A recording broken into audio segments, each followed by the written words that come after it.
Okay, you know what? We should be on just chatting. However, the fan art is about Umineko, so let's keep Umineko on so people don't come in and see spoilers.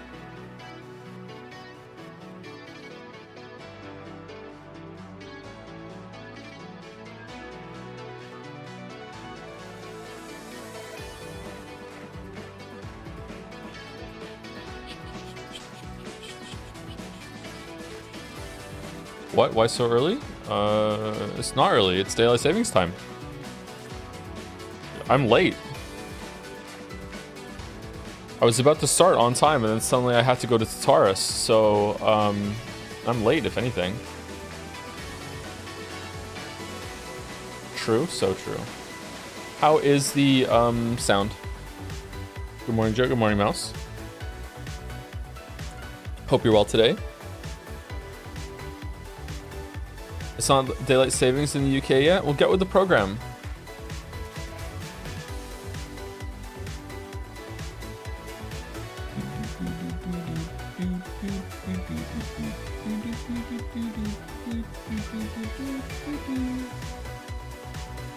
Your music might be a smidge too high. Okay, I can turn it down.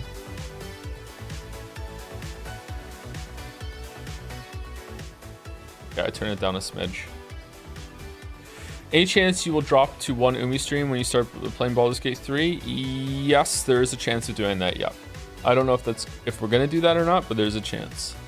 Hey Joe, did you watch the new Death Stranding trailer? No, because I definitely know I'm gonna play that, and I know that I'm gonna stream it, so why would I ruin any of the surprise for myself by watching the trailer? That said, Kojima does tend to do trailers that aren't always indicative of the final product and are sometimes like extra, but I don't think that was the case with Death Stranding, right? So it would be fine.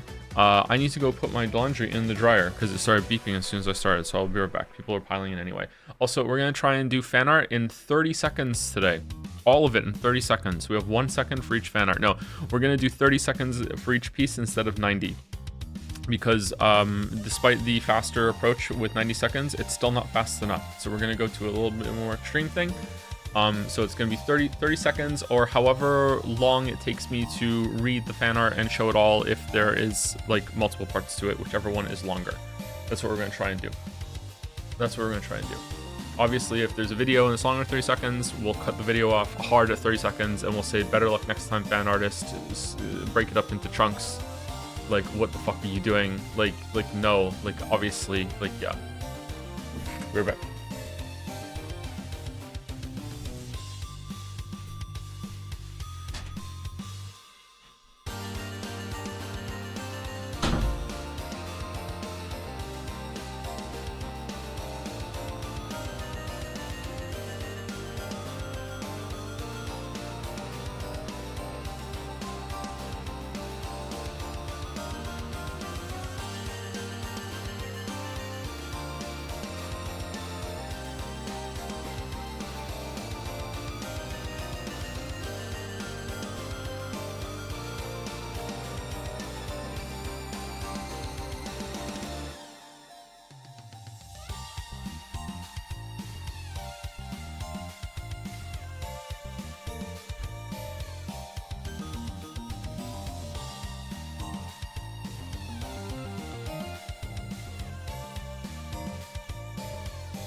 Okay, I'm back in the closet.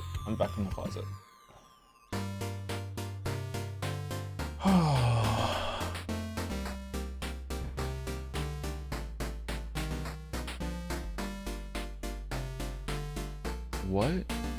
Would watching the Death Stranding on stream with chat be feasible? My weeb, we already streamed the whole thing right when it came out. Oh, do you mean the trailer? Watching the new trailer on with chat? No, I don't want to do that. No, I'm good, thanks. I'm good. How you feeling today? I'm I'm so tired. Apart from that, I'm feeling good, but I'm so fucking tired. Oh man. DST getting to you, huh? DST is the least of the reasons why I'm tired right now, Annie. But you know, it's a factor, sure. Oh man.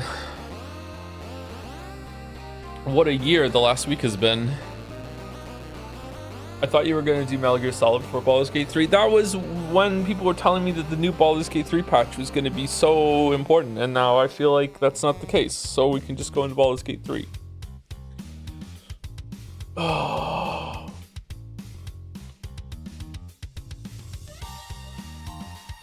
Short stream today for sleep purposes. I don't know, we'll see how the reading goes. We shall see.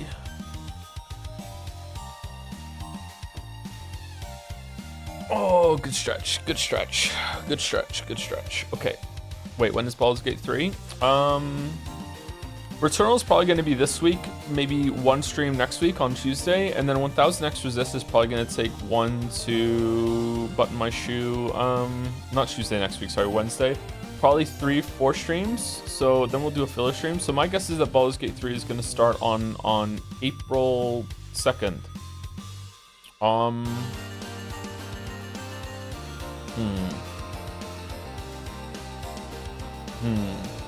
That conflicts with something. Okay, maybe it's not going to. Maybe it's not going to. Shit. Okay, we'll decide. We'll decide. You going solo or co-op? For Baldur's Gate 3? I was assuming going solo.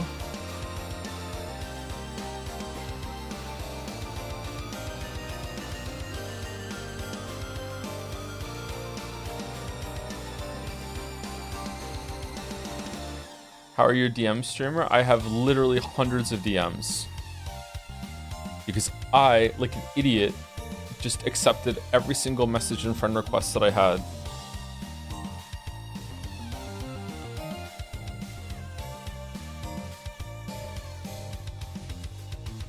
And now I have to deal with the consequences.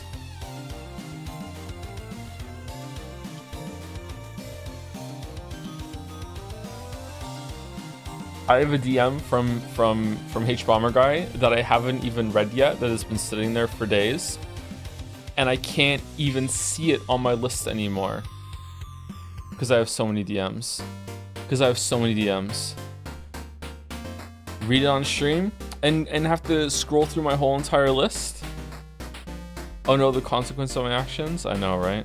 I know.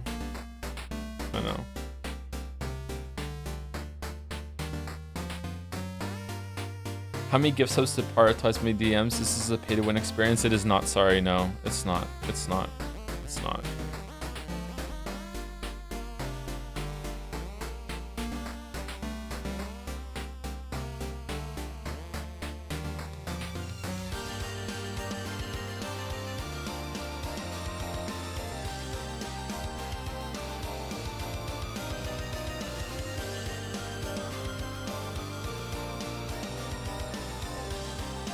If you want me to prioritize your DMs, you have to be cute, you have to be funny, and you have to immediately understand what I'm saying to you the first time instead of me having to explain it 3 or 4 times afterwards.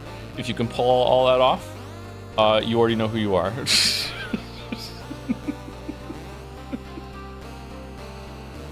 Sorry, I'm flirting on stream. No, lock it. All right, Fanart. Okay, 30 seconds. Oh my god. Okay.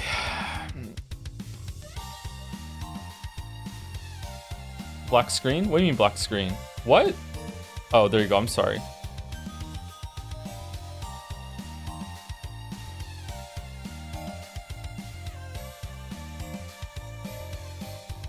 Okay. Don't play that. Don't play that. No, out of full screen. Okay, then we close that. Close that. We put the timer. Okay, so like I said, we're gonna try and do around 30 seconds for each one. And I'm sorry, fan artists, but like even with the 90-second arrangement, we are not ever getting like ahead of the fan art that is coming in. The music is still too loud. Okay, I can turn it a little bit, sure. There we go. What the hell, 30 seconds? It's still gonna end up probably being more than 30 seconds, but that's the goal, and we always overshoot the goal, and then we'll be fine. Okay.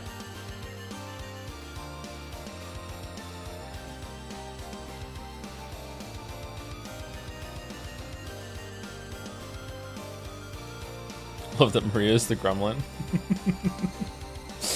Okay, here we go. We're starting. By Sam, an unintellectual. She's here to light up your life as long as you are in the room she is situated in and the power is on. Thank you, An and Cafe Pizza, for helping me figure out how the hell to draw this dress in this position. Damn. Would this still be like called trapeze? Stop looking up here. Stupid. The plot's just getting good. Flipping the chessboard. Maria Goblin is a chat pointed out. The Battler is inexplicably so much taller than everyone else because he's the 5'10" Chad. Nice. Is it a punching glove? A boxing glove? The gun is going crazy. Yay, George. That's good. Cool. Artistic, like whatever the hell these are called on the chandelier sticking out. Nice.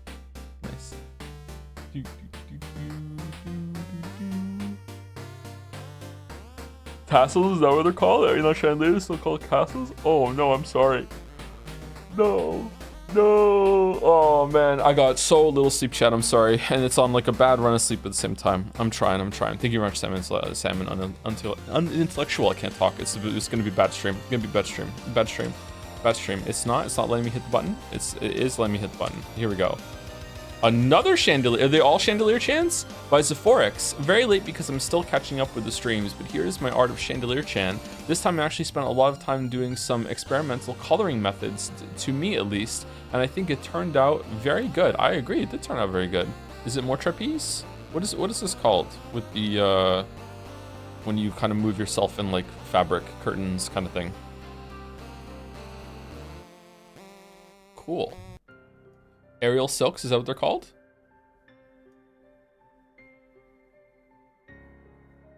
Hair kind of looks like an upside down flame, like from the chandelier. That's cool.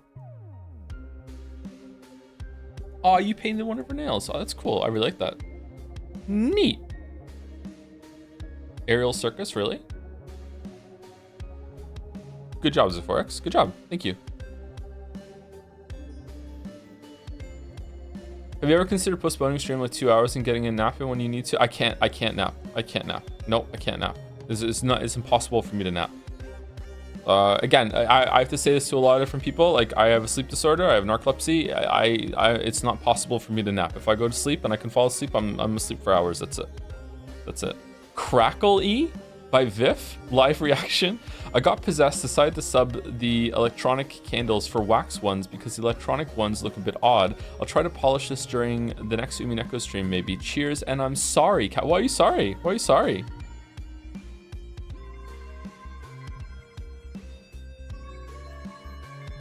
People love Chandelier Chan. Chandelier. Live reaction. Crackle. That's good. Where can I buy the chandelier? I mean, give it time, maybe. She's so fine.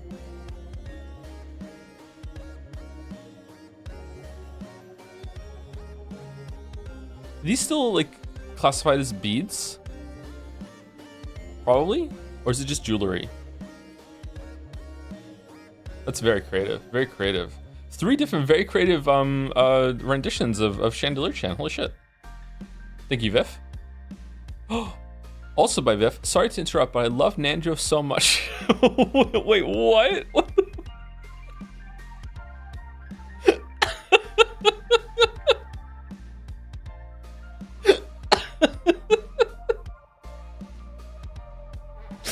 Damn.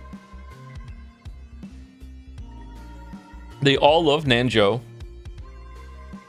What is this? Okay. This is like a little sweat droplet. Is it because the chandeliers are giving off a lot of heat, or is our Chad Nanjo actually a little nervous with all the attention he's getting? What do you think, chat?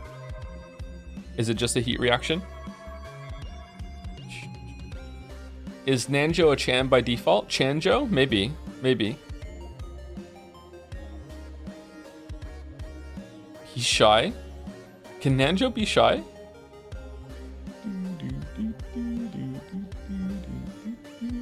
Look at the flex with these designs here too. Damn, damn. Thank you, Viv. Thank you. Viv again, riffing off the beautiful chessboard Chan with my version of Chandelier. Oh, you flipped the chessboard Chan. Okay, I see, I see. I gotta spin the board.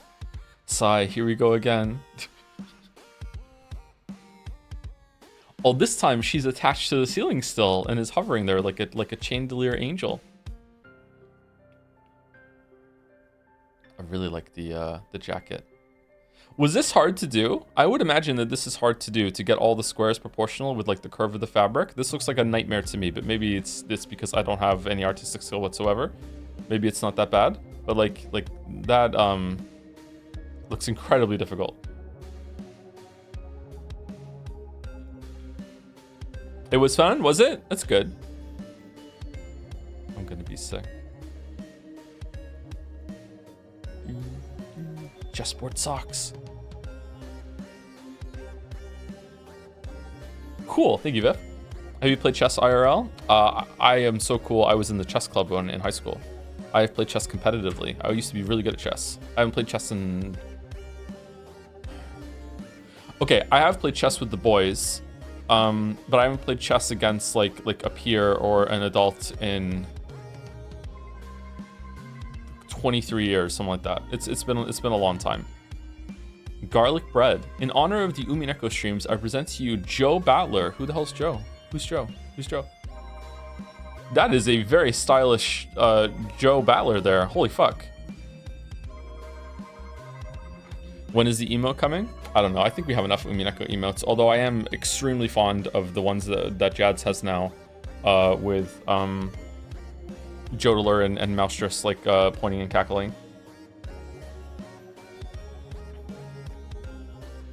This could be an updated profile pic for me on Jads, so it's been a long time since I updated my profile pic. Did daylight savings kick in, or are you starting a little early? Say daylight savings kicked in, yeah. Do you think Finn could beat Hello Neighbor? Yes, absolutely he could beat Hello Neighbor. Finn is really good at games. Oh, speaking of, sorry, this is going to be on the screen for a little bit longer because I need to yap. Speaking of, the game Astrobot has lost a point. Let me tell you why the game Astrobot has lost a point with me. Because I had only played Astrobot, I didn't know about any of the other games. I knew they existed, but I didn't know. The girls, Kate and Mila, have discovered the game that came with the PlayStation, I guess, Astro's Playroom or whatever, okay? And now I know from watching them play it that Astrobot is just like a really extended level pack of fucking Astro's Playroom. It's exactly the same. It's the same shit. So, like, I don't know, man. Astrobot is a little less special to me now. It's still a fun game, don't get me wrong, but it's like, oh, all right, I didn't realize. So we mean, duh, how am I supposed to know something exists without knowing it exists? Game of the year? I know. He has acquired the information. Yeah, we told you. I didn't know. I thought it was like a 2D game or just like some stupid VR thing that you just played around with. I didn't realize it was like exactly the fucking same thing, and they just made more levels of that. You literally owned Astro's Playroom. I literally didn't launch it. I didn't fucking play it. I never even seen it. Why would I do that? Okay. Oh no, I have 2 hot dogs. I hate hot dogs now. Okay. And yeah, what's the problem with that? What's the problem with that? If someone came over to you and tried to pass off a hot dog as this brand new culinary invention that they discovered, and then you eat it and you're like, oh my God, this is so revolutionary. This is such a fucking good hot dog. And then it turns out, oh, down the street, they've been selling these for a while. It's not that special. It's all over the place. You'd be like, okay, I still like the hot dog, but it's a little less special to me now. No one said that. It's literally in the pin, my dude. It's literally in the pin. But he also made the first hot dog. All right, you got me.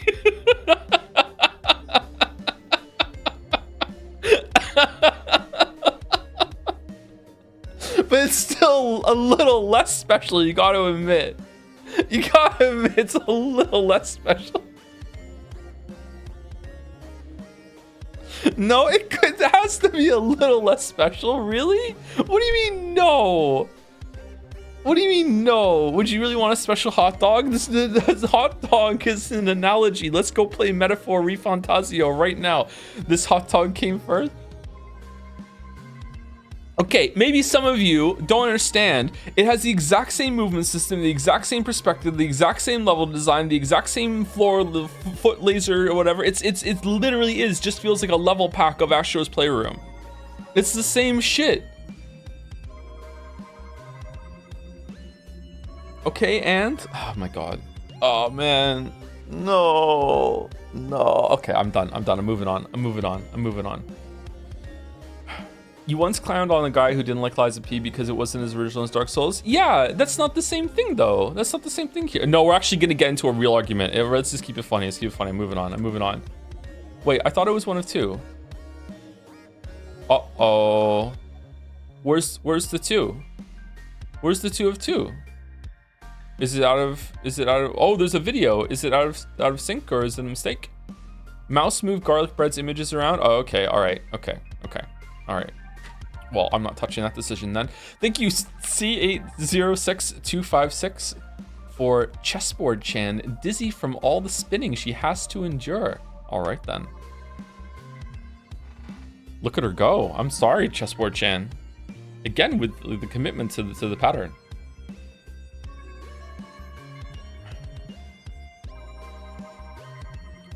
Spin the chessboard. Why does a chessboard have cleavage? Shouldn't she be as flat as a board?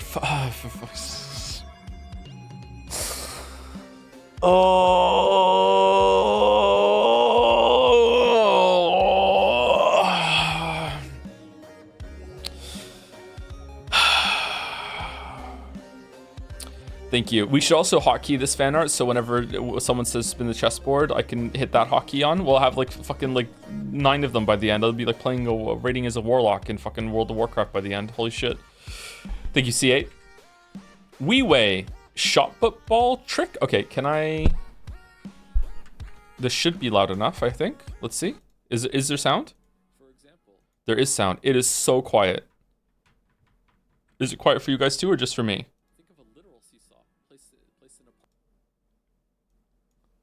It's very quiet.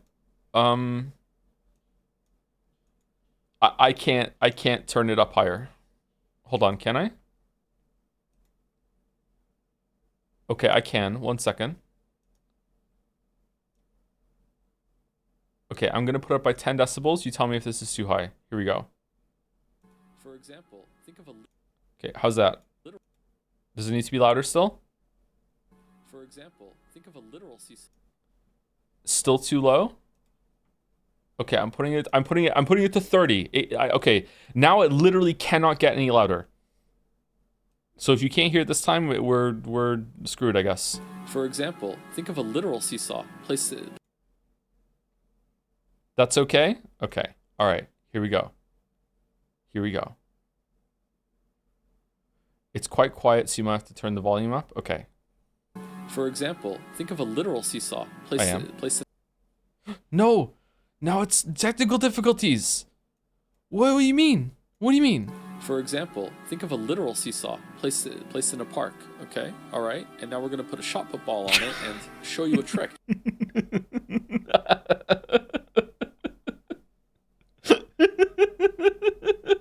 For example, think of a literal seesaw. Place it in a park. Okay, all right. And now we're gonna put a shot put ball on it and show you a trick. This is not a trick. That's just killing someone with a shot put ball. Okay, all right. Thank you very much, Wai. Thank you. Let me turn this down to 0 before I blow everyone's eardrums out. Okay, let's trash the gain here. Okay.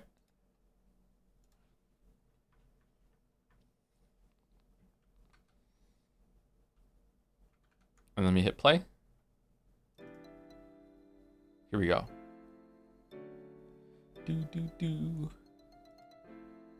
Okay, we good?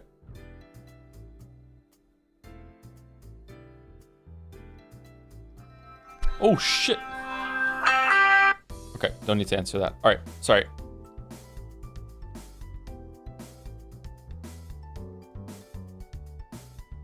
Oh, by the way, I got my blood test results, and oh, doctor office, we don't test for anything. We're not going to get you good information. Guess who's deficient in vitamin D? Me. So there we go. Who's owned now? Who's owned now? Who's owned now? All right, who's owned now?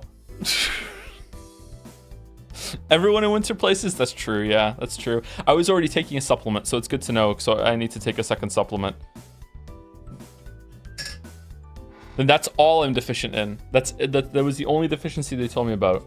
So you're saying you need more D in your life? I do need more D, yep.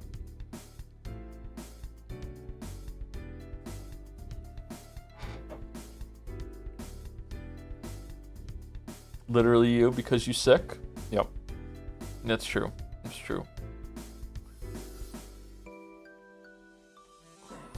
That's a good PSA actually, because some people might not know that. If you live, is it anywhere in the northern hemisphere? Pretty much, like you're gonna be deficient in vitamin D during the winter. Like everyone, pretty much all year round, you should probably take it anyway. You should always be taking a vitamin D supplement. Yeah, I was taking a multivitamin. Before I was taking like drops for vitamin D, and then I switched over to a multivitamin. Thought it was enough, but it wasn't. So I'm gonna go back to the drops now, in addition to the multivitamin. Is vitamin D the sun one? Yes, it is the sun one. Yep. Nothing better than being handed the "I told you so" card to an authority figure. I just wish it wasn't for a medical problem. It's a minor medical problem. It's fine. It's fine. It's fine. Anyway, sorry. By outsmarting the mattress hypothetical, like, I'm sorry, the what? Includes a bonus image, which is Umineko episode 1 spoiler. Episode 1 spoilers do start with the next image. Oh, okay. Okay. All right. So we're going to go into episode 1. So everyone should be fine with that, but just in case. Crowbar? Breaking in. What was the hypothetical here? It was like when we were in the hotel part of Persona 3, we were talking about mattresses and bullshit, weren't we? It was like, oh, what if you pick mattress or blankets forever, wasn't it? And then Ronald McDonald.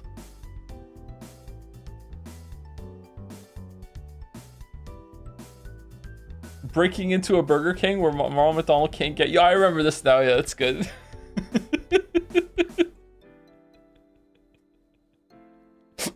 Fan arts are losing context now. They just sound ahead. This is why we need to get on top of it, and we need to be able to get to the fan arts, like, so they're being shown more promptly after their formation. Yeah, this is the new approach. Meanwhile, I have been on this image for 5 minutes and 45 seconds, or I just forgot to hit the button when we came over from the last one. I meant to do 30 seconds, so that's that. If I like, here's a new tech for the fan artist. If you can somehow in your description or in the image get me yapping about something that happened to me in Moncton or something with my kids, then you can definitely get your image on the screen for longer than 30 seconds. So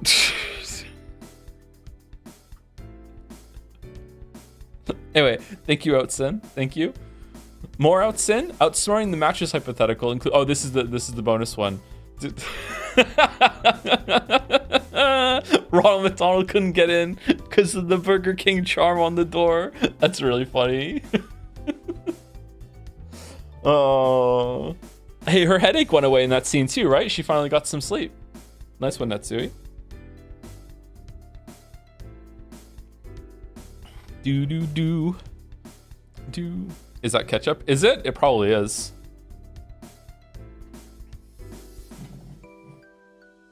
I forgot to get ketchup for the first few days I was in the new apartment. So when I went to McDonald's, I put like 2 of those little paper cup things, and I put 2 things worth of ketchup in it and just balanced it like on top of my food when I brought it home. Normal guy, yeah. And then I had some ketchup. Yep. I think ketchup in packets, it tastes sweeter, doesn't it? It tastes too sweet. I don't like ketchup that comes from packets compared to the ketchup that comes from a bottle. Why is it sweeter? Is it to like preserve it better or something? Like, I don't know. It's not as good. Some people like it better. That's Heinz ketchup. And the bottle's Heinz ketchup too. To make you love it? It's differently mixed. Why would they do such a thing? Anyway, thank you, Hudson. Thank you. There are 40 types of ketchup. Nah, there's only one. There's only one. By Luna Panda, this is basically what happened, right? You should be addicted to shutting the fuck up. You want me so bad, you look stupid. Oh. And they were roommate. Okay, okay. Toxic Yuri.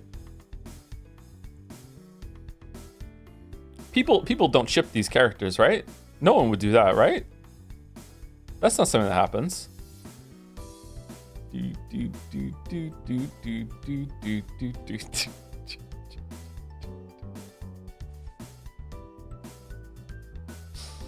Tom, 5 seconds ago, I gotta go faster. Tom, now, allow me to discuss the difference between bottled and packaged ketchups. Chat, 5 seconds ago. Why is that chatter saying Tom? Chat right now. What the fuck? Who's Tom? Here we go. Here we go. Thank you very much, Lil Panda. Thank you. Tom. A nifty person. Magic is bullshit. I'm not stubborn, I'm right. Actual vortex, unexplainable by science. He's just like me for real. What is this? The Bitorichi shrine in the background? Wait, what's that?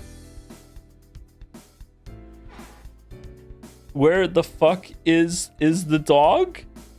Wait, hold on. Who is that? I can't turn it around. I can't turn it around. What is it, chat? It's Waffles? It's Makoto. Oh, the crossover from Persona.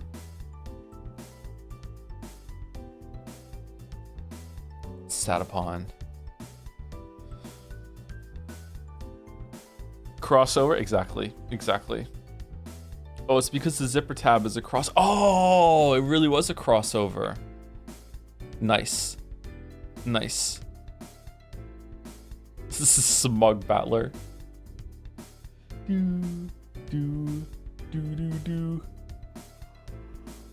Excuse me. John Zarichi? Yeah, but matching the one down here too, yeah. Although it's just on the T table, right? I wonder how they're going to explain the unexplainable by science vortex. Thank you, nifty person. Thank you.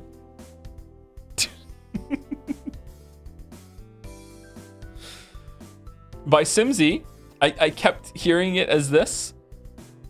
By the fifth Twilight? Why is there by the at the top? By the fifth Twilight. Breaking Dawn. 2 disc limited edition includes UK exclusive features. I don't know why I'm reading the DVD cover of the Twilight Saga Breaking Dawn. I don't know why I'm reading it. I don't know why I'm reading it.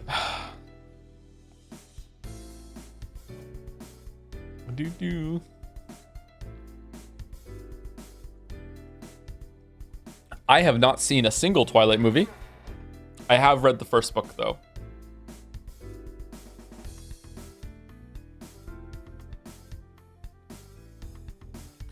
I think, yeah, great. Really? Are we really gonna do that? No. I think if I had read Twilight without knowing about Twilight beforehand, I would have been really confused at the tree scene when Bella finds out for the first time what happens to vampires when they go in sunlight. I don't think I would have fully been prepared or understood what the fuck was happening in that scene. For some reason, I actually have seen the first movie. Of all the fucking movies I haven't seen, that's the one I have seen. You have to read the book for Jelly Jonah. Jelly? Is Joe not spoiling Twilight? Yeah, who cares? Like, you should know by now what happens with the Twilight universe vampires when they go out in sunlight. Actually, maybe that is a spoiler. Is that just specific to him, or all the vampires, they have that? I read half the first book. It's pretty atrocious, lol. I didn't enjoy it. No, I did not enjoy it. Nah, it's all vampires as far as I know. Is it? Okay. Okay. Okay. Is Twilight better than 50 Shades of Grey? Which one's better? Which one's better? If you didn't know this, and maybe I'm spreading misinformation, 50 Shades of Grey is based off of a Twilight fanfiction that was spun into its own thing. Twilight clears. Do you really think so?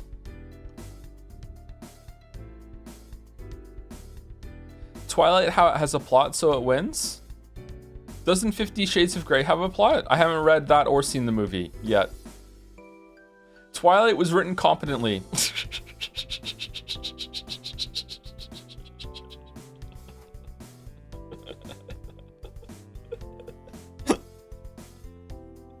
So all you have to do is just to wait for someone to write something worse than what yours is, and then all of a sudden your thing is way better. Okay, it's been 3 minutes. I'm sorry. We're moving on. Thank you, Simsy. Thank you. By Garlic Bread. Oh, it's moved over. Nuh-uh, you're wrong. I'm right. Spin the chessboard. Oh, they're fighting. That's actually really funny. Fucking Jom's activating cat mode for a little while.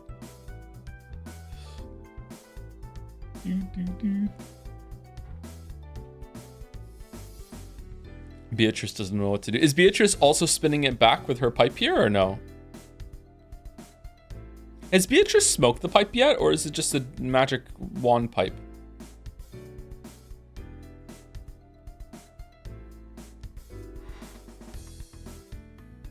She did? It's magic? She puffed smoke at some point? She hit that shit? It still look cool? Okay. Thank you, garlic bread. I want some garlic bread now. By Oko. Just a wholesome girl's day out. Ayaya.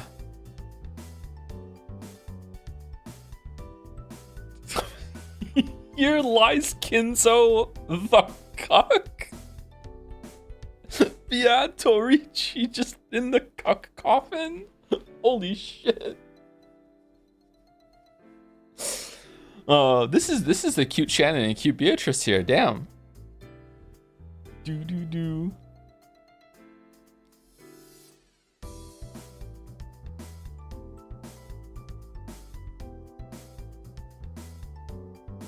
Would you be capable of fixing Beatrice? No. No. This is from the beach scene, right? I don't know why I'm going backwards just to find it.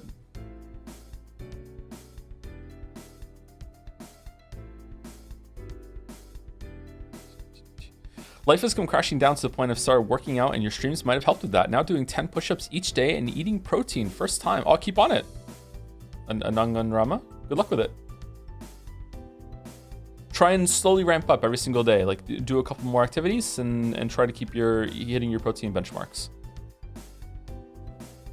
Fucking cuck coffin joke got me wheezing. Thank you, Oko. Thank you. Gorgeous as always. Thank you. Excarlinix. She's just bored. She's just messing around. She is a good person. I remember this one. Episode 2 spoilers start with the next image. Fucking just smashing the pipe over Natsui's head to give her the headaches.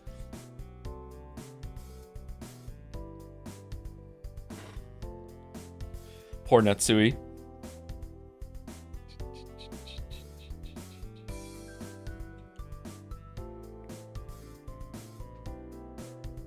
Mitsuki the later years. Oh, good callback actually. Good callback.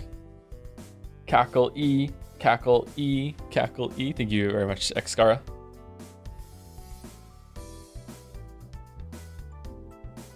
High Law. Oh, no decrepit dragon this time as a treat. Okay. Umineko's Ludo Kino strength comes from its show, tell strategy. Truly peak media, only behind books. Okay. Behold the sweet fish. Did you do the whole thing? What the fuck?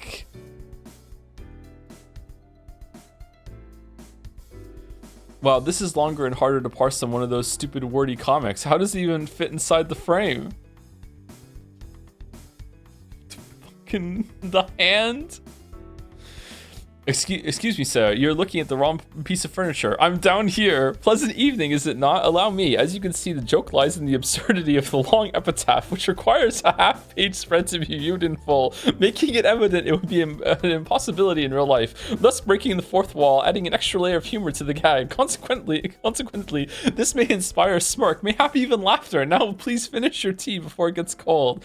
Oh, and to you, dear Persona 3 fan, a gift by way of an apology for making you suffer through this bit of unrelatable content. Must have been a wee tough. The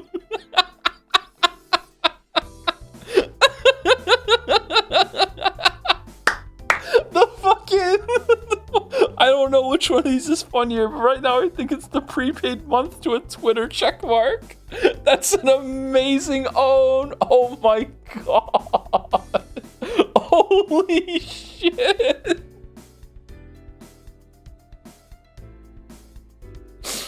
Oh fuck. Oh fuck. Well done, Hyla. Well done.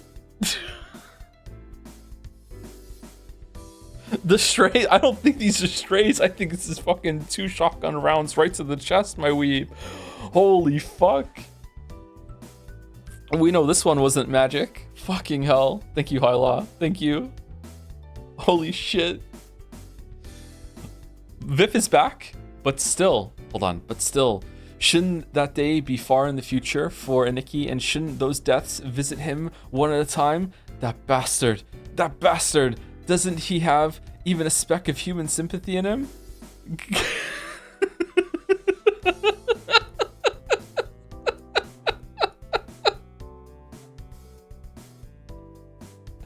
Ew.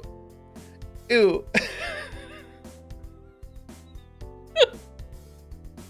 The drama. My favorite moment from Friday's stream, peak acting on both sides.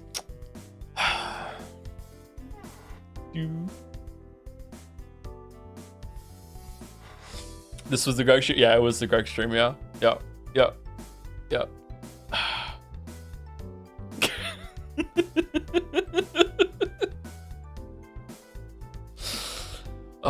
Still thinking about Greg's narration? Oh man, it was so good. So good. Thank you, Vif. Thank you. Mr.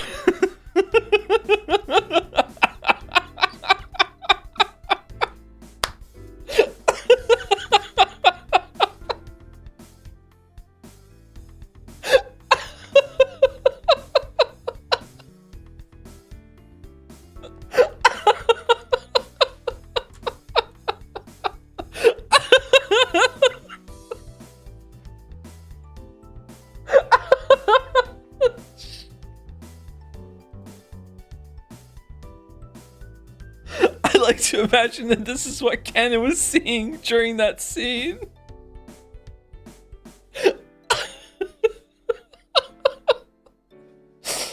Oh shit.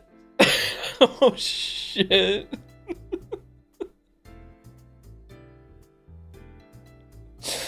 Oh, thank you, Mr. Sunrise. This is so sad. Alexa, play Patan Patan. Oh man.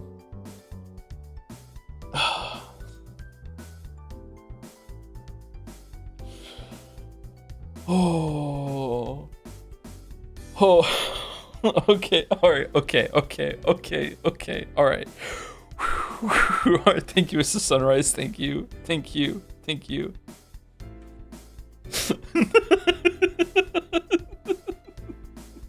By Rini from last night's Umineko stream, Beatrice convinced Kyrie she's a witch. I'm gonna pay you $100 to fuck off. Yeah, pretty much, that's how it came across. It's probably what happened. This is from Trailer Park Boys, isn't it? Although maybe the meme format has transcended that now, right?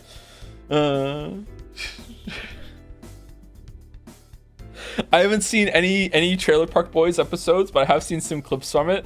The one where he goes in and he tries to hang something in the ladies' bathroom and ends up just destroying the whole entire part from the wall is one of the funniest scenes I've ever seen from any show ever. And that's out of context, that clip. I also like there's a bit where he goes back to high school and gets his high school diploma, and now he's like lord of the trailer park. He's it's unheard of that someone got back and finished high school. Oh man. Tom, you live in Atlantic Canada, how can you not watch it? Yeah, it's true. Yeah, more of a Letterkenny fan. Haven't watched an episode of that either. It's not his diploma, it's his grade 10 literacy. Oh, it's grade 10. Okay, he got his grade 10. Thank you, Riddy. Thank you. Also, for no reason at all, thank you for Beatrice in a suit. Thank you very much. Thank you. By Ash, use a large enough brush with a lot of line weight for this drawing to try and make it feel more dynamic. Also, Umineko-chan finally has a tail that I completely forgot about in my previous drawings. Umineko-chan. Interesting. Oh man, the sword, the action pose. Holy shit. Look at this. Cool.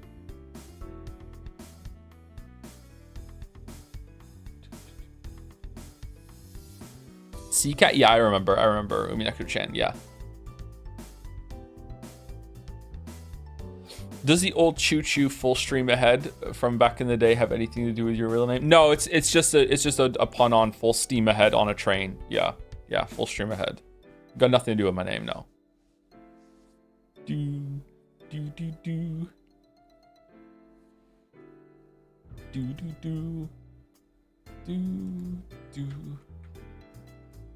Look at that. Looks cool. I think it worked. I'm not the one to judge, sorry Ash, but I think it worked. I really like that. It looks cool. Neat. Thank you.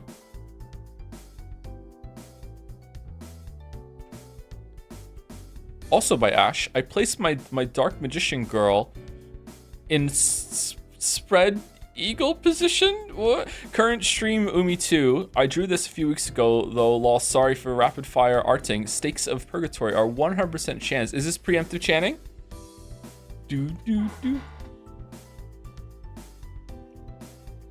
I don't know if it counts as preemptive chanting. Think Yu-Gi-Oh, Joe? That doesn't help me, Jelly? Doesn't help me, Merrick?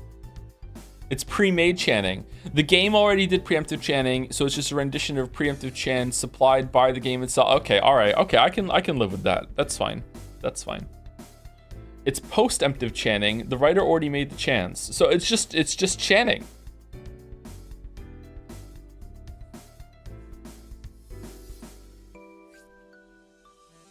Channing Latum.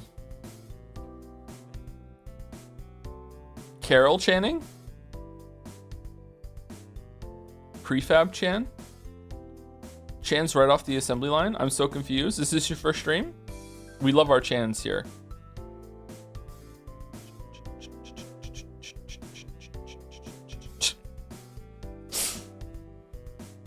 Even I know of Dark Magician Girl. Even I know that. And I don't even know Yu-Gi-Oh! Thank you very much, Ash. Thank you. Oh boy, Old Man Dragon is back. By Xcara. Is this the power of having good writing, good characterization, and good story? Oh shit, I just punched the microphone. My bad, sorry. Ready to go steak chans? Psh, nothing personal, goat. Personnel. Nani? Oh, this is interesting. Let's see where it goes. Why, man? Why? This is literally, oh my god, I'm gonna say something now. Literally how my grandfather used to dress, and his name was also Tom. Like literally how my grandfather used to dress. Oh, fucking hell. Woof, I have a persona. I am a robot. I'm on the team now. I can understand dogs, by the way. Yeah, nope. Story can't be serious anymore. The fucking holding the fucking back. No. Hey, to be clear, I am tolerating this for the good parts. Meanwhile, in Persona 3, these were the good parts, okay? All right? Come on. Come on. God damn. God damn. So owned. So owned. Thank you, Xcara. Thank you. Coffee Chino? Drew Beato sneaking... sneaking around in a cardboard box that was mentioned in stream today.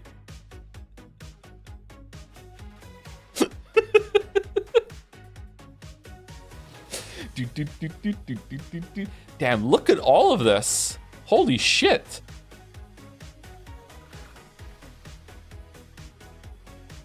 Decoy wallpaper? Look at all this. Cool.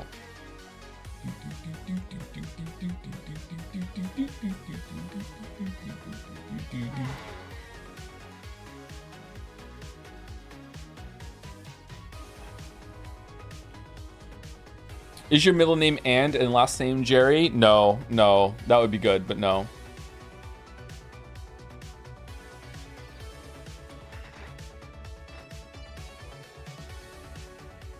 It's a modified background for the game. Is it? I don't remember seeing this background in the game. The wallpaper definitely isn't Decoy. You're Rorsharking yourself? How do you say that? Rorschach? Rorschach? Rorschaching yourself?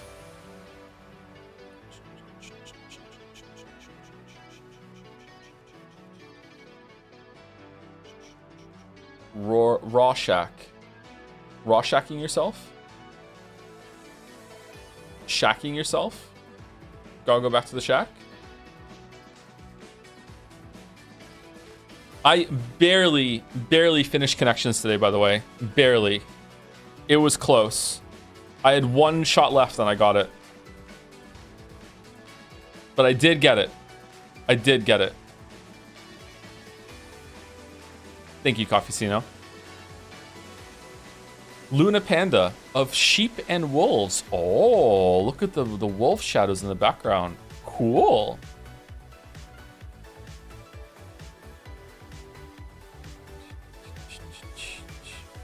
Fifty Shades has an insane half excuse of a plot where the main antagonist never appears that could only result from serial publishing week by week. Oh, does it? Was it really published that way? Is your name Thomas D10? D10? Kenjin? It is. Yep, you got it in one. Yep, it is. Congratulations. You did it. Yes on a Blackberry? Oh, was it really? I didn't know that.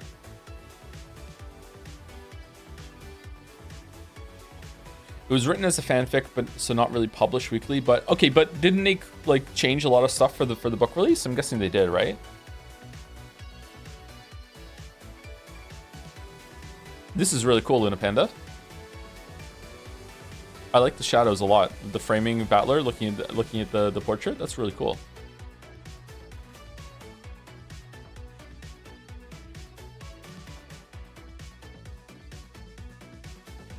Neat. Thank you.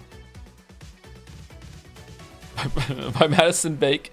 Certified tone deaf Joe moment. Who's Joe? After all the horrendous things I've done to you, you still think of me as your mom? Ooh. Hey, chat wanted me to do it. Chat was pushing me into doing it, okay?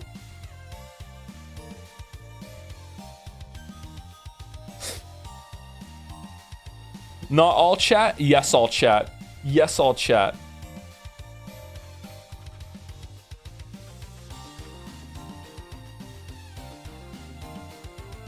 Is this it? On my instance, the gnome woo sound?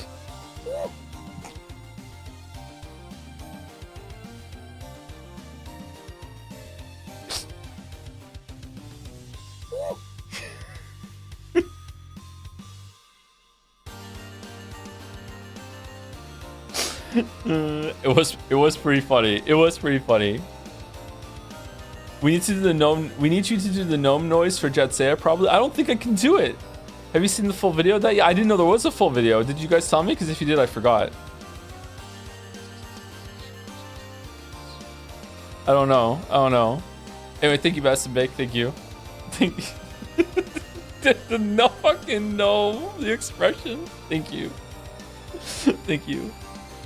By Xscara. Oh, what the hell? I am not a weeb. I defy you, Cackle.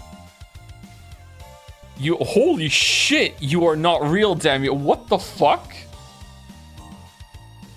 Yes. What? Tap? Many have. No, she is so pretty and blonde. I am not a weeb, am I? Oh no, he's back. God damn it. Whoa, what's this? What's dripping down there?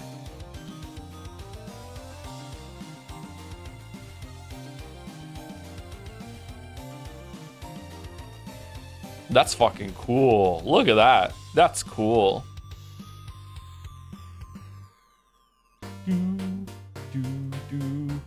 How long is the recovery time of Old Man Dragon using this power gonna be? Probably a couple months? Or is this the last time ever?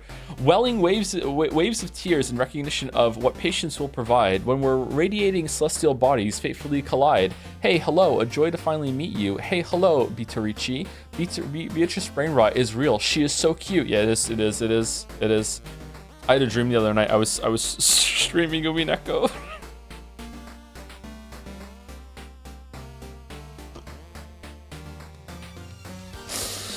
In my defense, that happens when you do something a lot, the Tetris effect thing. Like, sometimes you dream of things that you're doing all the time, yeah.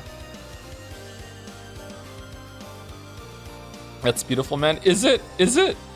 What happened in the dream? I don't want to talk about it. Thank you, Xscara. Thank you. Gorgeous art, gorgeous. Soleus World?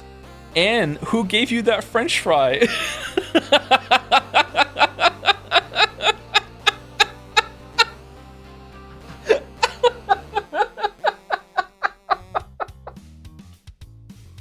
What an amazing crossover again. Is that half a Bikoi on here? What the fuck? Ooh, I told you it was Ronald McDonald. Ooh.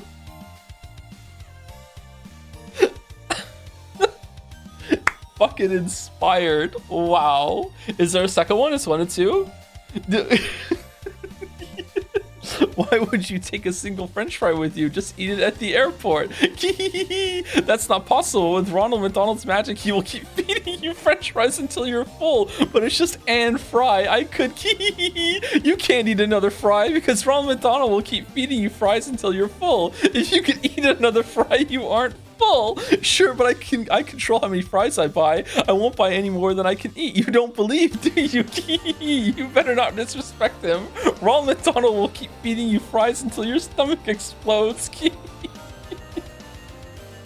Okay, I understand now how unhinged this sounds when you don't know the full hypothetical. Okay, I get it, because I could see her saying that. It's got big Maria fucking vibes. No, even if you do, no, we had to go there because chat wasn't going along with the hypothetical. They didn't believe in it. They didn't believe in it. Amazing. Thank you, Soulless World. Thank you. Do you have any interest in playing Toho? Read the room. We're doing the fucking Anne French Fry Ronald McDonald hypothetical fan art. What are you doing? What are you doing? I don't think we're ever gonna play Toho. I don't think so. You gonna narrate alone today? Yes, I am solo today. Yes. I think the collab reading streams will only happen on Saturdays. And I think it's gonna be 3 of us this Saturday. I think it's gonna be Mouse, Jelly, and myself on Saturday. I think. Not confirmed yet, I think. Just found a clip of you laughing at the thought of ever reading Umineko during the Devil May Cry 5 streams. Yeah, I know. I've been owned. Yeah, I know. I understand. I've already accepted my ownage. I fully understand and comprehend how much I've been owned. Okay, fan art went pretty quick today, actually. Okay, I think this new approach is good. I'm over time consistently on every single one, but I'm not over time with the other one. So I'm always going to be over time, so it's good.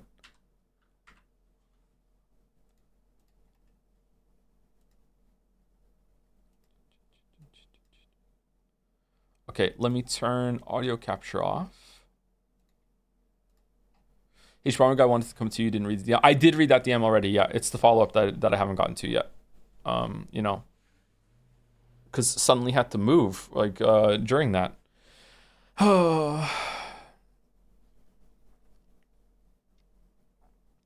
Instead of the gnome sound, we can always go for Joe tries doing the gnome sound for Jet Set 2025. Okay, let's try it then. Stupid gnome sound. All right, let me hear it a couple of more times. Okay, hold on.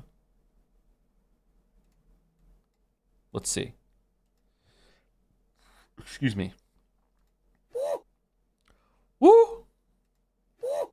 Woo! Woo! Can't do it. I can't do it.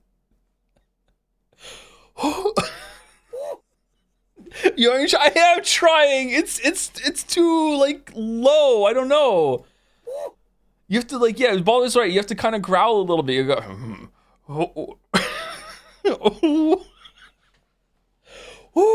No.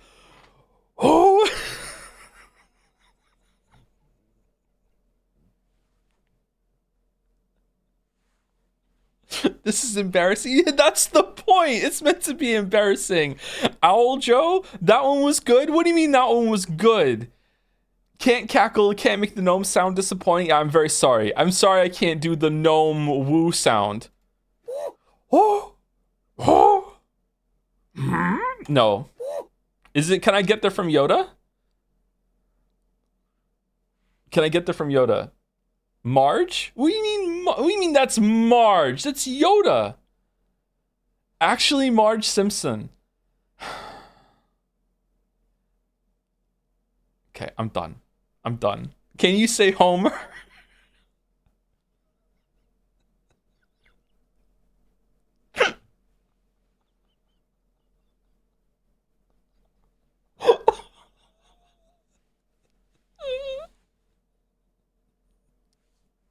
I don't want to.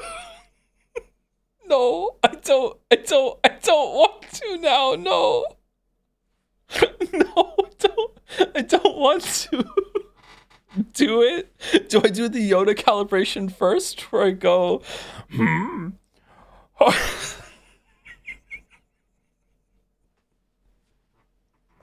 Do it. I can't. I'm still laughing. I can't do it. Hold on. I need a second. That's just that's my argument. Chat's saying it's Marge. I don't know. Homer. No, it's more Yoda than Marge. It's more Yoda. That's Yoda. That's not Marge. Yeah, there we go. Now it's Yoda. What do you mean now it's Yoda? It was always Yoda. Miss Piggy from the Muppets? I can't do Miss Piggy. Kermie, I can't do it. I can't get that low with fucking Miss Piggy. Yoda with the Marge wig. That was half Kermit. What do you mean it was half Kermit?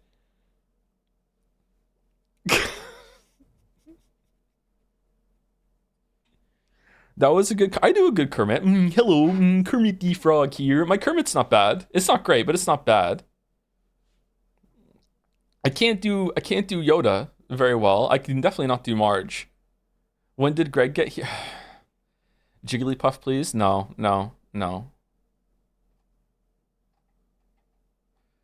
Can you say Metal Gear like Snake, but in Cookie Monster voice? What? Like Snake goes, Metal Gear, right? And you want that in Cookie Monster voice? Hold on. I can barely do one impression. Never mind one of my impressions doing another impression.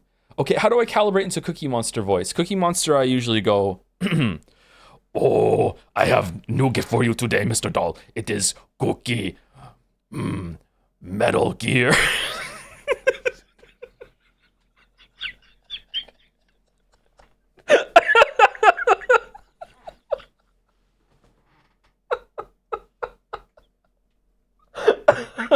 Okay, alright, let's get the fucking story on the screen. Psycho Mantis. No, I can't. That was fucking becoming something else there. Holy shit. Alright, let's go. Umineko.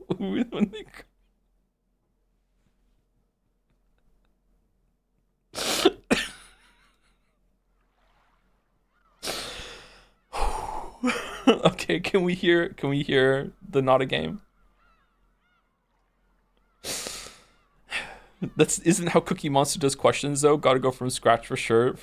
No, but they wanted it, the Cookie Monster doing an impression of Snake, I think. I hear seagulls. Okay, hold on. It's quiet.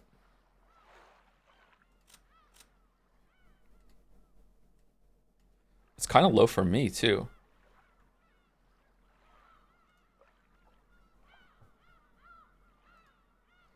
I think it's quite impressive that you can get into the Snake voice without the prerequisite. What is this? That? I don't have to do that. My Snake voice is not very good though. Make the Cookie Monster say, ooh. No, we have so much reading to do today. We're not doing shitty impression hour. No. I have to say thank you to bits and subs too. Any more interested in Silent Hill F, knowing that's written by the same guy who wrote Umineko? Actually, yes. Yep, I am actually. I would like to also play the other Silent Hill games at some point. When are you done playing Weeb games? Never. Never, ever. Never, ever, ever.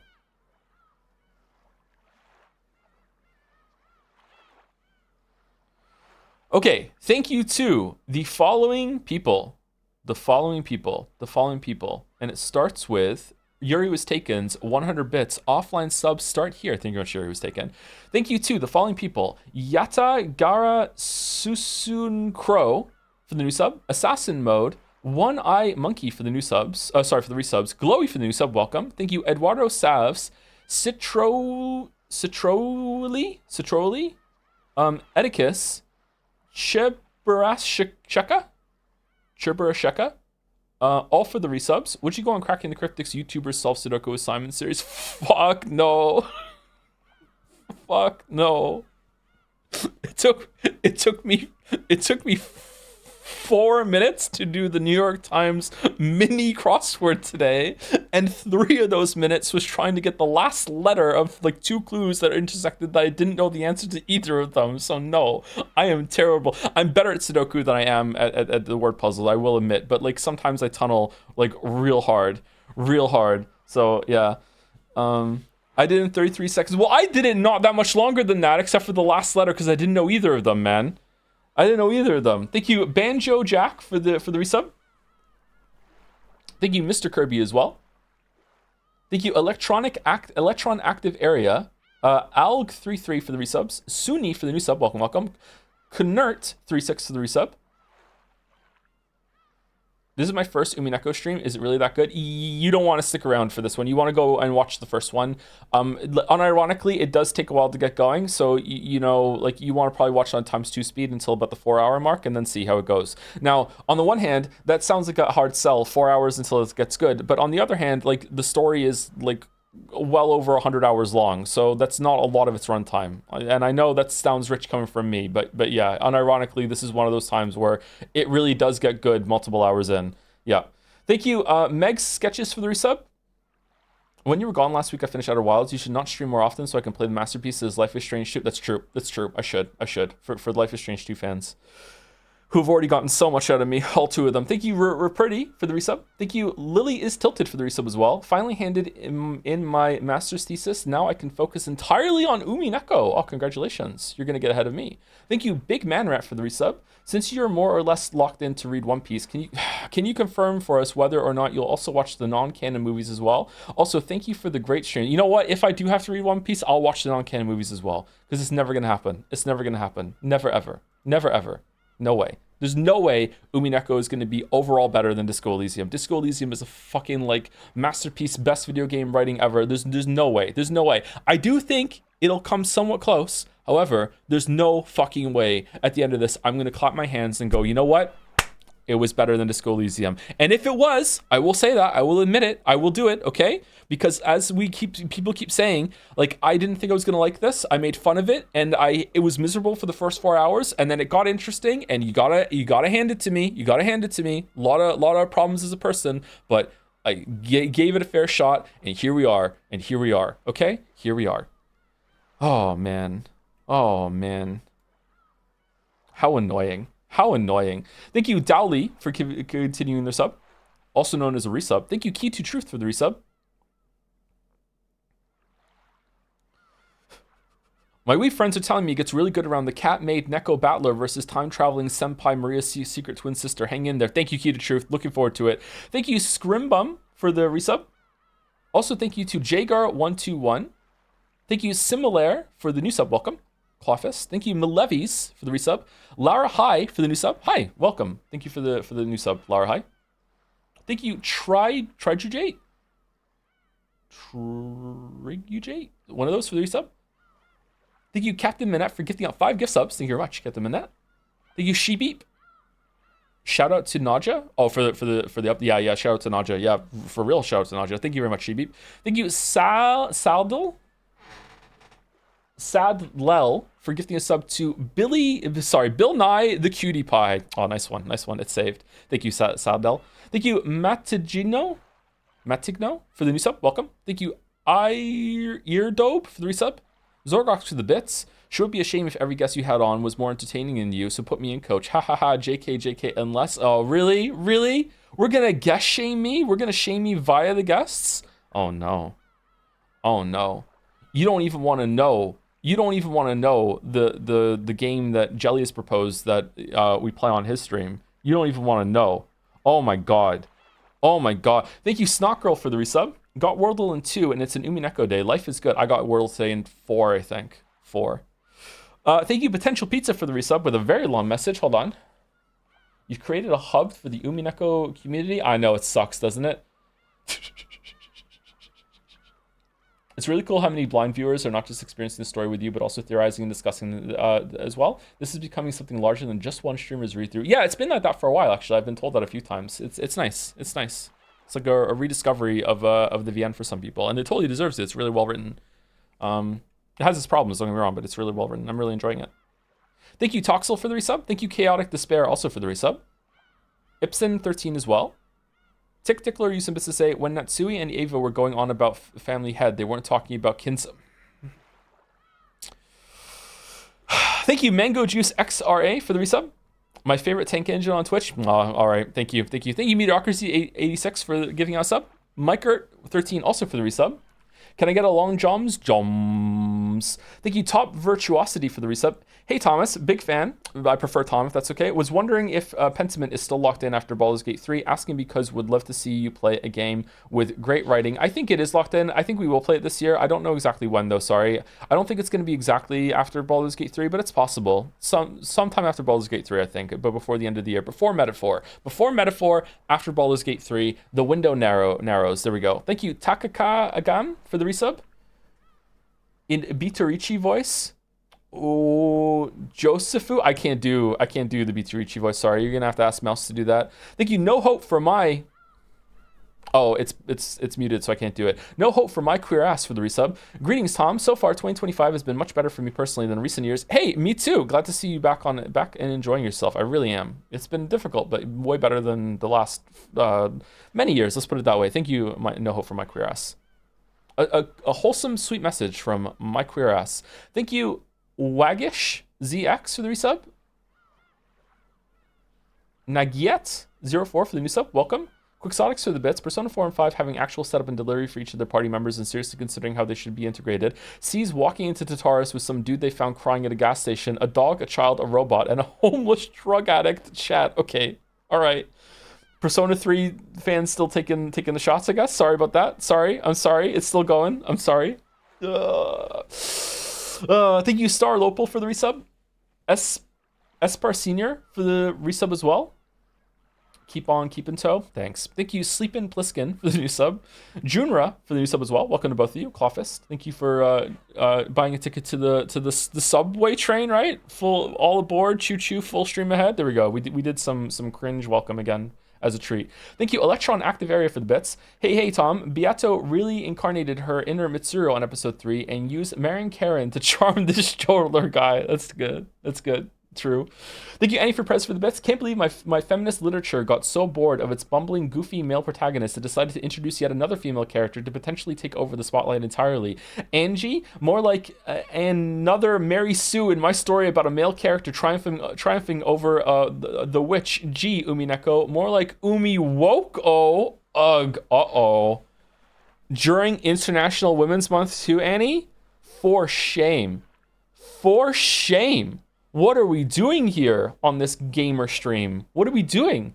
Thank you, Darius Carland, for the resub. 2 years as well. Thank you. Thank you, Jude Dude, for the new sub. Welcome, welcome. Thank you, Ellerim, for the resub. Imagine where in life you would be right now if you had stalled just a bit longer on that leak day stream and never got to the good part. Yeah. All of the dominoes. All of the dominoes. Thank you, Newsical, for the new sub. Welcome, welcome. Thank you very much. Plofus. Thank you, Peppy91 for the resub. Lucas1 for the resub as well. Finnick for the bits. Loved episode 3, Joe. Thank you for streaming it. And I hope episode 4 is going to be just as good, right? Episode 4, the one everyone loves, right? That's what everyone says. Thank you, Materialist Thick, for the bits as well. Hi, Joe. I have a joke for you. What do you call...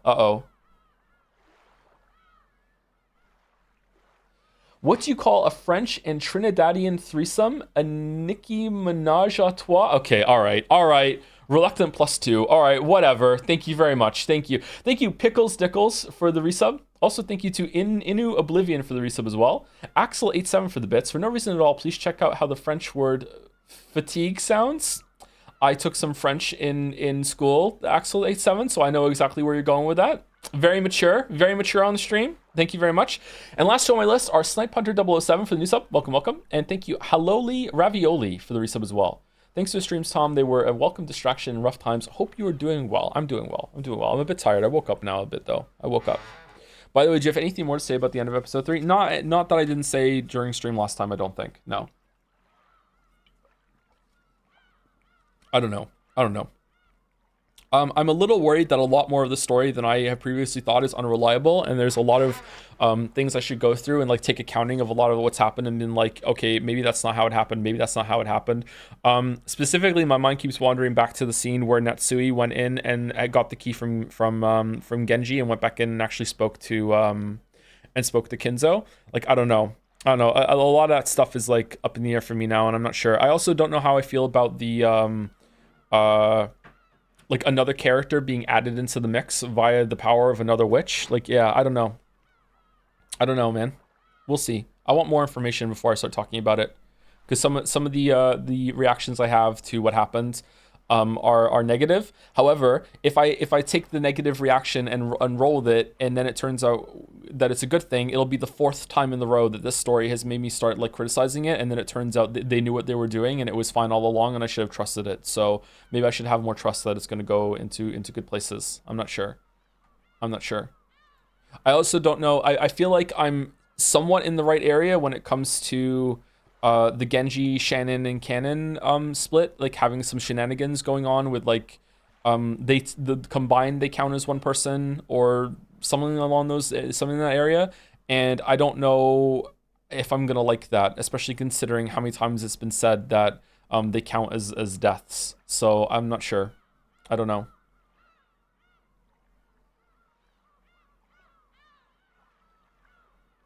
Not sure.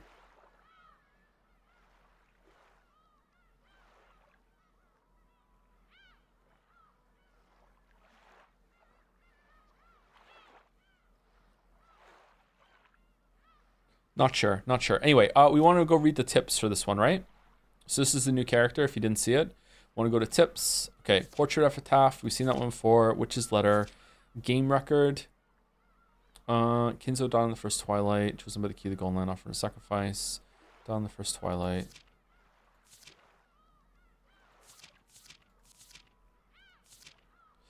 The Chiesto Sisters Imperial Guard Corps, an Imperial Guard Corps formed by the Dragon King Pendragon in memory of the flight of the Red Dragon, composed only of sisters. They are technically subordinates of the Dragon King, but because of a long relationship with successive generations of Beatrices, it was permitted that 2 Imperial Guard soldiers be lent out. The sisters are simulated life forms created by magic. For that reason, further sisters with a great variety of personalities are continually being created even now. A great cost must be paid to manifest them in the human world, so summoning them can be quite quite a tricky prospect, even considering the tremendous fighting power they offer. For that reason, they are often summoned as honor guards to serve during special ceremonies. Like, I just, like, none of these characters fit the fucking story, man. Like, I don't... Is it just all like, hey, I'm giving you anime to Battler to like make him want to leave Magic? It's so fucking bizarre. Like, none of the stakes and the Chiesto sisters fit. Does Ranove fit? I almost said Genji. Why the fuck did I almost say Genji? Does Ranove fit? Renove, does he fit? Kinda. I think that kind of matches with Beatrice.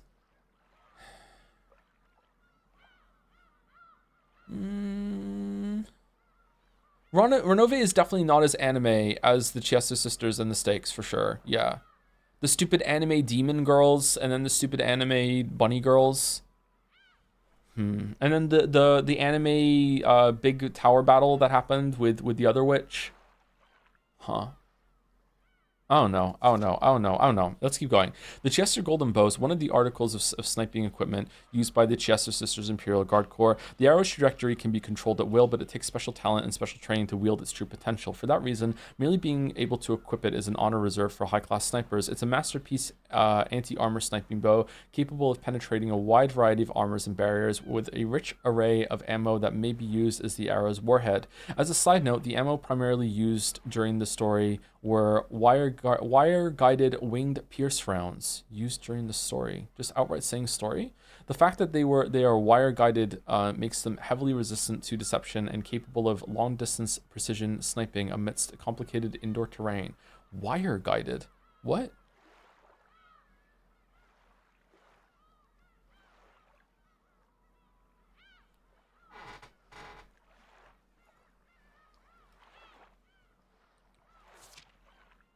Regarding the succession of witches, in the noble families of witches, family secrets are often inherited by a single child to prevent a propagation of hidden arts and a subsequent decline in their quality. This rule applies for the endless witches, so their most secret arts are passed down to a single pupil, and once one has passed down these arts to another, they retire to further stem their propagation. Custom dictates that a witch from another sect make a recommendation before succession may occur.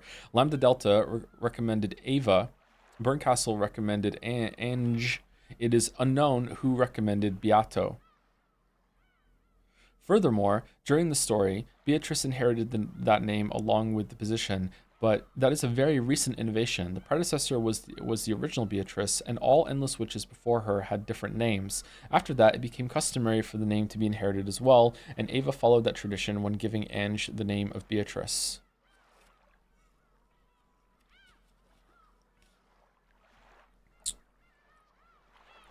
So if Ava hadn't done that in the Tea Party scene,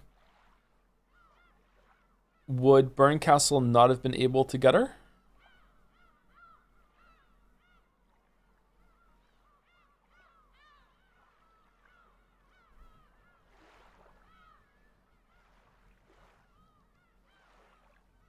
Huh.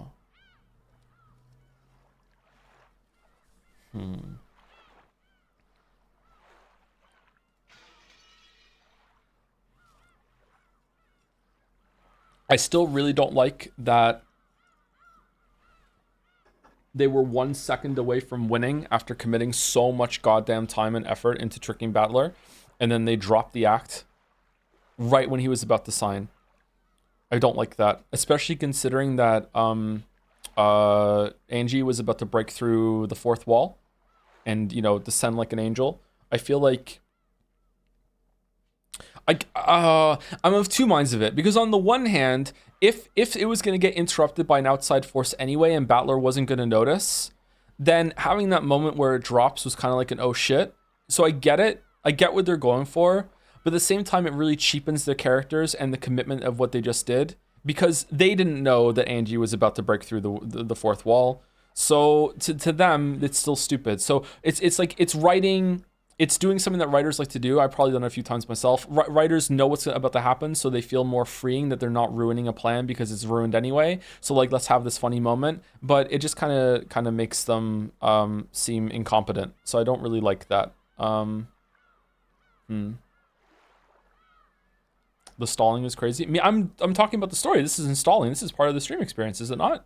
Do you guys want me to get to the reading?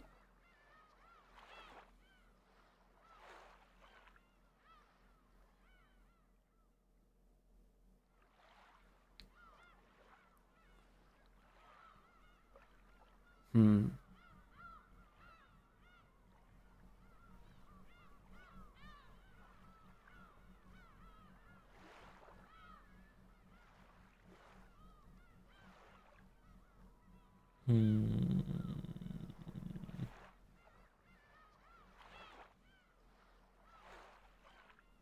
Hmm. Okay.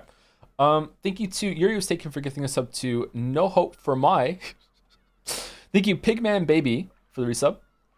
Umineko. Thank you, Snipe Hunter 007. I was thinking about that yesterday. It feels like you need an hour or two of Jelly and sort out who you think did what and what is real so far. Yeah, me and Jelly could do that.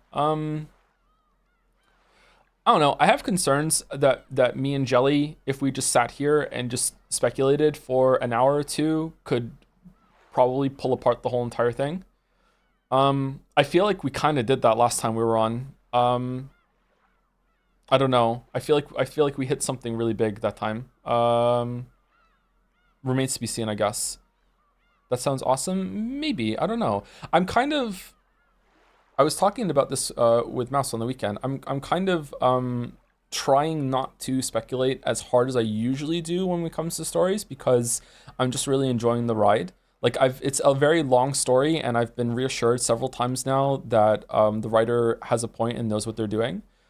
So I'm trying not to overly be logic mystery pilled about it, and try to I'm gonna outsmart the writer. I'm gonna figure it out, like I did when I was reading Shutter Island. I think I think I'm just taking more of a relaxed pace to it, but maybe that's not what I should do. I'm not sure. Again, of two minds of it. Of two minds. Just like Battler, I'm of two minds. Thank you. Yuri was taken for gifting a sub to Thomas. Okay, all right. No hope for my Thomas. Okay, all right, got it. Thank you. It was a non-linear gift sub joke. Thank you, Thaddeus Ex Machina, for the resub. Hey Tom, it's Thad, your Justice Arcana Parasocial link. Congrats on getting rank 3 with me. You did a great job getting music notes by telling me everything I wanted to hear today. Let's go get ramen next time. P.S. I loved your size. Slaps the table joke for me.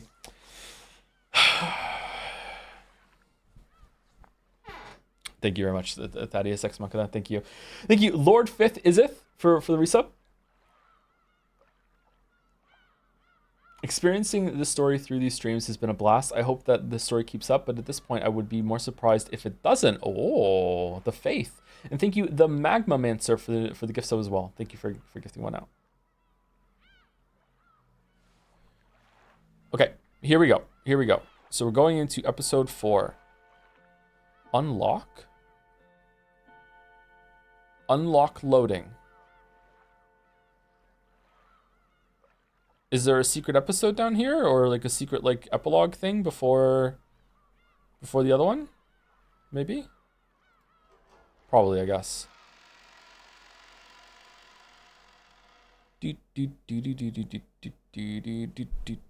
This story is very obviously fictional and fantastic in nature. Any resemblance to existing individuals, organizations, locations, and incidents are entirely coincidental. I don't remember how episode 4 starts. We didn't do it. I did after stream ended, and I just held control until I got to a thing I could save it, just in case I lost my save. But we didn't do it on stream. The first day, October 4th, 1986.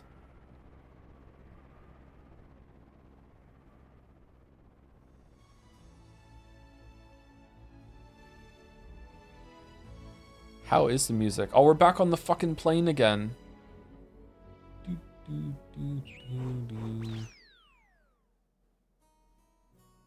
What?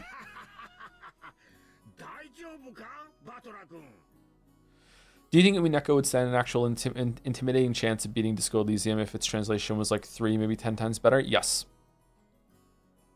Sound is good. Quiet, kinda. It's low. Sound is scuffed. What do you mean it's scuffed?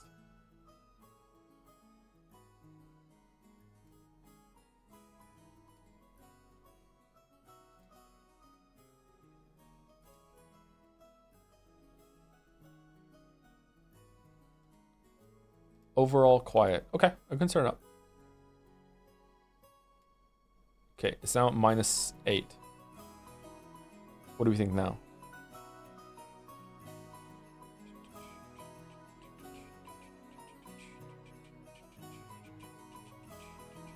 Okay.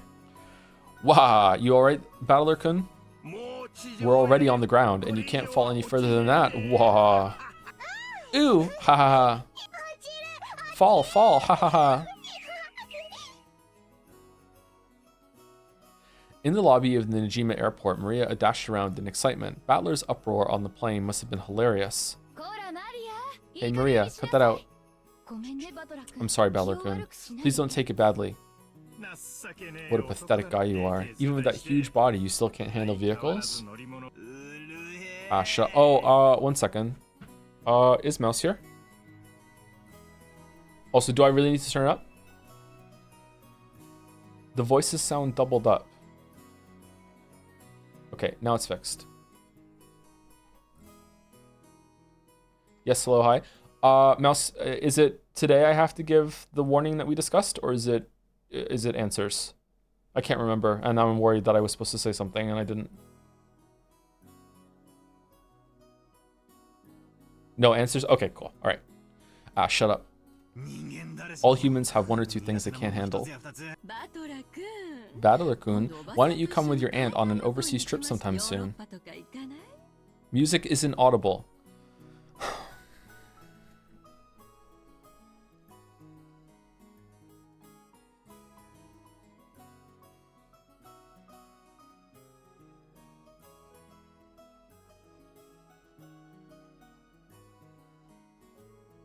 Sound is good. Chatters have the audio off or something. Okay.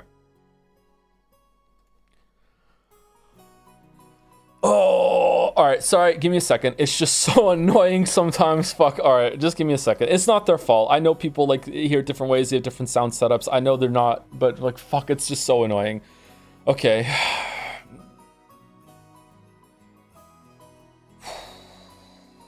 Okay. All right. Okay. Battler-kun, why don't you come with your aunt on an overseas trip sometime soon? How about Europe? After what you did last episode? Fuck off. I'm sure you could manage a half-day trip on a plane. Giggle, giggle, giggle. Stop it, mother. Battler-kun's dislike for vehicles is probably genetic. Is it? Oh, you mean Asumu-san? For some reason, she just couldn't handle vehicles. Pretty much anything other than a bicycle or a car. Whenever we tried to go far away, that woman was so annoying. I can't say woman today. With the not this, not that. I'm scared. Fall, fall. Gya, gya. Ooh, ooh. Children tend to learn that things their parents can't handle are dangerous. That's very true, yep. I'm sure Battler-kun saw Asuma-san doing something like that and learned that vehicles are scary. Giggle, giggle. So it's Asumu-san's genes then, is it? Who knows? Those would be some pretty annoying genes. That's enough talking about Asumu. Right now, you're the one who's here, right? You're right, sorry. Hey, the cars are here. Exactly 3 of them. Get in, get in. Fall, fall. Where's the parachute? Where's the parachute? Ooh, ooh, giggle. I don't remember this happening. Is this like a scene we didn't see before, or? Why, you little... Hold on, stop right there. I'll sentence you to little girl tickle punishment. Being in high spirits is such a wonderful thing. Without Battler-kun and Maria-chan, the atmosphere in that plane would have been pretty grim. Man, episode 1 is starting off just off to the races. Thanks. I'll assume you mean that literally. Hey brats, the taxis are here. You can play around later.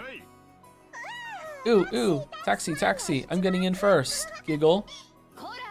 Hey, Maria and you two, Battler-kun, stop fooling around. You'll bump into someone. The tone of Aunt Rose's voice grew a little frightening. When even Battler realized they were fooling around a bit too much, just as expected, he bumped into someone. Oh, sorry. Battler-kun, you guys are going in that car. You're keeping them waiting. After George urged them to hurry on, Battler apologized to the person he bumped into and ran up to his parents, who were telling him to come quickly. He bumped into George, right? With a clunking sound, the doors on the 3 taxis were shut one after another, and they departed for the harbor.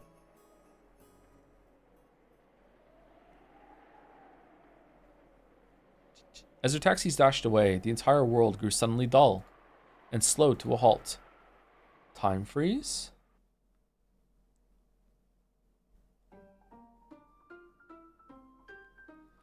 Voices, the wind, and even sound, all of it stopped, and all of the people who were trying to move froze like the instant someone takes a photo. Coming to a halt. People and machines and clock hands, even the dust dancing in the wind, we were frozen. Some people who were walking froze with one leg still in the air. Scraps of paper dancing in the wind were pinned in midair, frozen in place. Then, among the shadows standing still in this unmoving world, a single one stirred.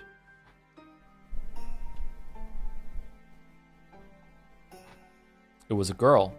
The girl Battler, yeah, it is girl Battler, had just bumped into. Okay, so it was her then, okay. Though she had moved, it was a truly subtle thing.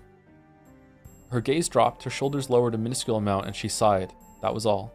In a normal world, that probably wouldn't even be taken as movement, but in this still world, it looked very out of place. Then, something else moved. It was a black cat wandering around the shadows near the taxi rank. It came up right behind the girl, and leisurely changed its form into that of a human. Berncastle. This was no cat. It was a witch. Of course, the girl was also a witch. As the witch stood still, her gaze still downwards, she muttered, I can't stop everyone from going to Rikinjima, can I? You cannot. On October 4th, 1986, you are not here. If I were, would stopping everyone really have been possible? Well, I can't imagine what a 6-year-old girl can do to make them turn back. Still, that's right. If you were in this place, the probability wouldn't have been 0. Whenever there's a probability greater than 0, I can seek out a miracle. If I hadn't been sick, and they hadn't left me behind. With her head facing downwards, the witch tightened her fists. They were trembling very slightly. You were sick in bed starting October 3rd, 1986, and Beato's game board is sealed off starting October 4th. You were not given a chance to avoid getting sick. In other words, Tsumari, it would normally be absolutely impossible for you to enter her game board. Thanks for being patronizing. I know that. I know that just seeing father, mother, and Oni-chan healthy like this, even that alone, is a spectacular miracle. Hold on. When did she break into the ending of episode 3 then? Because this reads to me like this just happened after she fell off the building and she's here now. So when did she go into the end of episode? Oh, for fuck's sake. Okay, sorry, I can mute the phone to vibrate. 1 second. I don't want to turn my phone off for streams just in case there's an emergency I need to deal with, chat. Sorry, I'm paranoid. I can put it on vibrate though. Okay.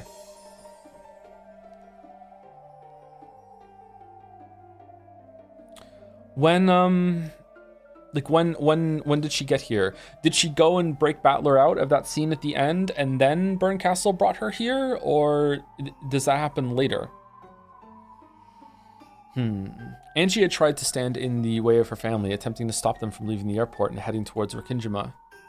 Are you still under the blanket fort? Yes. Does it sound good today? I've even extended the blanket fort. I have another curtain here now with some soundproof foam on it.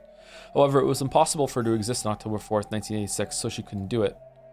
Even though her brother had only bumped into her and apologized, even though he hadn't realized she was his own little sister. Shit. It had been such a miracle that she could cry like the seagulls.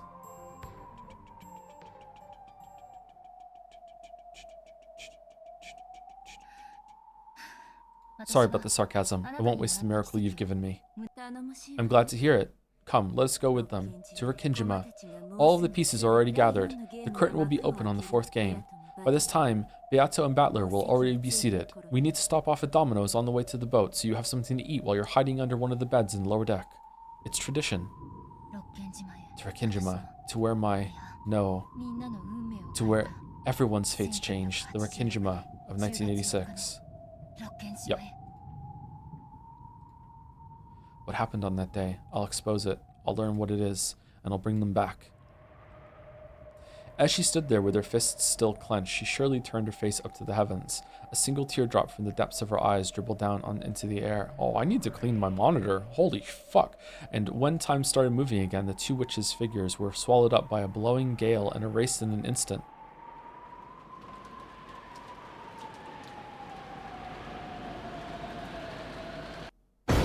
Ah, what the? Oh, it's different.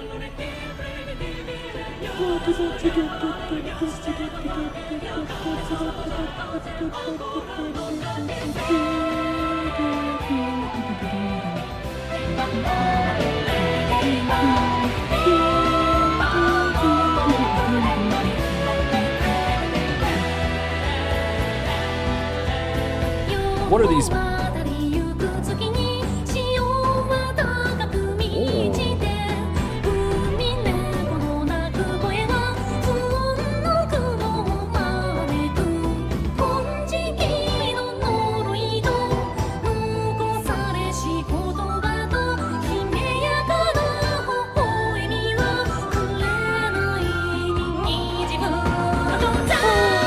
All the towers? No!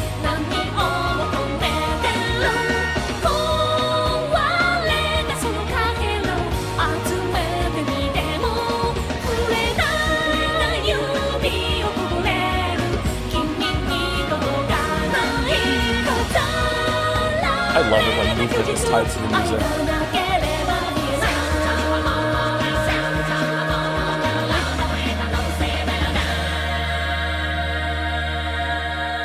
Alright, so introducing a new main protagonist halfway through your long-ass story. Fucking Chronicles of Amber bullshit. Fucking hell. Enjoy that joke for 4 of you. Enjoy, enjoy, enjoy. That's for you. That's a freebie. Enjoy. Oh, we're in this room. Okay.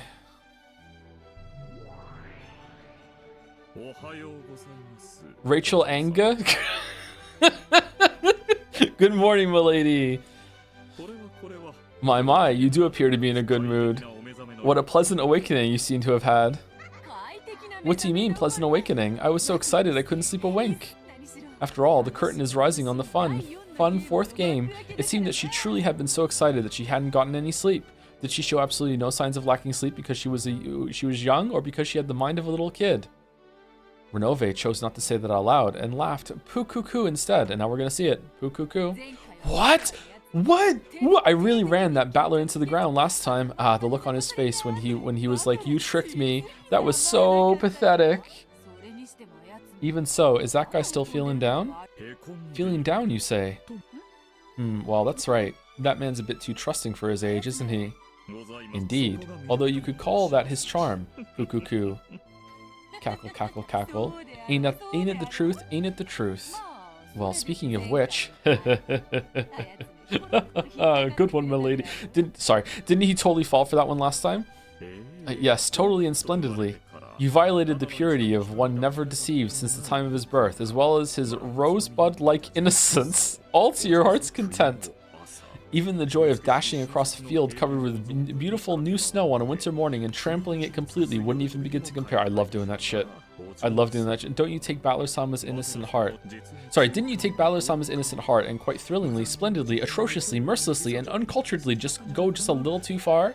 And you insulted him to the highest degree, enough to make one uneasy. Most people would be crushed after something like that. Poo coo coo coo coo. So much so that they wouldn't want to see your face ever again. I know that much. I also, are we just doing the same bit as last time? I also thought that if he was too disheartened to join us at the table, even though the 4th game is finally starting, that would be such a pain. So I came to you, thinking that it'd be better to prepare a countermeasure for that case beforehand. In that case, perhaps it really would be best to prepare such a countermeasure. I'm sad to say that your North Wind and Sun strategy gave Battler-sama quite a shock.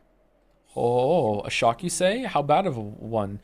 Beato lowered her voice slightly, asking timidly. Renove followed suit and lowered his voice in the same way. In truth, he has been crouching and clutching at his knees for some time now. I spoke to him several times, but he did not answer. I also brought him some food, but he never even touched it. Oh, that is troublesome, Mr. Renove. Is he really feeling that down? I know what could cheer him up. Poo-coo-coo-coo-coo. It is only natural. After all, you... thoroughly... beat him down, milady. That would make most people start to distrust humans. Oh, distrust of humans? How convenient. Let him give up on humans and trust witches. Wahaha. Oh. Cough. Sorry, I shouldn't fool around too much. Beato had tried to joke about it, but the situation seemed to be quite serious, so that even she took the hint and hid her laughter. Is it really that serious? Should we just wait a little longer before beginning the 4th game? Like maybe most of the episode? Just fuck around beach episode? Just slow pointless scenes just for most of it until we find, let's finally start the game. Lady Burncastle's guest will be arriving, so it may be best to open the 4th game quickly. Oh, Okay, however, perhaps you ought to show a little concern for Battler's feelings, milady. Concern? Show concern, you say? How should I do that? He's feeling down, so... That's right, shall I cheer him up? By going to the beat. When a person's heart is dark and closed off, interacting with them in a dark manner gains you nothing. Your only option is to shine with a brightness stronger than the dark.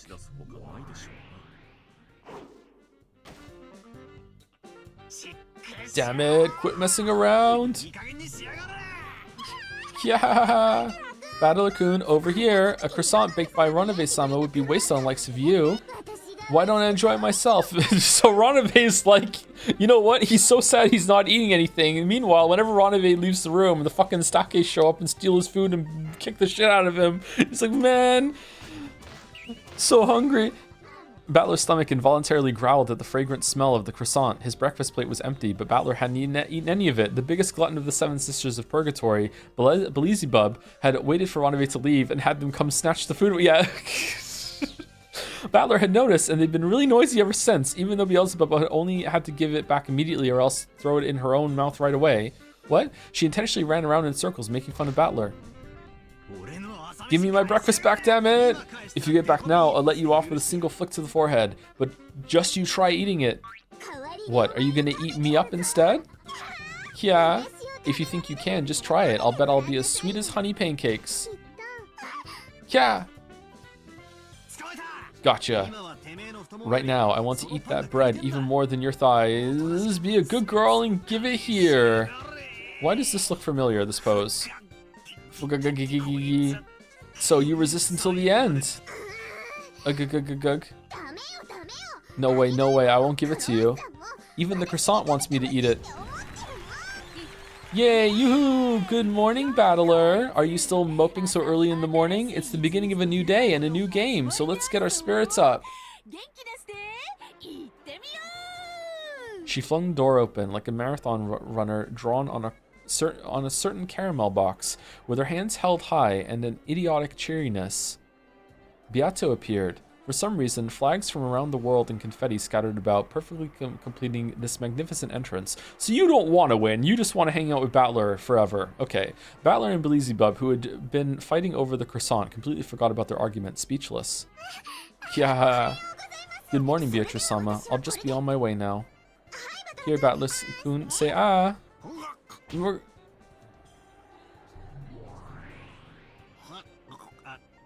Chomp, gulp. Hey, morning, Beato. Glad to see you're cheery this morning. Beato and Battler looked at each other. It seemed neither had a clue what was going on with the other. But Battler, what's going on, Ranave? He looks totally fine, doesn't he? He isn't clutching his knees. And he's answering. Wait a sec, he was even in the middle of eating. Cuckoo. No, he was sleeping like a baby in his futon, clutching his knees. I informed him that it was time to wake up, but he just wouldn't rise. I tried to feed him, but it seems that a naughty cat wandered in and prevented that. Cuckoo. You tricked me! Alright, resolve the bet. Beatrice got Ranave tricked. What's a pun we can do for Ranave? Ruse evade! She got ruse evade! Ah! You should talk. Weren't you the one who played that massive trick last time? I don't have a clue what's going on, but it looks like you got what you deserved. By the way, Ranave, nice one. -2 for that? I just thought of that right up on the spot. What the fuck? Cuckoo, thank you very much, Battler-sama. The two men stuck up their thumbs as though they understood each other, chuckling together. For a while, Beato was very energetic, trying to hide her embarrassment.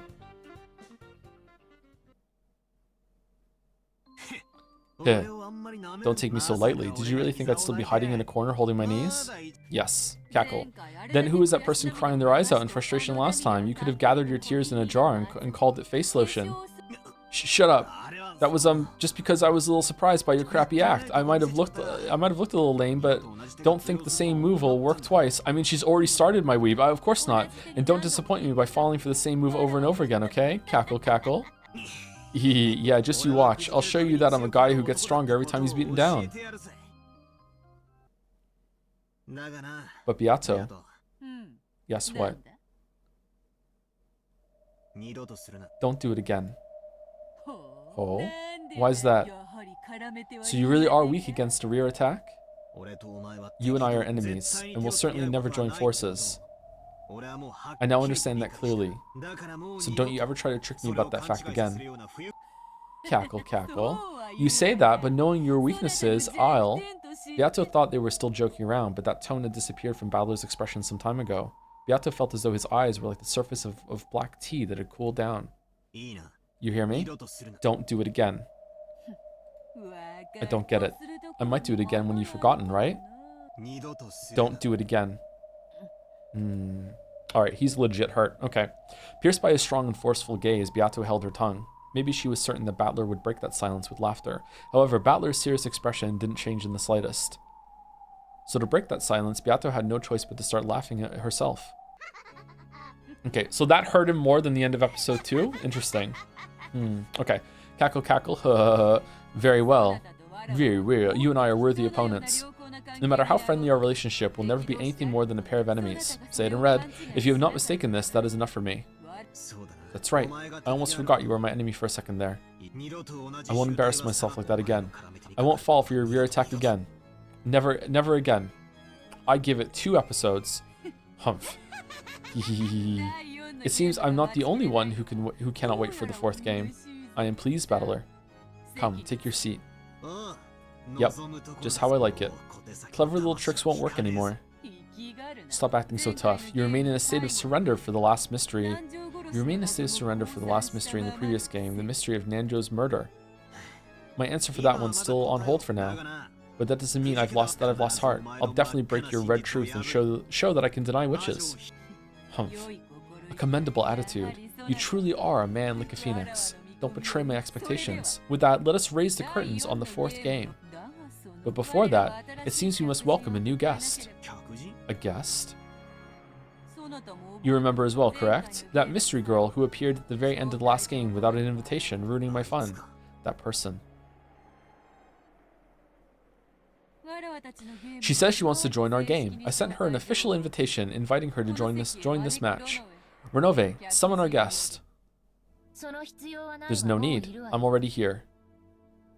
The voice that answered Beato's call came from the darkness in a corner of the room.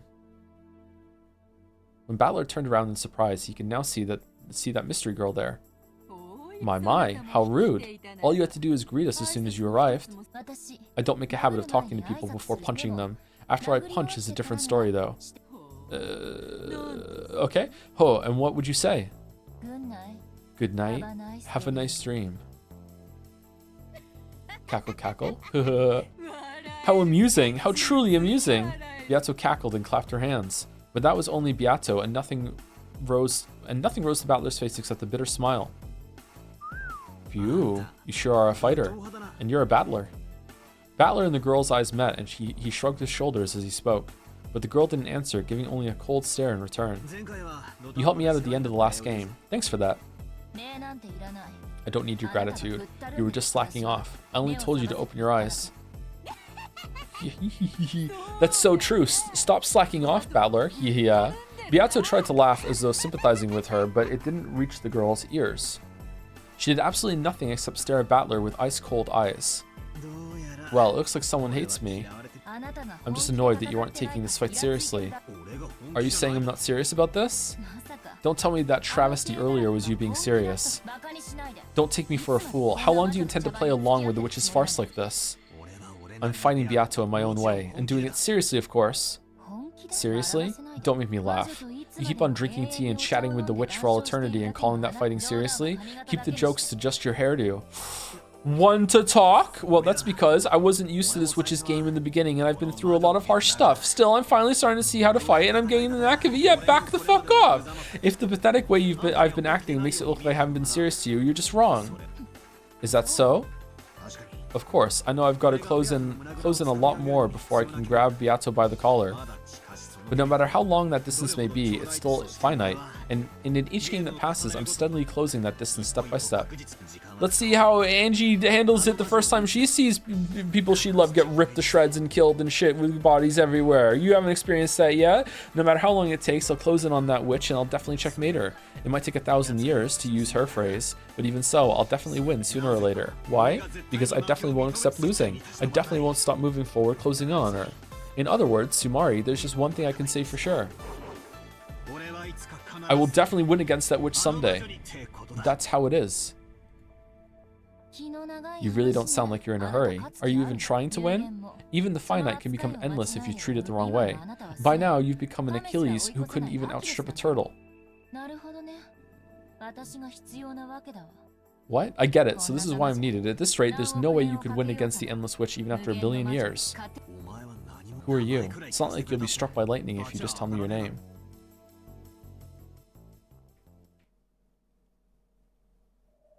At that point, the girl fell silent, gazing straight into Battler's eyes.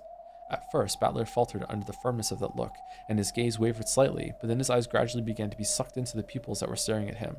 Then, inside those eyes, he saw a light that he'd seen some time before. Battler was struck by how strongly they resembled the eyes of a girl who definitely couldn't be here, even though that was completely impossible. I am Angie, said Angie. I know it's stupid, but for some reason it feels true to me. But that can't be right. That person's supposed to still be 6 years old. You couldn't possibly be. Angie, could you?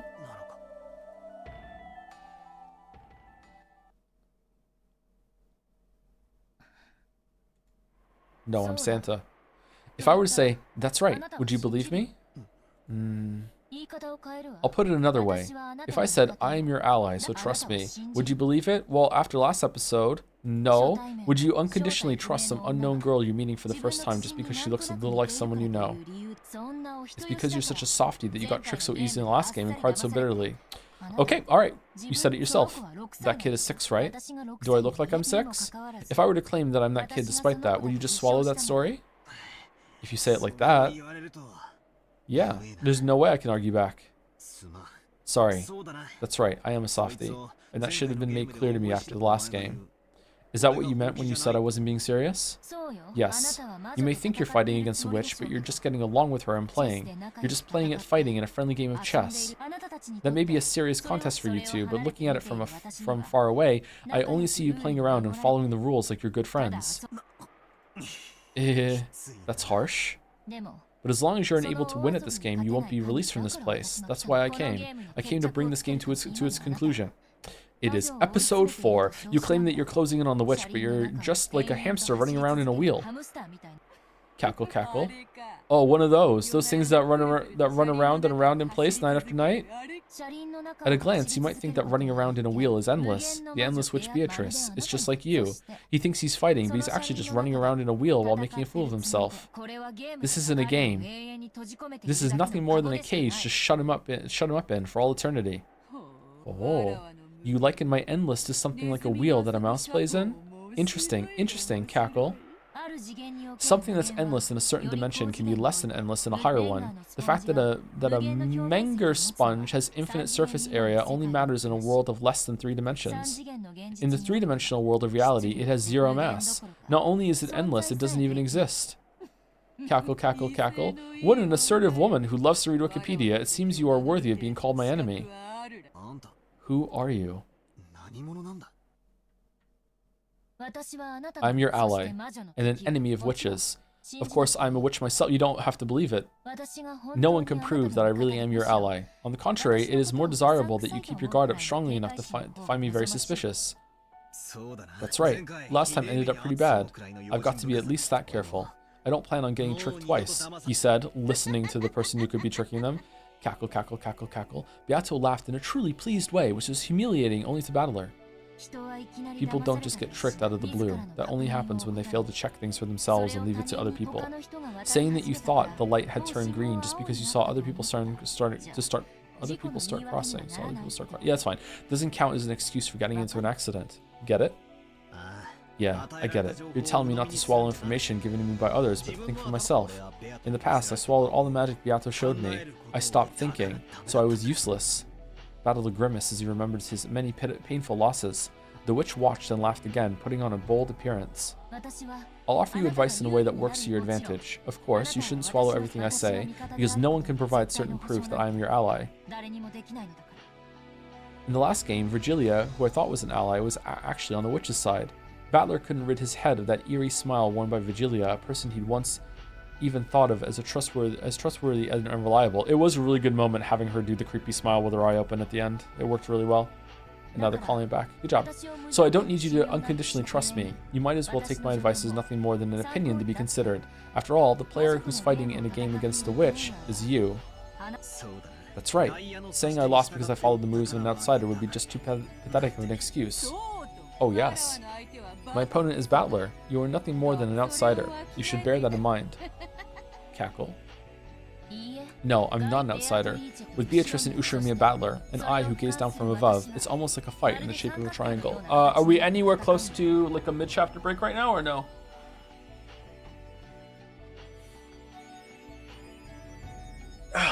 No? Okay, let's just take a break right now then. I'm gonna go get the kettle on. Are you kidding? And like, I mean, like, sometimes the chapter has like a little scene break where they go to a different area. I'm not talking about the glass shatter.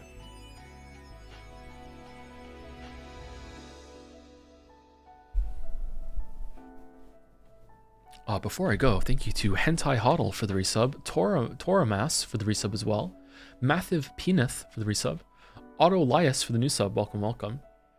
Toramas also says, hey Joe, been loving the streams a lot lately, but it's weird to know that we share the same name now. Oh, okay. Oh, damn. You're a Joe too? Thank you, Yuri was taken for the bits.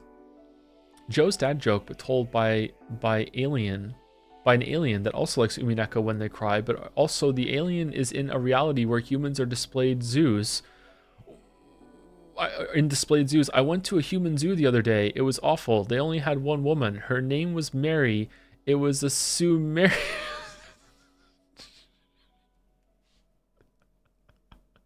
It was a Sumeri or something like that. Haha, lol, I'm sorry.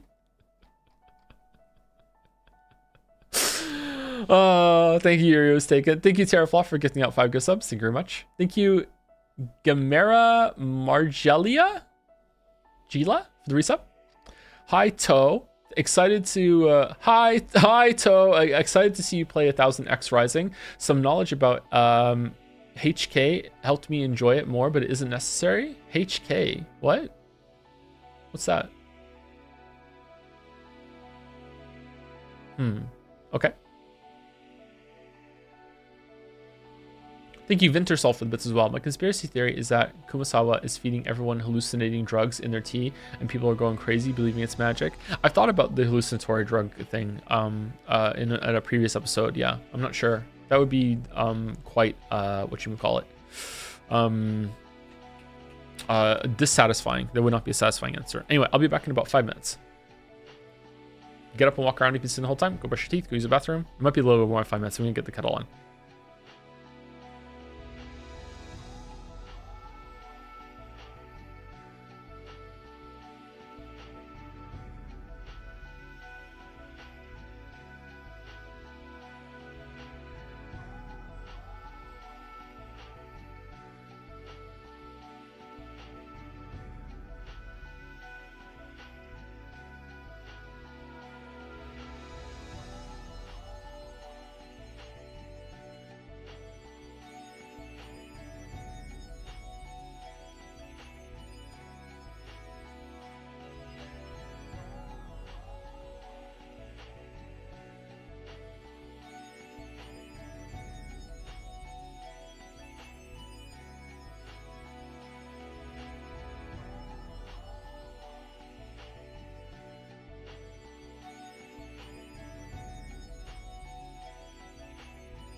Okay, hello. Tea is steeping. I need to go finish it in about 5-10 minutes. And I'll get some biscuits when I do. I noticed that if I have a little bit of sugar during break or something with some carbs in it rather than sugar, it kind of perks me up a little bit. So I'd like to do that.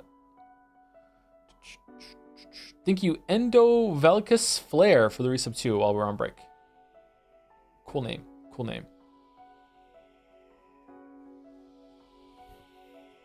Anyway, let us continue.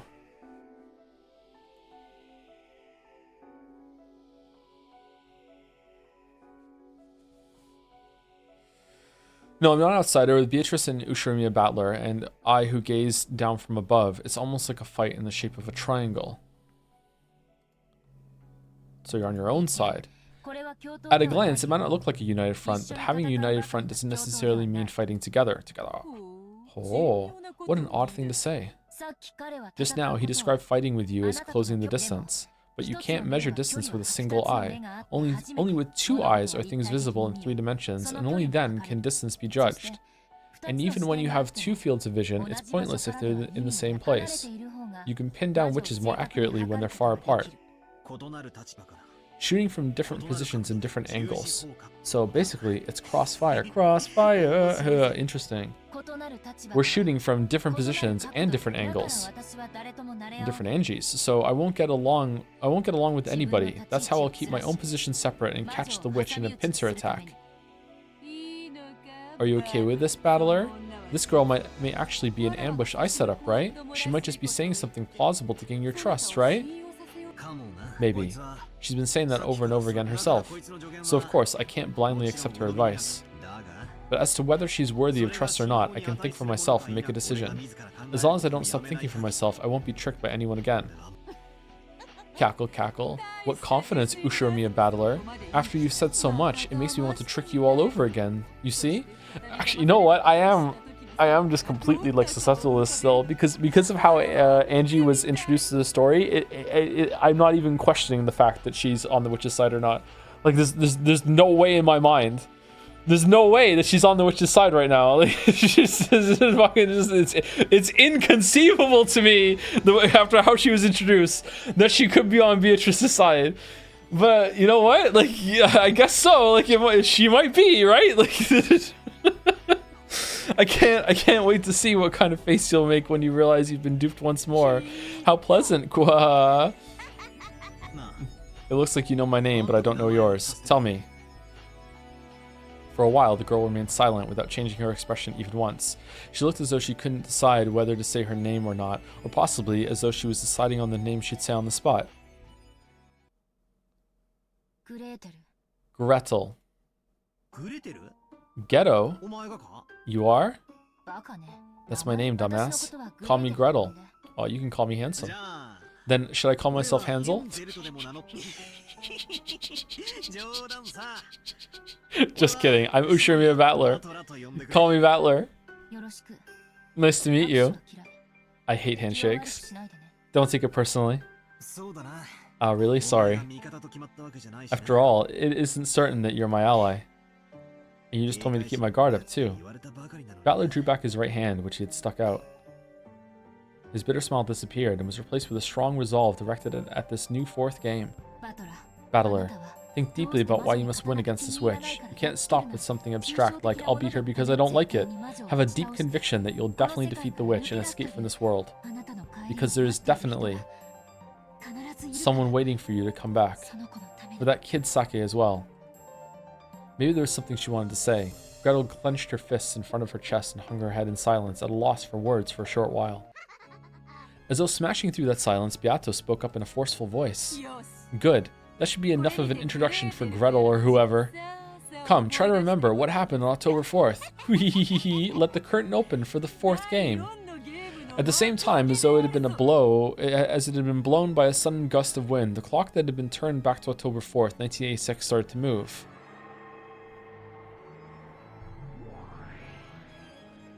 While we remained in the witch's tea room, the blue-gray sea and the green Rikindrima spread out between us. Fucking hell, I just added a word there. And we could see a boat heading there, its wake trailing behind it. The sky was already cloudy, and it seemed that the barrier of the typhoon would soon shut the island away.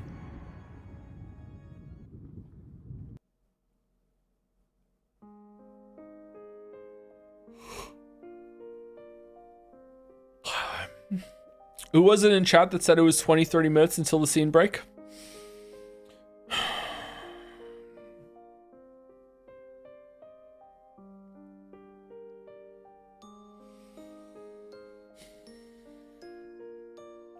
There was a boat docked in the harbor. I said 23 lines, Joe. I didn't see you say that in August. I think other people said it was longer, wasn't it? Maybe I misread it. Maybe I'm not tired. Okay. There was a boat docked in the harbor and Goda helping to unload it. Then, once all of its passengers had disembarked, the boat began to separate from the shoreline. The relatives were gradually swallowed up by the island. Looks like you're as cheery as ever, Maria. Ooh. Maria-chan, you'll trip if you aren't careful. Look out. Ooh. Gonna fall, sink, giggle. The long-missed cousins I had loved dashed across the beach, getting swallowed by the forest path that led to the mansion and disappeared. Again, I know it's the fourth time, but really it's the third time since the murders happened that we're seeing them from like get along before everything goes to shit. So it's not quite as effective as the other times, but it still has some punch. It's like it's really fucked up, like how like the allure of money and the inheritance like cause people to kill each other here. Like, I don't know if they can do it again after this. I don't know. It's kind of wearing a bit thin, but it still has some gas left in the tank for the comparison. And of course, Oni-chan could be seen among them too. Damn it. Stop right there, Maria. You nimble little brat. Giggle. Ooh. Giggle. Maria Oni-chan, whom I'd loved, started dashing, and Oni-chan... One-chan? Oni and One? Or is it One and Oni?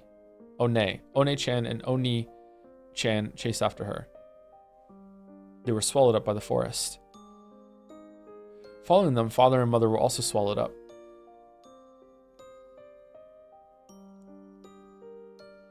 The rest of the parents were swallowed up. They were swallowed up, leaving only me behind. Dumbass. How long are you gonna joke around and play with a witch in a place like this? Come back quickly, Oni-chan. Don't leave me all alone. And realize how cruel and lonely the world I'm isolated in is. Aww. Welcome to Rakinja.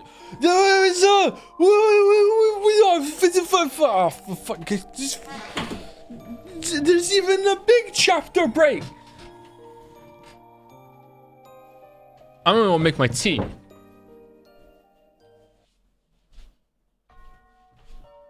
angry.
Chat.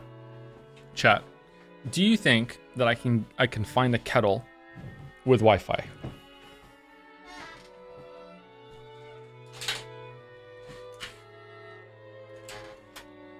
Question mark. I want to like pre-fill the kettle with water before I start stream. And then when it's 5 minutes away from break time, I want to hit a button on my phone to make the kettle start boiling.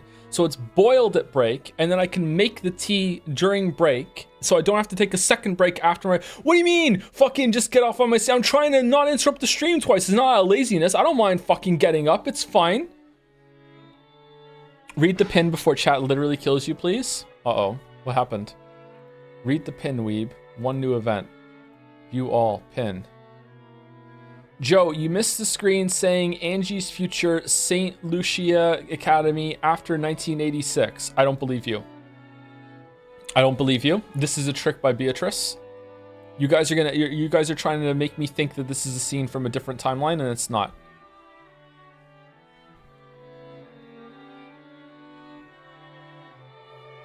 There's no way. There's no way. You can get a remote power switch if your kettle is simple enough. My kettle cost $20. It was on sale from $40, and it's possibly the best kettle ever. It's such a good kettle. It even has a blue light in the bottom. It lights up when it's on. Just restart the episode. $20 Canadian. Yep.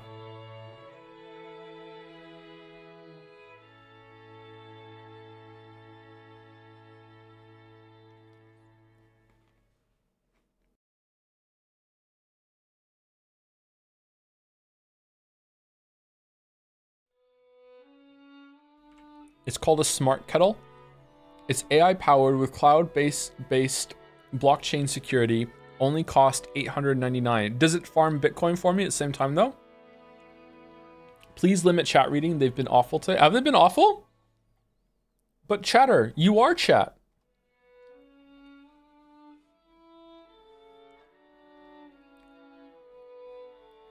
Very bad chat. Oh, mouse agrees. Okay. All right.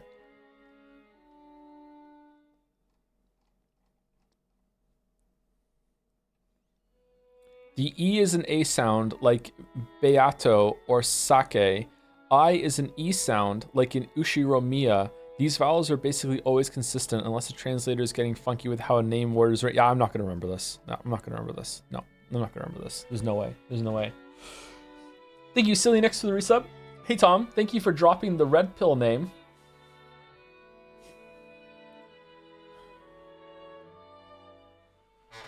What? Like, still the biggest internet betrayal I have experienced, your name not being Joe, but thank you for the great entertainment, even though you made me enjoy 11 plus hours of Umipiko on a Sunday. So can you please not do back-to-back Umipiko streams again? I'm sorry, it was extenuating circumstances. We had to do it.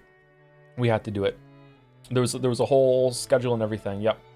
I really wanted to do it.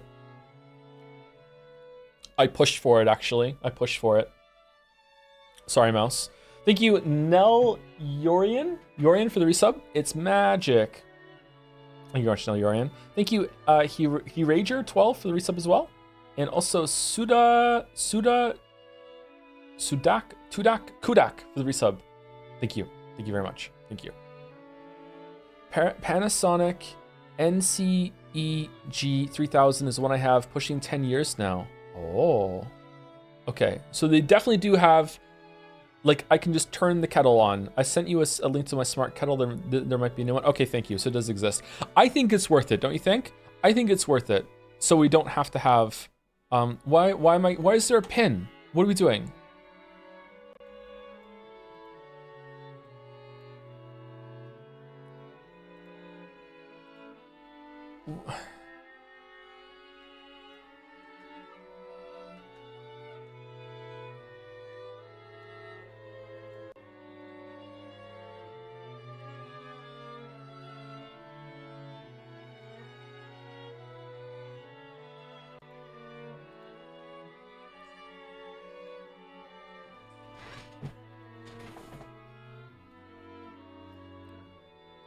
Okay. It's just a white screen with what I missed on it. Okay, all right. Okay. Umineko fans, Umineko bros, Umineko, we need to have a serious talk.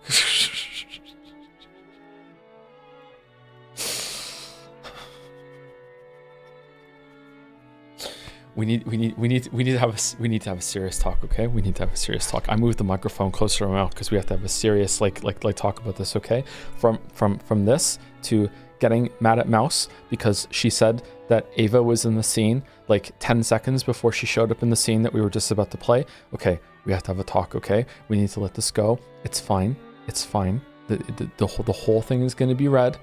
If anything, the only thing that's going to stop us from finishing at this point is this attitude of being like fucking just like overly like vigilant about, oh no, the spoilers, oh no, you missed one screen. It's fine. Chat told me it's okay. All right. Okay. So now we're going to put all this behind us now. Okay. All right. And I'm going to count down from 10. And then after we get to 0, we're all going to move on from this. Okay. And we're going to come to a better position. All right. That's what we're going to do. All right. You ready? Okay. We're all moving past. All right. So 10. Good day to you.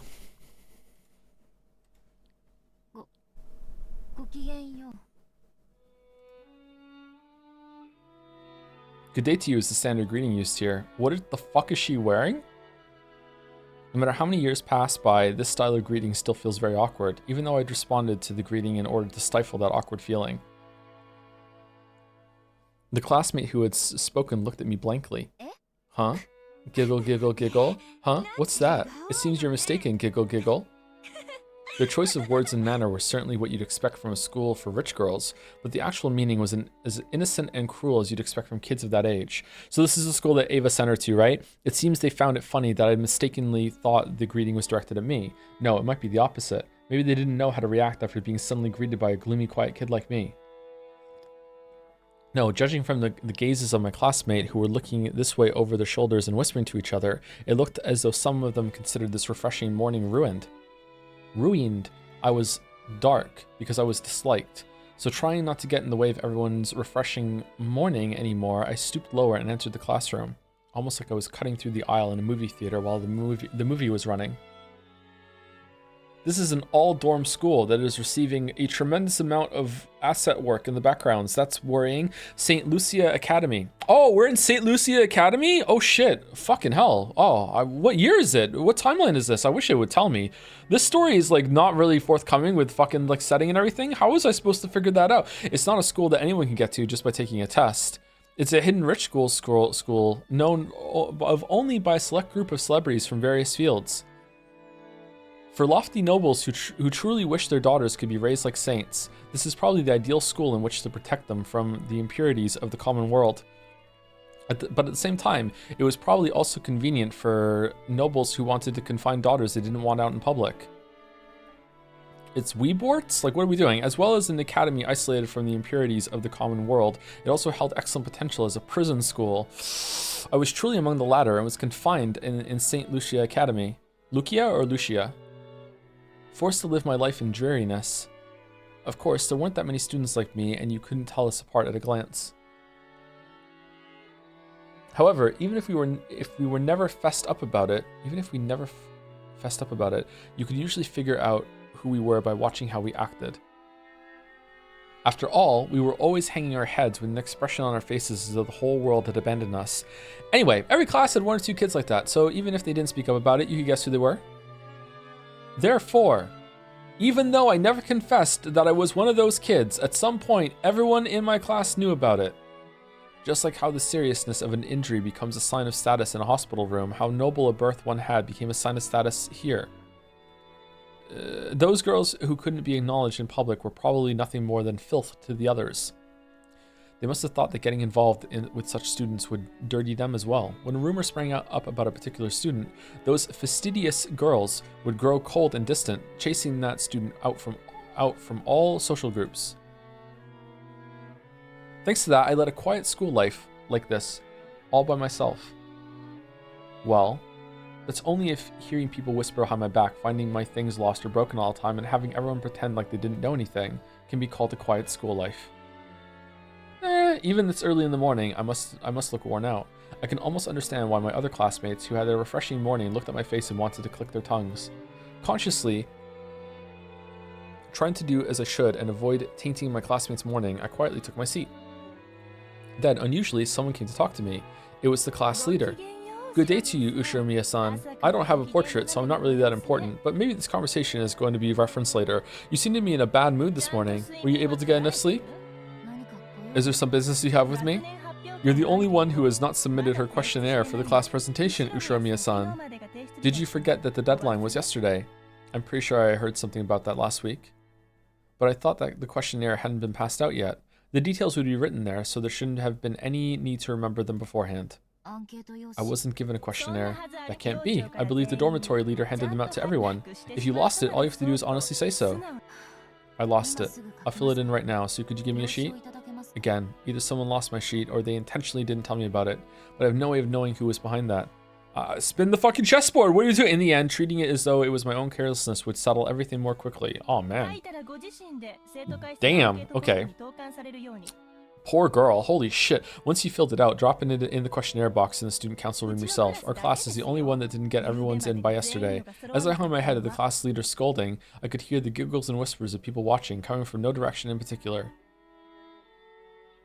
Ushiramiya-san did it again. Oh, there's an announcement of this? Oh man, even the teachers are in on bullying her. Holy fuck. She's just so careless. She doesn't deserve to be in this school. She has no dignity and no manners either. Sorry, girls, but I've dealt with much worse when it comes to unfair personal attacks. As I froze my heart and let those arrows of ridicule pass by, I quickly filled out the questionnaire. Okay, I'm going to dip a biscuit into my tea, and I'm going to eat it.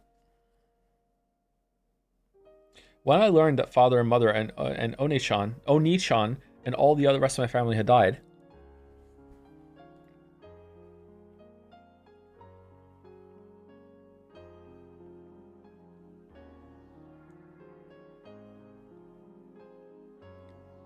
okay, is the chewing too bad or are we good?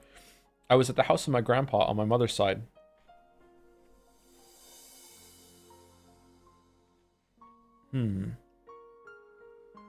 The only survivor of the accident was Ushiramiya Eva. Only Aunt Eva. Even at the time, I hadn't really liked Aunt Eva.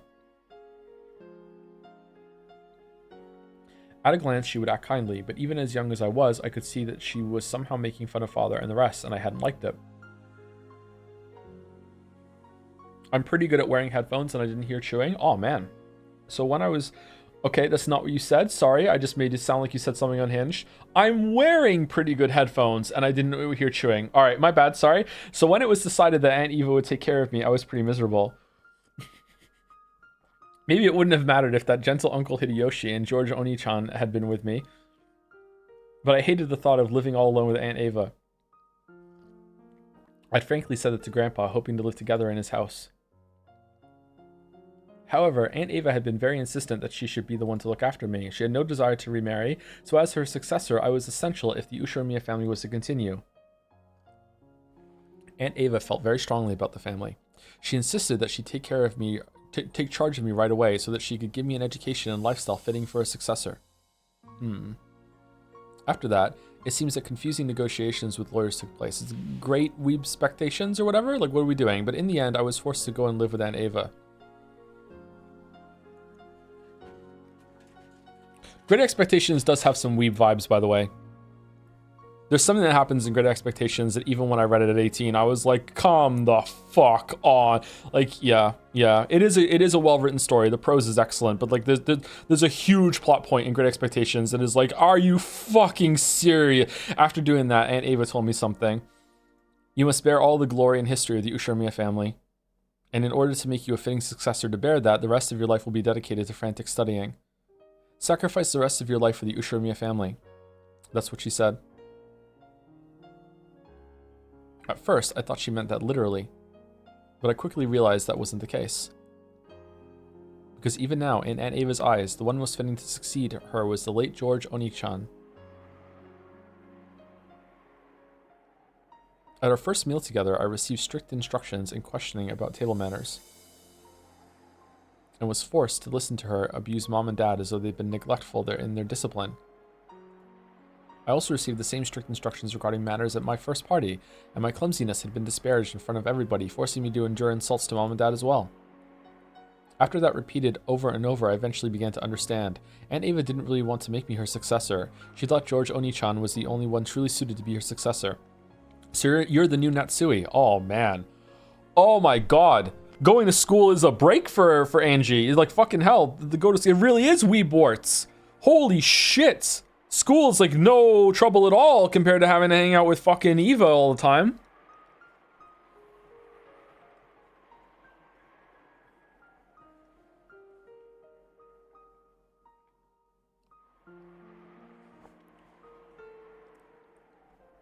She couldn't forgive the fact that it was to be me instead. Sorry, that was my last biscuit. So she insulted me in front of lots of people. She humiliated me. And she made it known exactly how I was inferior to George Oni-chan to both acquaintances and strangers, surely in place of a memorial service for her dead son.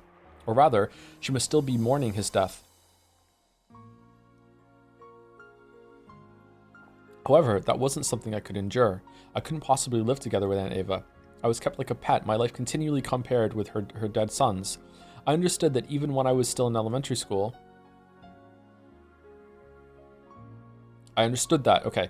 I tried to escape the Ushiromiya house and run off to the house of my grandpa on my mother's side. However, Aunt Ava had already foreseen that. No, thinking back on it, she must have lured me into escaping.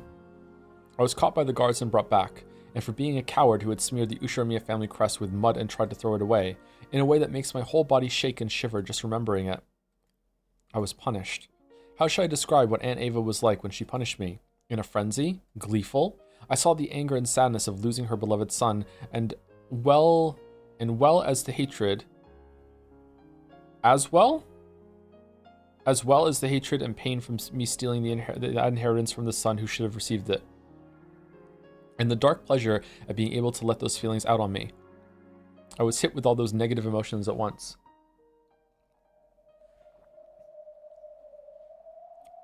Then all of my free time and freedom to act was stolen, and I was put under surveillance around the clock. I may have lived in a gorgeous mansion dressed in expensive clothes, but my heart and my dignity had been trampled upon, and I was the Ushiromiya family's slave. It's cattle. Compared to that lifestyle, the derisive laughter of my classmates here was calm and pleasant. It caused my heart no trouble.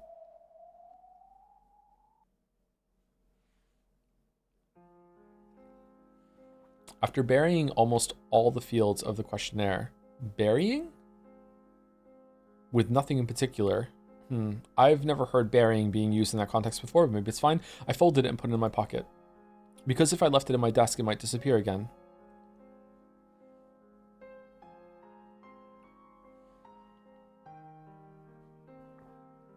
During lunch break, after dropping it off at the post box in the student council room, I finished lunch by myself as usual and headed behind the school building where no one could be seen. There I lit up a cigarette and sneered at my stalker, Odagiri. Only my time by myself could protect me from the derisive laughter and gossip. Since I was hated and didn't have a single friend, my time alone was the most kind to me. After checking the surrounding bushes to see whether some malicious classmates were hiding and threatening my time of quiet, I finally relaxed the tension from my entire body, knowing that I had gained some true peace.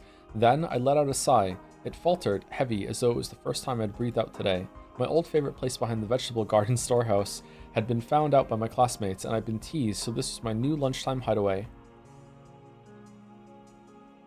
There was nowhere to sit behind the school building. As I crouched near the wall in the shadow of the bushes, I opened my bag and took out a book with an elaborate old-fashioned binding. Just glancing at it, you'd probably think it was a religious book or something written in the Middle Ages, but this wasn't a book. It was a diary. Of course, it wasn't my diary. There weren't any special things worth writing about in my daily life. Every single day was just gray, cold, and dry. In those completely unchanging days, there aren't any changes worth writing down. This was the diary of Maria One-chan, a girl I'd been very close to. She'd been a bit strange and 3 years older than me, but Oni-chan was always a warm, wonderful cousin. She would always grab me by the hand and let me join in on some fun game. I remembered that being able to see her was the most fun part of our family gatherings. When I opened the diary, the characters, which were made fairly skillfully considering that this was an elementary schooler, were packed close together, though they were written on every other line. Was she just hopelessly obsessed with jotting everything down in her diary? Probably not. To her, writing her daily life down in a diary was probably like having a conversation with another part of herself. So rather than an object on which the events of her day were written down, Maria Oni-chan's diary, right? Oni-chan? Was written like a letter to another part of herself, telling of the events of that day. I found this diary among her belongings after her death and secretly took it home. At first, I felt that reading someone else's diary might be boorish and satisfied myself with just keeping it by my side, but I couldn't help flipping through the pages and reading through it bit by bit. And by now, she had become my only friend. That's terrifying. I gently opened the page with the bookmark. Ooh. Sorry to keep you waiting, Maria Oni-chan. Could you let me hear your story again? At the same time, a very, very soft breeze blew, tickling the paper. I thought the open diary might have sparkled faintly. The weather's good today. Maria Oni-chan loves the wonderful rays of sunlight, so I'm sure she's in a good mood. On the pages of the open diary, no, in the world of the diary, Maria Oni-chan showed herself. I'm pretty sure she was 9 when she died, so her form was already younger than me. But I call her Oni-chan, so she affectionately calls me Angie. Ooh. Angie, you were slow getting here today. Was it packed at lunch? Yes. It's always packed. Groups of friends set up camp in the seats, and they stay there even after they finished eating. It's pretty fatal if you get to the dining hall late. I was on cleanup duty today. Ooh, I eat fast. The faster you eat, the more you can play. Ooh. Maybe she realized I was holding a grudge because that duty had been forced upon me and shortened my lunch break by a bit. Maria Oni-chan brightly changed the subject. Grateful for the act of kindness, I responded by saying I was a slow eater. Maria calmed me down, saying something about teaching me the trick to eating fast. I read about it in her diary. No, I heard it from Maria Oni-chan. She was ranked number 1 among the girls in the speed eating ranking for her grades newspaper. Quoi? She was apparently very proud of that, but a little disappointed that her mother Aunt Rosa hadn't praised her very much for it. Just a part of the standardized testing process, yep. Ooh, then let's start our story for today. How far did we get yesterday? Ooh. This far. Until you got to Sakutaro as a present. Until you got Sakutaro as a present, Maria Oni-chan. You promised that you'd tell me about Sakutaro. Ooh, let's talk about Sakutaro. You know, Sakutaro is a really cute stuffed animal. I'm sure you'd like him too, Angie. Ooh. Yeah, tell me that story. The only time I can relax at school is when I'm listening to your stories during lunch break. Ooh, I'll tell you about it. Sakutaro was really, when I looked at Maria Oni-chan, who was always in a good mood, it made my heart feel warm as well. As I listened to her tale, I began to get absorbed into her world.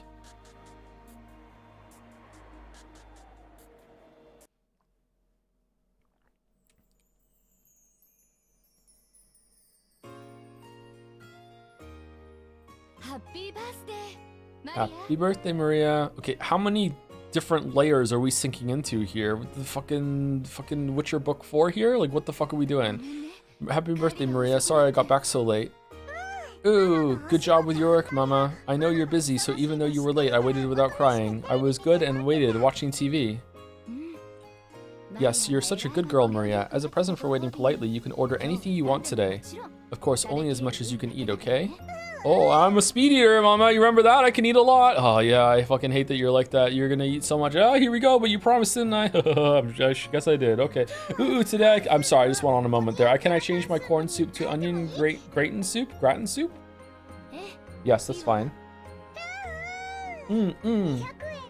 It's 200 yen more expensive, but I can change it to prosciutto pizza? Yes, that's fine, if you really can eat it, but that's okay. It's your birthday after all. There must be a reward for the good girl who waited so patiently. Ooh. Then can I have an enchilada cheesecake for dessert? And then the chef's choice fruit salad and kids french fries. I want to drink melon soda too. Ooh. I'm a good girl. Mama praised me. Ooh. Giggle. You're getting a little too excited. If you don't quiet down a bit, you'll disturb the other customers. When Rosa gently admonished her, Maria stuck her tongue out and eased up a little, but it seemed that she was having a hard time repressing her excitement at being able to eat out with her mother after such a long time. Today was Maria's birthday. Rosa always tried to let Maria spend her birthdays at great restaurants. When Maria had been in kindergarten, they sometimes invited other kids from the neighborhood over and had a party at home. Maria is annoying. Maria is annoying in some scenes. She's not being annoying in this scene. She's just being a kid in this scene. This is how kids are sometimes. I mean, sometimes kids can be annoying when they're excited, but there's a difference between like being like reasonably annoying and being unreasonably annoying, right? Like sometimes when a kid is being annoying, it doesn't, you just have to tank it because like they're just being normal. They're just being a kid. It's when a kid, and you have to learn how to tell the difference. Sometimes a kid is like out of line annoying and you have to be like, okay, hold on. Like you need like a talking to here. Maybe we'll step away or whatever. But like sometimes kids are just being annoying because they're excited. And that's part about being a kid, you know? Rosa would make a wonderful cake and snacks and decorate the house herself, making it a huge celebration. But when they moved and Maria no longer had friends in the neighborhood, Rosa had started splurging at expensive restaurants instead. And that's why she killed everyone in episode 2. Just too much restaurant debt. However, today they were in a normal family restaurant. It was also a little late in the day for a kid like Maria to eat there, even with a parent. Actually, she had gotten reservations at a fantastic place that would surely have pleased Maria. Of course, she had also prepared a wonderful cake with Maria's name written on it, but Rosa just hadn't been able to finish up her business and had been forced to cancel. Aw, that sucks. Since that plan had been traded for a local family restaurant, Rosa felt a little indebted to Maria. Therefore, more than anything. So she was prepared to spoil Maria a bit and let her have whatever she wanted tonight. Whoa. Okay. You never used to eat much, did you, Maria Oni-chan? Was it really alright to order that much? Ooh, I can't eat very much, but I like to have a lot lined up. You know, like on a birthday table, if it's colored all over with red and blue and green and yellow, it makes you really happy. You're right. Having your birthday table be colorful can make you feel happy. Birthdays at my place were no match for yours, Maria Oni-chan, but the cakes we bought at the Fumiya store in front of the station were always gorgeous. Angie thought back to her own birthdays nostalgically. Are we gonna see one now? Oh, we are! Okay. Even though Dad was busy, he sometimes came home just to show up at my birthday party, and then went right back to his company. At the time, I was sad, but I now understand how important I was to Dad.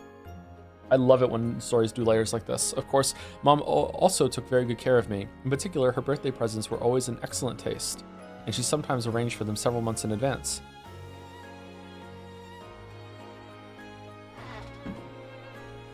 Even though we always sent an invitation to Battler Oni-chan, he didn't get along with Dad or something, so he kept not coming.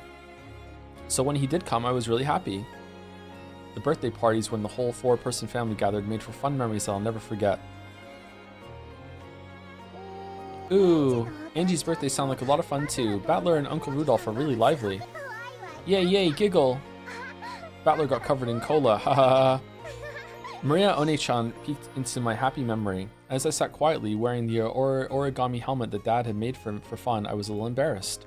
In my hand was a paper gun that Battler Oni-chan had folded for me, and Mom was taking a commemorative photo. It was the happiest moment of my life. But your birthday's no worse, Maria Oni-chan. And this is the day you get him, right? Sakutaro. Ooh, I was really looking forward to it. I got so excited, wondering when Mama would show me the wrap present in the corner of her bag. Sakutaro is the name of a stuffed animal that Maria was to receive that day.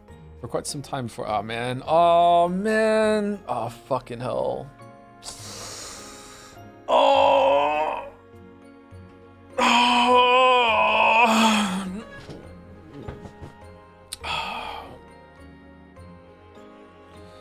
Okay, so there's two reads on this, chat. There's 2 reads on this, and it once again goes into the theme of accepting a better magical reality or denying magic and then seeing things how they are really depressive. There are 2 reads on this scene, chat. One scene is that Angie has magical powers and through some magical connection can speak to her dead cousin and reminisce about their memories together and oh, it's so great and this is what actually really happened and all this other stuff. And then there's the non-magical answer, which is that she's so tragically abused and repressed and is having such a horrible life that she's sitting outside in her school by herself with her dead cousin's diary, daydreaming about family memories that she has no business knowing, could never know, and is just reminiscing about what could have been, what could have been, what could have been.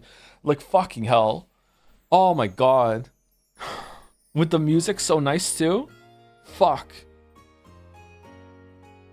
So what do you want it to be, chat? Do you want to have Do you want to have magic and make her have like a good moment here? That's this little reprieve in her the dog shit fucking like puddle that is her life, or do you want to, you know, take it away from her and just be like, no, you're daydreaming as a tragic fucking abuse survivor? For quite some time before then, Aunt Rosa had been making a stuffed animal to give to Maria as a present today. Hearing that it was a cute lion stuffed animal, Maria Oni-chan had already given it the name Sakutaro, even though she hadn't received it yet. Today, she was looking forward to meeting Sakutaro even more than her own birthday. Aunt Rosa ran a clothing design company. It seemed to be some kind of brand name. What was it? Auntie Rosa? It seems their catchphrase was, I can't forgive the me of yesterday. Unfortunately, I've never met someone who knew that of that brand name. Wait, what?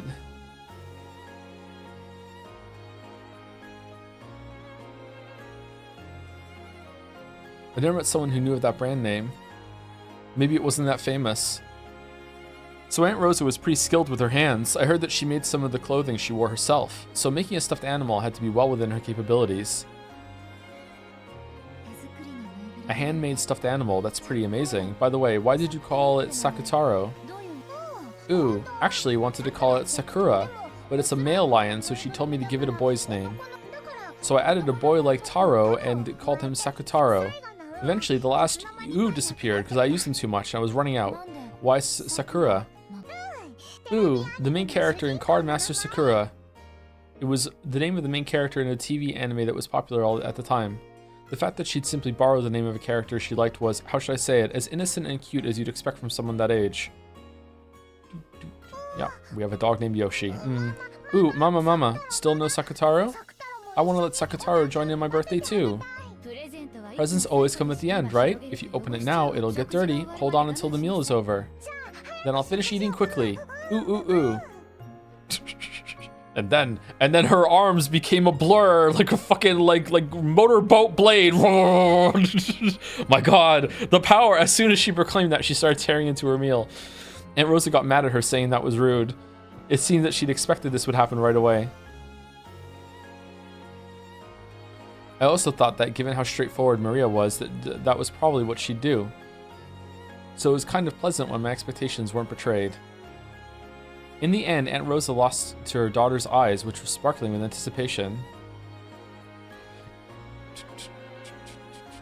You might know this anime. It would have aired during your time on TV.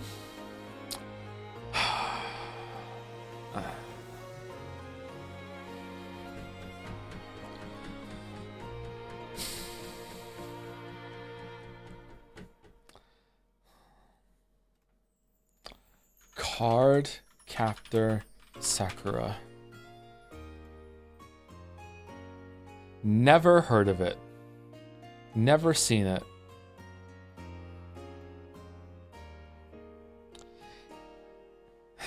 Cleaned up the table and took out the long-awaited wrapped present. Happy birthday, Maria.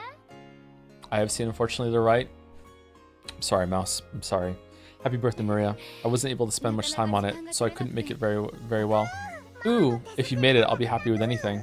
Ooh.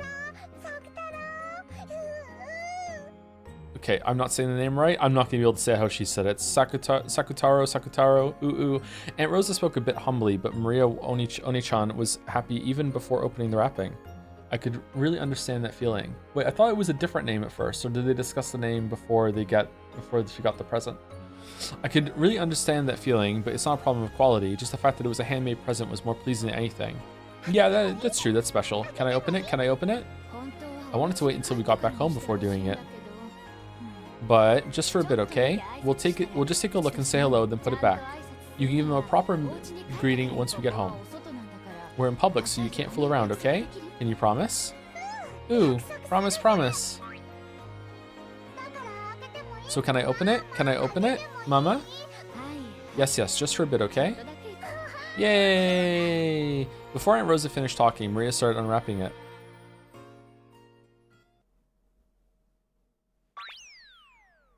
Whoa. As soon as she did, yellow and orange peeked out. What appeared was a slightly blank-looking lion stuffed animal with cute round eyes and a white chest. It was about the size of a small pillow. It looked pretty big next to someone as short as Maria Oni-chan, but it probably wasn't that large. From the perspective of someone who didn't know better, it would probably look like something cheap bought from a department store or something. But to Maria Oni-chan, it was her mother's handmade stuffed animal, the only one of its kind in the world and irreplaceable. Okay, so why isn't it on the island with her? Oh, Sakutaro, giggle, cute, so cute. Thank you, Mama. Thank you so much for making such a cute stuffed animal, even though you're so busy with work. Oh, is it completely made up story by Angie? Completely made up story by Maria in the diary. Real story, but she lost it, or real story, or Rosa like took it away from her afterwards or something like that. Oh, cute, so cute. Thank you, Mama. Thank you so much for making such a cute stuffed animal, even though you're so busy with work. If you praise me that much, it's actually embarrassing.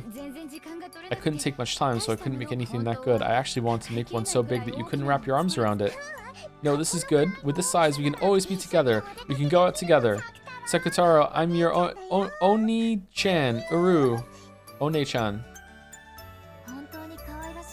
It really is an adorable stuffed animal. So this kid is Sakutaro, your best friend. Ooh, we can't go to school together, but me and my best friend are always together at home. In fact, Sakutaro has his own diary. I read it sometimes and pretend that we're doing things. Let's go into that one now. Sakutaro went and had dinner with his mom. You know, Sakutaro is really innocent and cute and is always nice to me. He supports me when I'm feeling down and plays a lot with me when I'm feeling good. So I'm never lonely anymore. Not lonely when Mama's busy with work and I'm all alone. Not even when no one plays with me at school. Isn't that right, Sakutaro? Uru?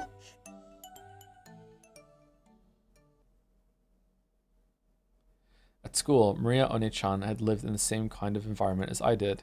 Compared to the other kids in her class, Maria One-chan's tempo was always a little slow. Her sensibilities and ways of viewing things were a little peculiar and a little too idiosyncratic for her to blend in.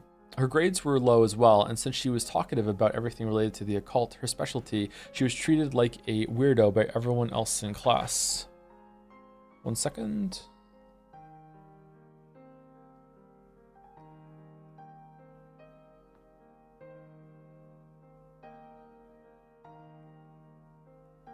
Okay, no, it was nothing. Sorry, her grades were low as well. Yeah. If you were touched by Maria One-chan, you'd be cursed, stuff like that. Apparently everyone in her class acted like she was disgusting, made fun of her, and avoided her. If a boy bumped into Maria One-chan, he'd start rubbing that part against the other boys as if he'd gotten some scum on him. Huh, they pick up her stuff like it was something filthy and chase the other boys around with it. It seems the girls thought even speaking to her was unpleasant, so they ignored her all the time, only giggling and sneering at her whenever she made a mistake. It looks like bullying is the same in all eras. Humans really don't advance at all, do they? If only they just get wiped out. I'm sad when I'm bullied, but I think it can't be helped. It can't be helped? Why not? After all, there's a rule that says every class has to have a single bully kid. Man, bullying's so fucked up.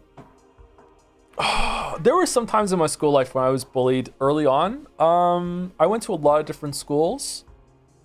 I think I wasn't bullied in high school. Both high schools I went to. I had like a couple of interactions now and then that were like temporary, like just like bullied for a day sort of thing. Got into a couple fights, that sort of thing, but nothing that was long lasting.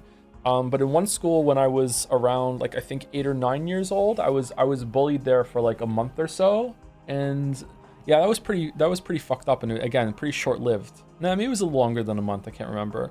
Yeah, I think that I don't know. I haven't done much reading about this. I probably should, considering how many kids I have. But like bullying is like, has there been any progress on the front of bullying? Because bullying, I feel like does a lot more damage than we care to admit. It's like really fucked up, man. And it doesn't stop when you get out of school either. Like you can find you can find bullies on the Discord. Like there's bullies in all walks of life. There's bullies in offices. There's bullies in university. Like bullies don't just go away, man. Sometimes people who were bullied when they were kids become the bullies of adults, and they're really fucking vindictive about it too, because like they were bullied, so now they feel like they have a blank past to become the bully later in life. They can do that too. Yeah. It's actually gotten worse. Has it really?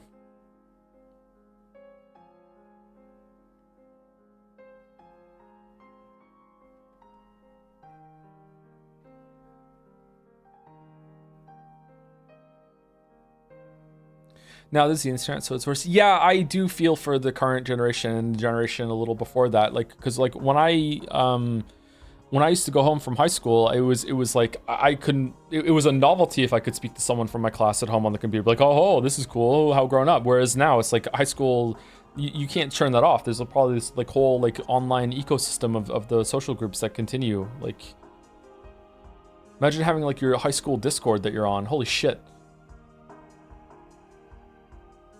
At least in the US, it's been terrible. Teaching during this era is a nightmare with the tech age and how fast things spread. Yeah.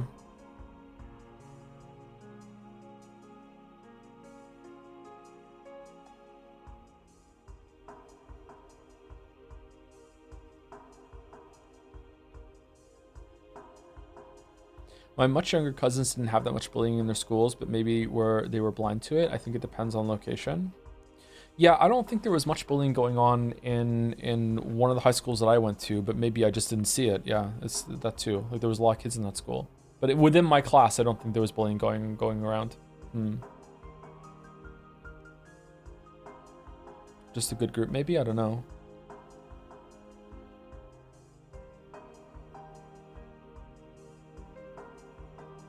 Anyway, let's continue. Sorry, just thinking about that. That's a horrible rule. I like to find the person who made it and hit them over the head with a brick. Using the corner, of course. Holy shit! If I wasn't there, then there'd surely be a new bully kid chosen in my place. By staying strong, I can protect that kid. Aww. As she said that, she smiled faintly. Maria Oni-chan's way of thinking really is unusual. According to her, from the beginning, a witch had resided in that place called a school. No, she says that any place where a lot of people gather will have a witch residing there. The witch tries to steal the student's souls through death by disease or accidents. Apparently, she sometimes also corrupts those souls, leading them down that path of evil. She says that an angel came, not content to let that continue. And the angel tried to finish off that witch. The witch was powerful, and the fight took 7 days and 7 nights, but even then, it still wasn't over. The tired-out witch asked for a truce and proposed this. I heard about that one before. Until now, I've made half the students in the class become sick or injured, but in exchange, I've protected the remaining half of the students from sickness and injury. Therefore, if one member of the class becomes a sacrifice to me and is made into the bullied kid, I shall protect all of the other students from sickness and injury. Right? Ooh, the angel thought about it. Compared to half the class meeting with misfortune, having only one person be unfortunate would be much better. Then, the witch said that she'd protect the safety of all the other students using her powerful magic. If there are 40 students in a class, and the 20 victims are reduced to 1, then 19 people are saved. It's actually a reasonable proposal. Questionable numbers?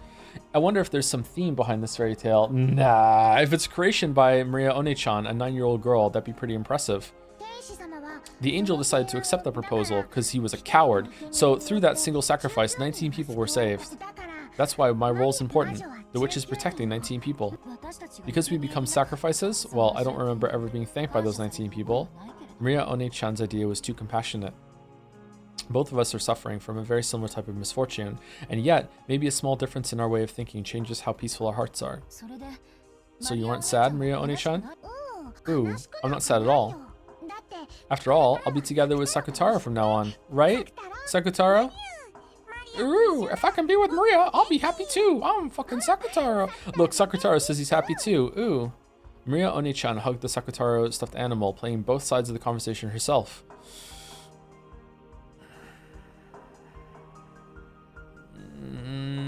I don't understand it, but that's exactly why I want to reach Maria's Oni-chan's level. So I was intensely drawn to her tale and her words.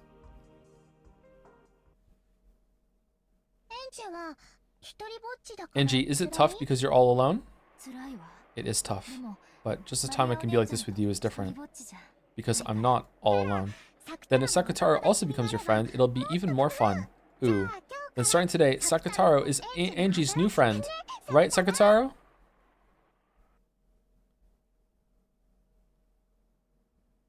Gouge the head and kill.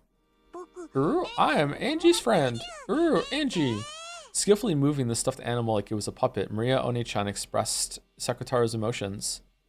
She was controlling him, but the charming way he waved his short hand and cocked his head to the side made it feel like he really was a new friend called Sakutaro. Of course, looking at it with cold eyes, it would only appear that Maria One-chan was comforting me when I was grumpy. But a soul had definitely been sent into a stuffed animal. You know what, Greg? For Sakutaro, I'm feeling goofy. Thank you for a reminder of that, Mark. The soul of Maria One-chan's love. So I acknowledge the existence of being called Sakutaro inside the stuffed animal. Come on, say hi to Sakutaro too, Angie. Come on, you say hi too, Sakutaro. Gosh, is Angie a scary person? As Sakutaro timidly looked at me, he unexpectedly met my gaze and hid behind Maria One-chan's back in surprise. Maria One-chan really is good at playing with stuffed animals. It's okay, Sakutaro. Angie isn't scary. She's a really nice girl. Ooh. Hello, I'm Sakutaro. You. Giggle. Pleased to meet you, Sakutaro. I'm Angie. I'm glad to have a new friend. I held out my hand as though asking for a handshake. You don't like handshakes, and Sakutaro's short hand was stuck out toward me, lightly touching my index finger. After all, when a human and a stuffed animal shake hands, their sizes are too different. This greeting by touching each other's fingers was our handshake. Ooh, now Angie and Sakutaro are already friends. 2 people are more fun than 1, and 3 people are more fun than 2. Ooh. Maria One-chan had given the name Sakutaro to the stuffed animal she was to receive on her birthday, and had warmed and expanded his existence in her heart for a long, long time. Therefore, even before she met him, existence was sublimated into a personality. Even at the first moment they met, they were already friends. It's suspiciously golden color on the stuffed animal, don't you think, chat? Of course, that wasn't anything extraordinary in Maria One-chan's eyes. Although I don't think she personified and loved anything quite as much as Sakutaro. She loved the things she owned very much. She owned very much, treating them just like friends or beloved pets. Maybe Aunt Rosa hadn't let her keep a pet at some point in time, so she felt like treasuring objects instead. And maybe she was so isolated that she'd been forced to find a friend nearby. Because of all that, what happened that day wasn't anything extraordinary from her perspective. Even so, Sakutaro, no, maybe I should call it Sakutaro, like Maria One-chan. There's no doubt that Sakutaro was a stuffed animal. No, a friend whom she loved more than anything or anyone.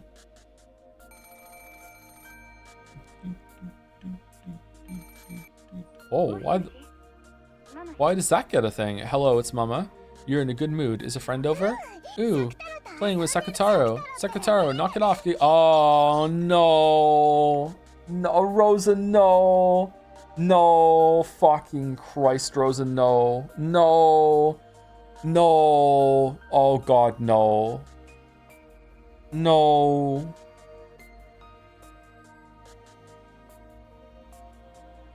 Oh, I hope I'm wrong. It was already about 9 at night. Rosa had asked because this wasn't a good time to have a friend over, and she'd just been a little surprised. But when she thought about it, Maria didn't have any friends who would come over to play, did she? Even so, to think that she'd have so much fun playing with that stuffed animal. Rosa was very pleased that Maria had liked her birthday present so much. For now, sorry, Mama just can't get her work finished tonight. The next season's lineup is having a tough time. It looks like we're finally starting to get orders bit by bit, and I want to somehow give it a bit more impact so we can answer the expectations. So you're spending the night? Sure, okay. Do your best, Mama. Really? Thank you, Maria. Thanks for being understanding about Mama's work. Rosa was surprised that Maria had accepted so easily that she wouldn't be able to come home from work. To Rosa, having to tell Maria that she'd be coming home late or staying overnight was a huge burden. Maria would start crying about how lonely she was on the other end of the phone, and it took a lot of time and effort to calm her down. To think that Maria would accept it in such high spirits. Is this also thanks to Sakutaro? Okay, maybe I'm wrong then. Rosa was once again pleased that she'd given her daughter such a good present. I'll make sure I come back this time tomorrow. Let's eat dinner together then. You haven't eaten dinner yet, have you, Maria? Buy a bento at the convenience store and eat it. Oh, wait, Maria's just home alone? No sweets and no soda. I'll check the receipt and the change, understand? Ooh, shopping with Sakutaro, shopping with Sakutaro. Hey, not Sakutaro, have him watch over the house. From Maria's manner of speech, Rosa got the feeling that Maria might have gone shopping with that stuffed animal without her knowing about it. Rosa's forehead creased, and after sourly saying that Maria definitely mustn't do that, she hung up. Oh, damn. Ooh, Mama said I mustn't go shopping with Sakutaro. Ooh, can't go shopping with Maria. Staying home alone will be lonely. Why did Mama say not to go shopping with Sakataro? Ooh. Yuryu, I'm sure that if Maria was seen with me, it would be embarrassing. Embarrassing? Why? Mama says not to take me outside a lot, and she usually says Maria can't do it because she's too old. Ooh. But I'm not embarrassed at all to be seen with Sakataro, right? I'm a lion, but I'm a stuffed animal. You're a lion and a stuffed animal, but you're my friend. So let's go out together, just when Mama isn't around, as a secret. Ooh. You aren't saying that you're embarrassed, are you? I'm not embarrassed, but the people outside are a little scary. Is that it? Then I'll make it so you can go outside without being scared. Leave it to me, I've got something that's really useful. A disguise? Maria started fishing around her messy room.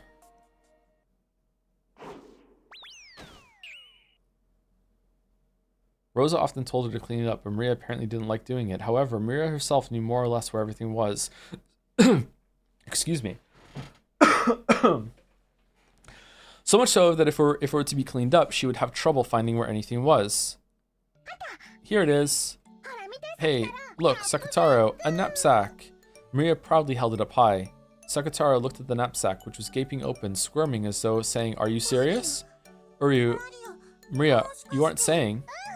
Ooh, this way we can go shopping together and Sakataro won't be scared. Maria held Sakataro up and started stuffing him into the knapsack. At first, she tried to stick him in head first, but then he'd be upside down and suffocate. So she pulled him out and tried pushing him in again, feet first. Ooh, tight, cramped, dark. Ooh, irk. Look, it's all right. If you stick your head out, it isn't cramped, it isn't dark, and it isn't scary, and it's a good view. Ooh. Ooh, you're right. Is it okay for me to go shopping with Maria like this? Yeah, it'll be fine. Why not? What should we get for dinner tonight? Come on, let's go out, Sakataro. Ooh.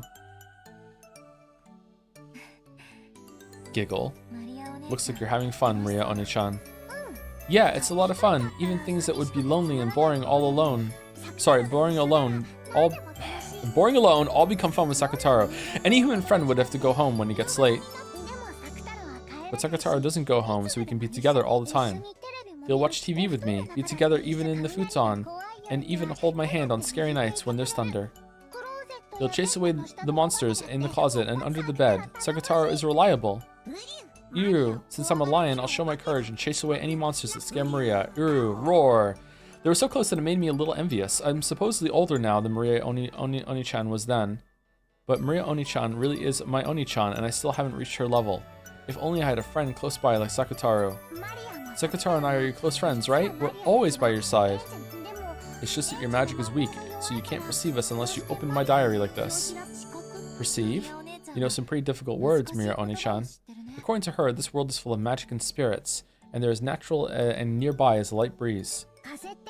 You don't normally notice it or see the wind, but when the incense smoke or something draws trails, you can see it, right? Right. And even if you can't see it, it's always nearby. That's it. We're always really close by to you, Angie. Gods and spirits and guardian spirits are always right next to us, but if you aren't conscious of them, you can't feel their existence, like wind that can't be seen with the eyes. But they certainly are near us, and if they draw trails in the smoke called magic, anyone can see them. Okay, so my thought when on the phone there was that Rosa was going to start getting, I think it's a problem that Maria is hanging out with the stuffed animal that she got instead of like a real friend, because she made that comment in one of the previous episodes, and that she was going to destroy the stuffed animal so Maria couldn't hang out with it anymore, and that way she would be like, you know, motivated to get a real friend instead. That's where I thought it was going. But now I think she's going to go out with a stuffed animal and she's going to lose it. Because now it's building up this going out with the stuffed animal and knapsack thing. But then again, maybe that's not going to happen either. Maybe it's just a collection of like nice memories for a bit. I don't know. Rosa wouldn't do that? Okay. Sure. I thought I'd only be able to meet Maria Oni-chan while this diary was open. But from what she says, she's always with me and I can meet her at any time if I truly desire to. Along with the record of my life, I left a fragment of my own soul in my diary, so the power of my magic resides in this diary, but it's very faint, so only you can feel it. Only I can tell it's there? Yes. After all, the power of a witch resides in you, just like me. If you study hard, you too will definitely become a great witch in the future. A witch. I wonder if that'd be fun. Ooh, it is fun. If you do that, you'll be able to know that Sakataro and I are always by your side, even without opening the diary. If you do that, every day will become fun. If you do that, I'll introduce you to many other friends. If you do that, every day will get busy and very lively. That might be fun. I do have the grimoire you left behind, Maria Oni-chan. I'll try reading it seriously sometime soon. If I do that, I won't be all alone anymore. Right? Ooh. Maria Oni-chan and Sakataro said that at the same time, happy that I developed an interest in the world of witches.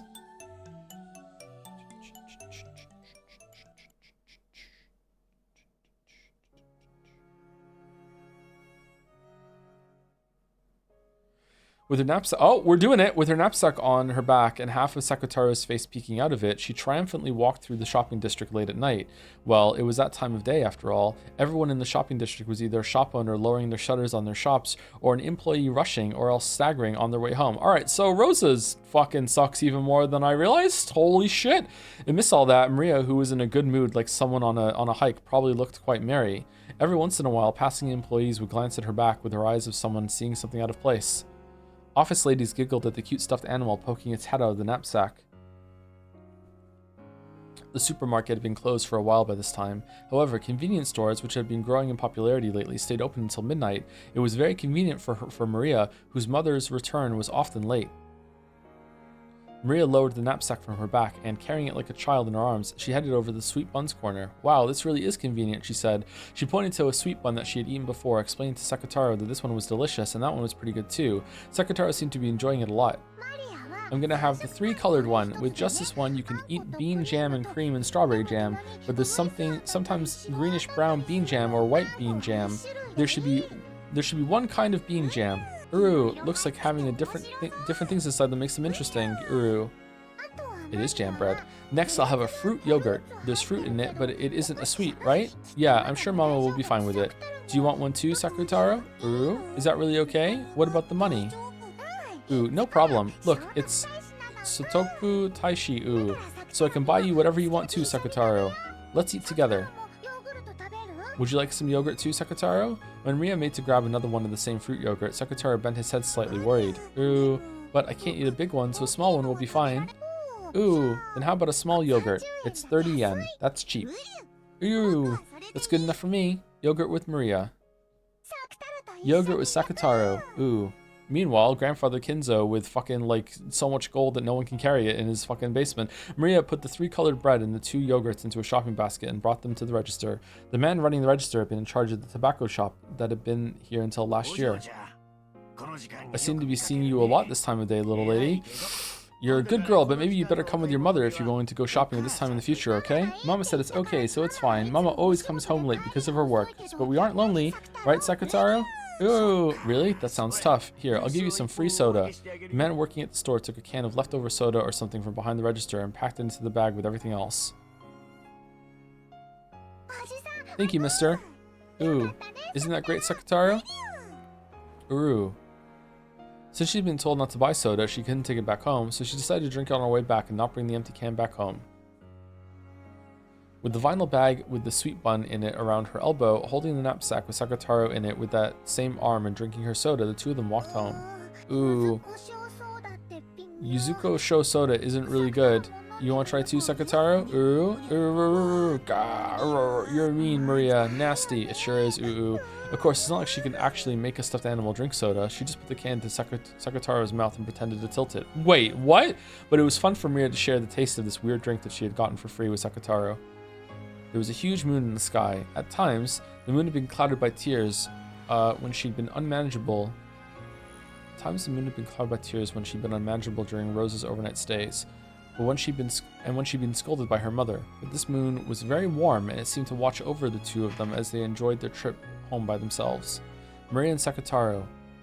Angie watched the two of them go from behind.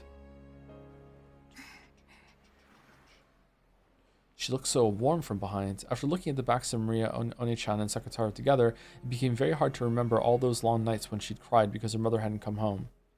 I couldn't say it to Maria Oni-chan, but if I'd been in the same position, I may have given a stuffed animal the name Sakataro, but it wouldn't have been anything more or less than a stuffed animal. Anyone can make a relationship that only distracts you from your loneliness. relationship that only checked for loneliness. But Maria Oni-chan was different. Sekitaro isn't a stuffed animal or toy. He was a real friend, and far from just distracting Mira from her loneliness. He changed the nights without her mother into a fun time where they could play all by themselves. Was it because Sekitaro was a special stuffed animal?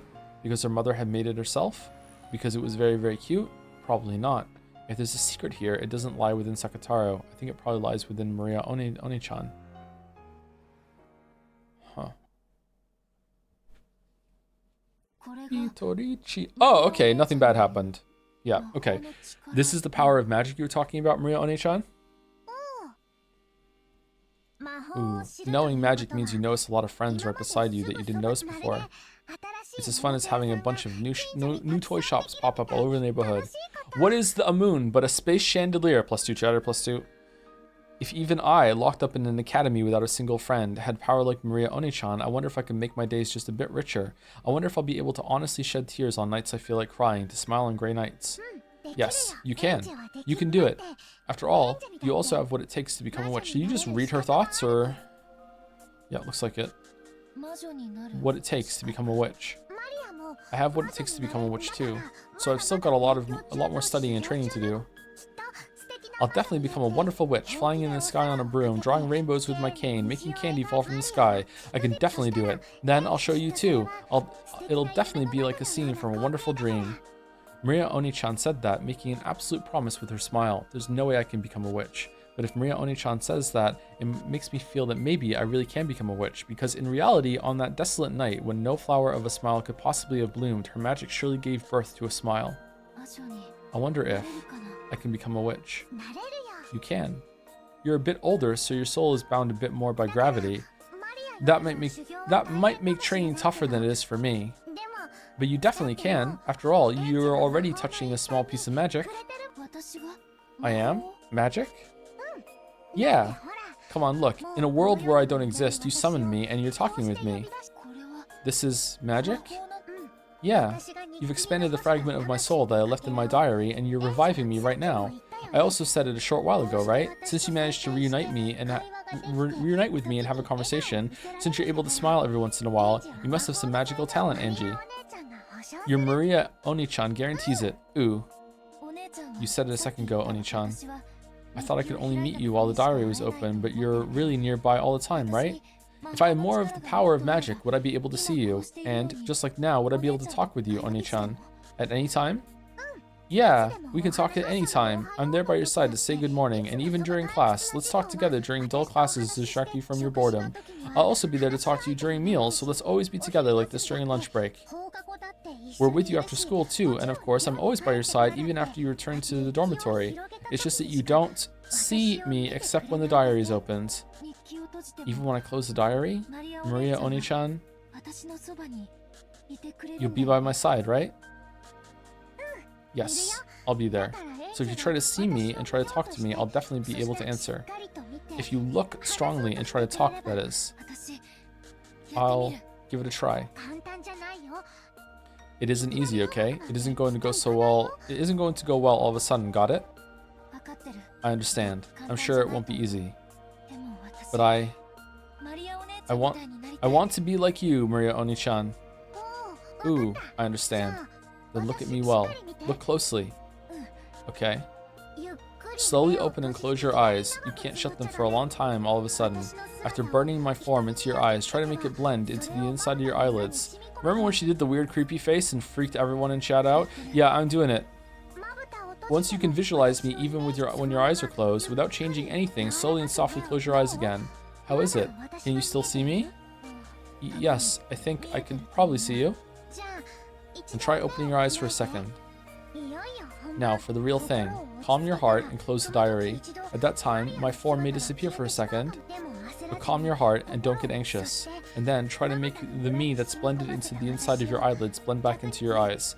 Slowly visualize me into the empty air. In the empty air, see me. Yeah, I'm okay. Then, I'll close the diary. Ooh. Slowly, I closed it. When I did so, a gray reality filled with dull air unfolded. Of course, Maria Oni-chan's form disappeared. Give it all you've got. Have courage. Take the first step into the world of witches. I felt like Maria Oni-chan was cheering me on inside my heart. She's cheering me on? Really?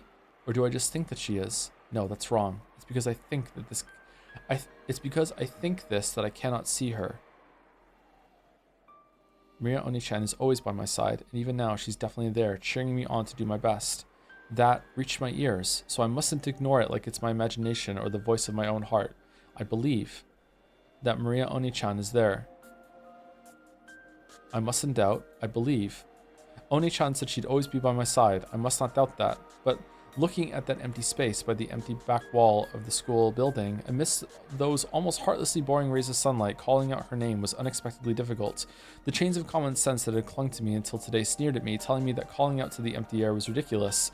It was almost like being told to take a step forward off the roof of a skyscraper overlooking a sea of lights, or being 14 years old and thinking that if you just tried really, really hard enough, maybe you could have Jedi mind powers and you could, force push open the door across the room, but you just haven't tried hard enough yet. It's Maria Oni-chan saying it. It's alright. She's saying that I'm someone who can do it. Stop thinking that you might fall, or that it'd be foolish to take a step off a roof. And free yourself from those chains of common sense.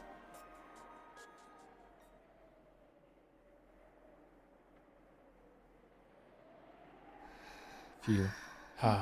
Okay. I steady my breathing. I concentrate on my mind. Make the vivid form of Maria Oni-chan in the empty space before you. Rise to the surface. Understand magic. And see Maria Oni-chan. It's not gonna work. It's not gonna work. It's not gonna work. Maria Oni-chan. Huh? Is someone there?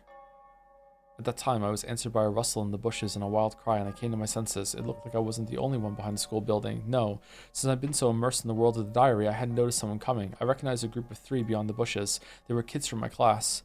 From their appearance, it felt as though they'd come behind the school building to gossip about someone or talk in secret. I hurried out of that place, because if it became known that I'd been alone in a place like this, mumbling to myself, it'd become a pain again. She said it right. She said it right. She said Maria Oni-chan or something, right? Isn't that creepy? She isn't seeing spirits or something, is she? Giggle, giggle, giggle, giggle. Ushor Miya-san's so funny. Ooh. I could hear the shrill, loud laughter from behind. Irritated and feeling that Maria Oni-chan had been made fun of, I left that place at a quick pace. And then a jog once I turned the corner.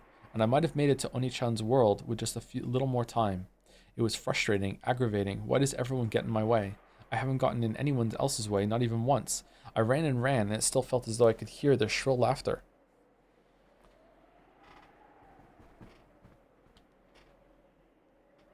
Oh. Okay. Okay, not a bad sequence, a little long. I think they could have cut maybe 20% of that out and still had the same effect, if not a stronger effect. But I see what they were doing, and I like it. The World 12 years later, October 1998. Hold on. Chat, I'm reading it. I saw the white. Hold on. I'm still looking at the screen. I see a building, a lot of glass. Yep, blue sky. Okay. All right. You don't need to make a clip. I'm here. All right. It's fading to white. Doing a white wipe. All right. Here we go. Ashtray. There's an ashtray. Okay. It's 1998. Oh, the ashtray's gone. Okay. Good thing. Who the fuck is this?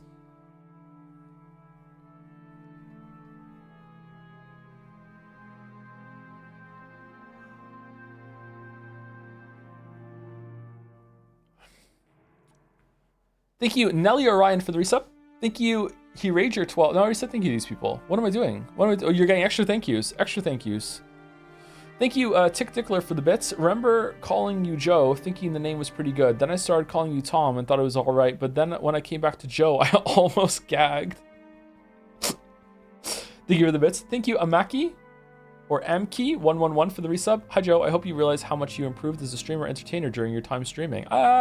Maybe not quite as much as other people say, but I can definitely see improvement. Yeah, streams are really fun to watch these days, and I hope you're having fun as well. Well, thank you for that. Thank you for that. The big one I'm trying to work on right now is not fighting with chat ever. Ever. Little bickering and little fun fights are fine, but never ever ever getting to an actual fucking fight. That's what I'm trying to work on now. Thank you, Tornalex, for the resub. Hey, Thun. What is your opinion on immersive blenders? I mean, I don't know. They're dangerous because you can really lose yourself in them. So I try not to use them. I have a bullet blender. I haven't used it since I moved it over here, though. It's been a while since I used it. I was doing meal prep last night, and I learned that my stove doesn't work. So that was fun. I only made 2 of the 4 meals that I wanted to, so I'm gonna have to do more of that tonight. Thank you, Dangerous Dookie, for giving out 5 gift subs. Thank you very much, Dangerous Dookie. Interesting name. Thank you, Terra Mama, for the new sub as well. Thank you. Joe enjoying slice of life scenes. Impossible. Ryukushi has done it again. That was not a slice of life scene. I don't think so anyway. That felt like an important plot scene to me. I don't know. Lost the meal prep race too. That's got a scene. We don't need to talk about that, Jelly, okay? We don't need to talk about that. No. We don't need to talk about it. Thank you, Yuri was taken for the bits. Maria, this chapter, without love, I cannot be seen. Jessica, last chapter, without eyes, nothing can be seen. Yeah, I do think that love line is about that, what we've been speaking about with the accept magic or see reality for what it is, yeah. But what is love? Is love seeing something that's fake for the sake of the person, or is love forcing you to view reality, even though it might be bad, it's still better in the long term? I don't know.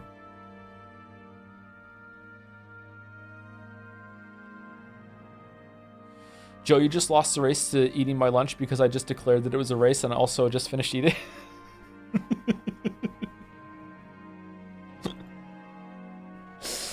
Okay, who is this person? Rumor has it, Angie-chan, that you jumped off the top of a skyscraper. The groupies were getting annoying, so I thought I'd give them the slip. Angie and an old gentleman wearing an expensive suit were alone in a massive modern conference room. All the newest machines for presentations were installed there, but they didn't upset its refined and composed atmosphere. Okay, hold on.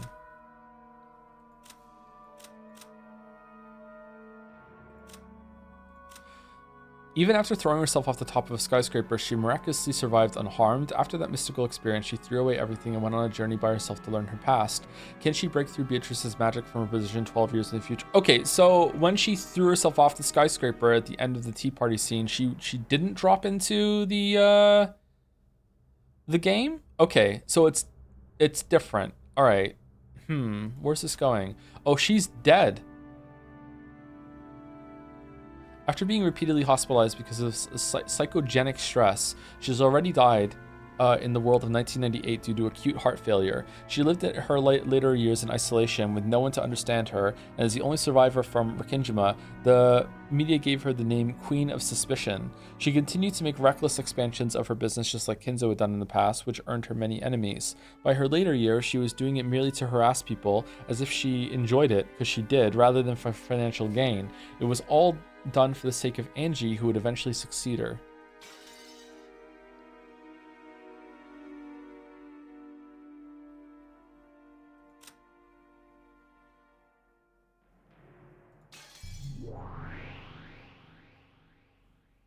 Oh, what? A little magician who has inherited the black blood from Kinzo. Unlike Kinzo, she was gifted with talent and began to tread the path of the magician from a young age. However, if Battler is immune to magic, why is it that the stakes can kill him in the Velvet Room? Meanwhile, the Chester sisters couldn't do that. Is it because the stakes are, they're just physically hurting him? They're just punching him to death instead of using magic? Does that count? He's into it? Oh, okay, that's true. He's into it, so he lets it happen. Okay. Unlike Kinzo, she was gifted with talent and began to tread the path of the magician from a young age. However, her power is still weak, and she hasn't yet graduated from an apprentice's level. However, she is skilled with enchantments. Okay, I remember reading that before. Okay. The Endless Witch.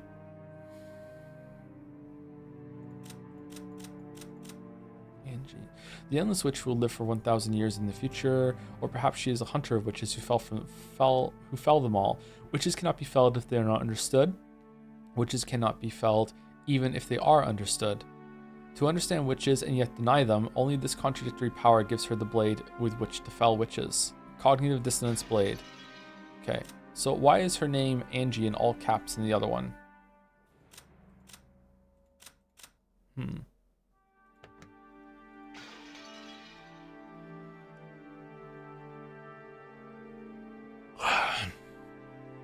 Okay, I think we read that. All the new submissions, and that alone was enough to make the business-like theme of the room abundantly clear.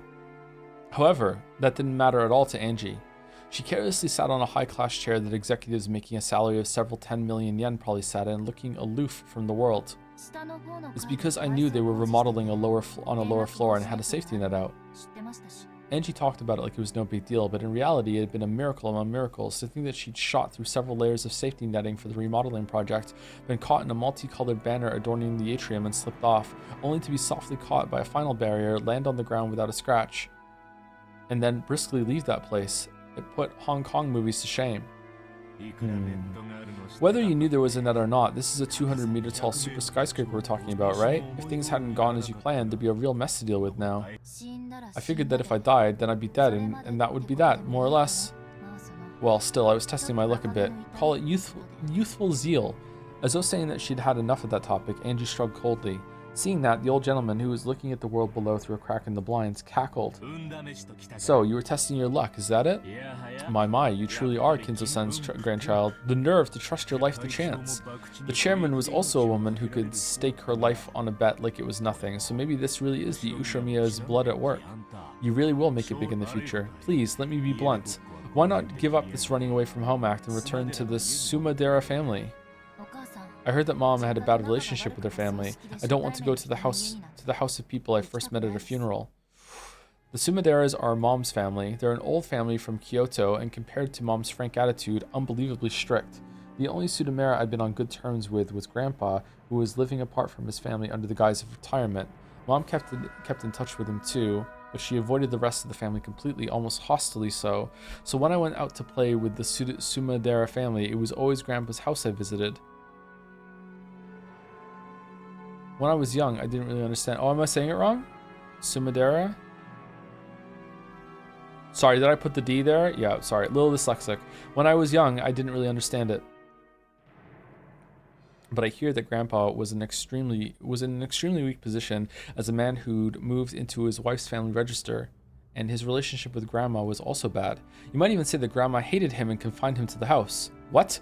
It isn't hard to imagine that because she had a soft spot for Grandpa alone. Mom was always hated by the Sumaderas. Since I was her daughter, they probably hated me quite a bit too, and yet they appeared for the first time at Mom's funeral, shamelessly going on about how big I'd gotten, like they could actually act like family after all this time. When Aunt Ava died, I would inherit all the wealth of the Ushomiya family. If that wasn't what they were after, there's no way they would have been able to say such disgusting words. Well, it's not as bad. It's not as though I can't understand your desire for self-abandonment now that you're all alone. This isn't self-abandonment. I'm just taking a carefree stroll now that that annoying Aunt Ava has finally kicked the bucket. Everyone else is just making too big of a deal out of it. Of course, everyone's after the vast Ushomiya wealth I bear. They must think that becoming my guardian means they'll be able to do as they please with that wealth. Just how many people have tried to get close to me, acting like they want to be a substitute parent? If you ever find that you're hurting, please talk with me if it will help, okay? After all, I think of you as my own grandchild, Angie-chan. I'll say no thank you for now. More importantly, let's return to what we were talking about. Angie-chan. No matter how many times you ask, I am hiding nothing. The chairman was the only survivor on Rokkenjima that day, and she passed away without saying anything. I myself know nothing. Everything is wrapped in darkness, you see.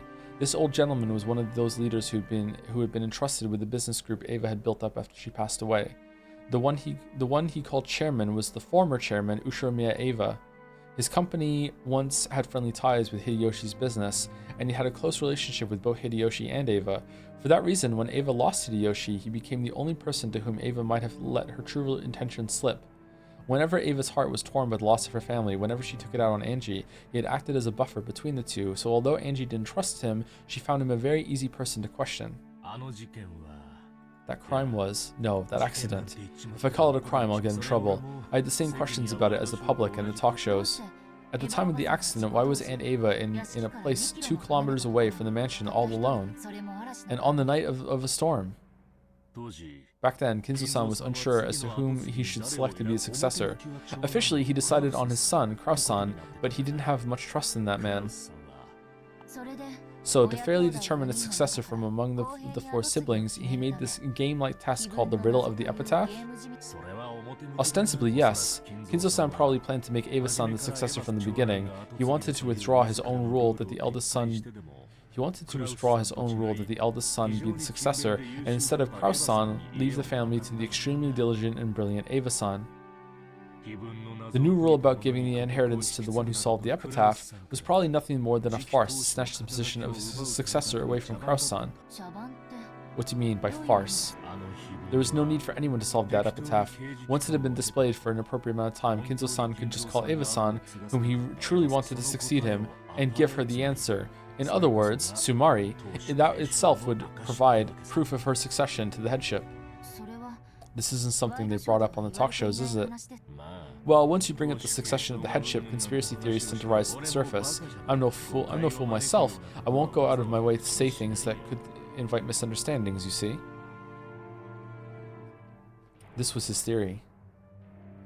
At the time, the Ushiromiya family head, Kinzo, whose remaining life was announced to be short, was troubled by the problem of who was to succeed him. Normally, the successor would be fixed as the oldest son, Kraus, whom Kinzo had chosen himself, but in his later years, Kinzo began to think that Eva would make a more fitting family head. However, Kinzo, who was stubborn even against himself, was stymied by the title of successor that he'd already given to Kraus, and he searched for an official stance by which he could skip over Kraus and select Eva as his successor. That official stance was the riddle of the epitaph. The primary successor was still Kraus, but there was a new rule saying that if someone appeared who could solve the riddle, they would be chosen as the successor to the headship. Then, on what would probably be his final family conference, Kinzo told Eva the answer to that riddle himself. In short, it was the same as proclaiming that Eva herself was the successor. On that day, Eva-san was summoned by Kinzo-san, who revealed the answer to her, and so that she could succeed the headship, he called Eva-san to the hidden mansion Kuwadorian, which only the head knew about. And because Aunt Eva arrived at the hidden mansion one step ahead, she escaped harm in that accident, you say. Accident. Maybe Aunt Eva just killed everyone and made it look like an accident so she could steal all the wealth for herself. And maybe that's why she escaped unharmed. Well, that's what the papers are shouting about. However, I believe Eva-san. Because I'm an idiot, I'd say that there are several points that justify trusting her.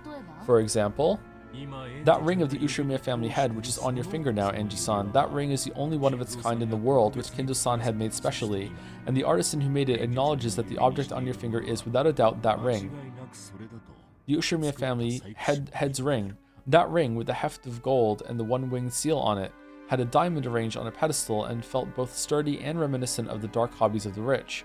Kinzo had worn that on his finger without removing it, even for a moment. This man was saying that the fact that Eva had it proved that Kinzo had acknowledged her as a successor, or she just killed him and took the ring. What the fuck are you talking about?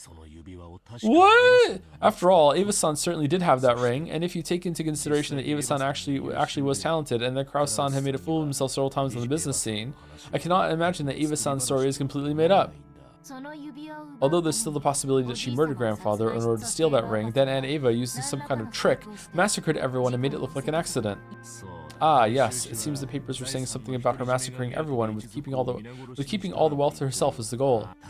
True, Eva-san was a person capable of holding back nothing when she was determined to accomplish something, or she may have committed murder just once in her life if a chance for keeping all of the Ushiromiya family wealth for herself presented itself. However, I don't think that happened. So what's the second point that justifies your trust in her? George died. Eva-san's family, Hideyoshi-san and George-kun. It might be difficult for you to believe all of a sudden, Anji-san, but Eva-san was a person who treasured family greatly. True, part of me didn't want to believe it or acknowledge it, but I did understand vaguely. Aunt Eva certainly had been a person who highly treasured her family.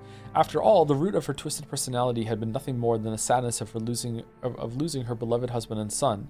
After getting hit with her angry outbursts as she tried to distract herself from that pain, I have no feelings of sympathy at all, but it's not like I can't imagine how the incredible shock of losing her whole family must have changed her character. Alright, the end of episode 3 is just getting so much fucking continuity development. Oh.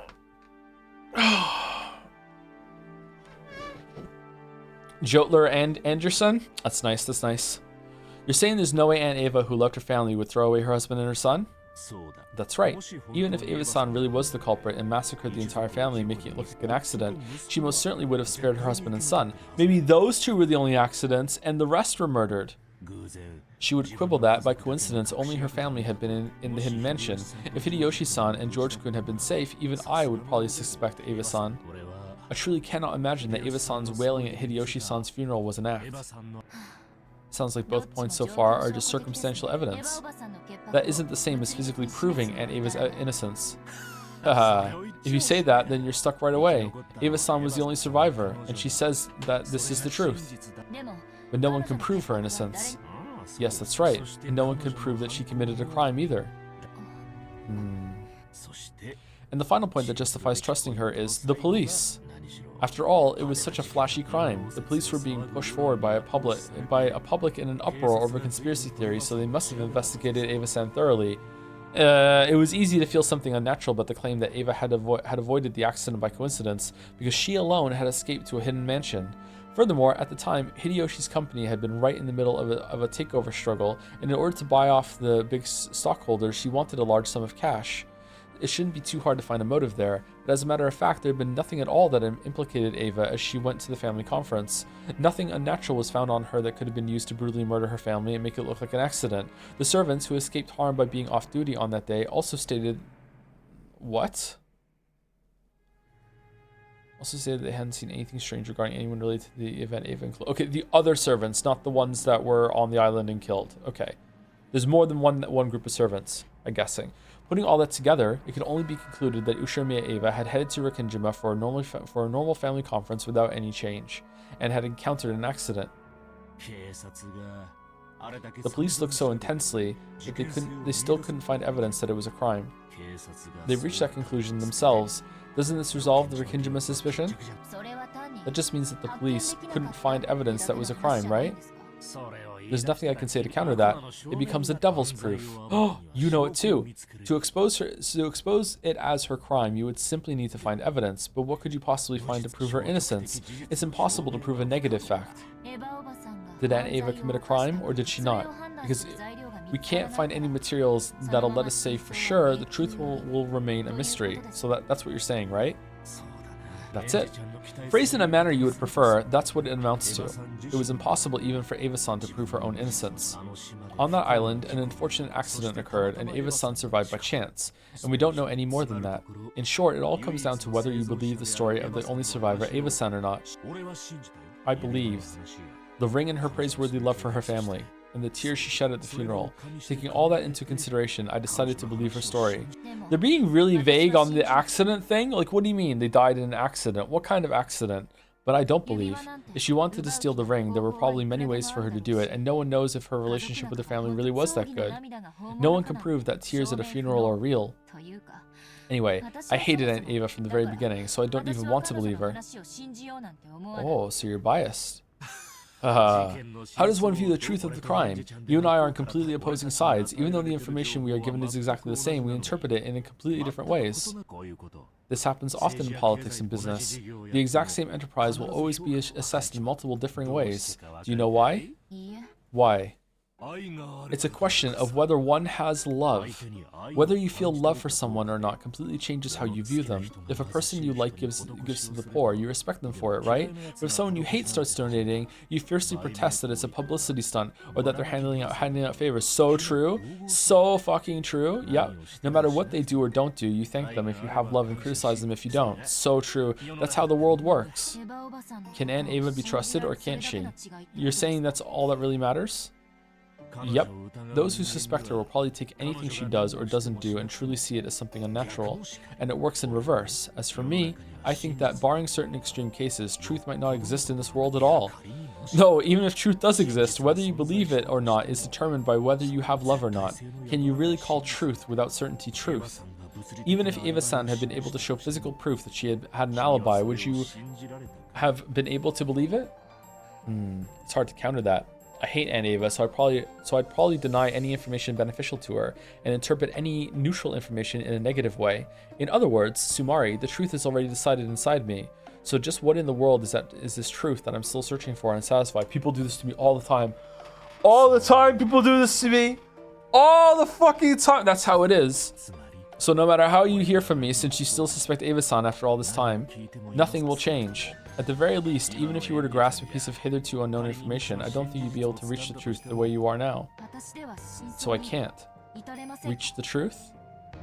After all, no matter what kind of new information or proof you find, Angie-chan, it won't change your stance that Eva-san is the culprit, right? So it's pointless to investigate anything more, because the truth inside of you is already decided. However, if you stop assuming that to be the truth, if you wish to struggle further towards the deeper, real truth, there is a single way. I believe I already mentioned it, but do you know what that is? Is it love? I don't really know what you mean. Right now, you're considering this under the assumption that Eva-san is the culprit, but that's no different than looking at something with a single eye. With one eye, no matter how much you squint, you cannot see an object in 3 dimensions, right? That's why we have another eye, and of course, it's in a different position from the first eye. Yeah, it's true? Damn, he's spitting. You're telling me to look at things based on the supposition that Aunt Eva isn't the culprit, or else that it was a real accident. Yes, that is correct. Excuse me. When thinking about anything, you should always try to look at it from different perspectives. Just endlessly, and never make any decision, and then come to the conclusion that real truth doesn't exist and you don't have a strong opinion on anything at all, and become insufferable, an insufferable, spineless centrist that just has no effect on the world, because what if you're wrong? If you don't, you won't understand anything about what is real.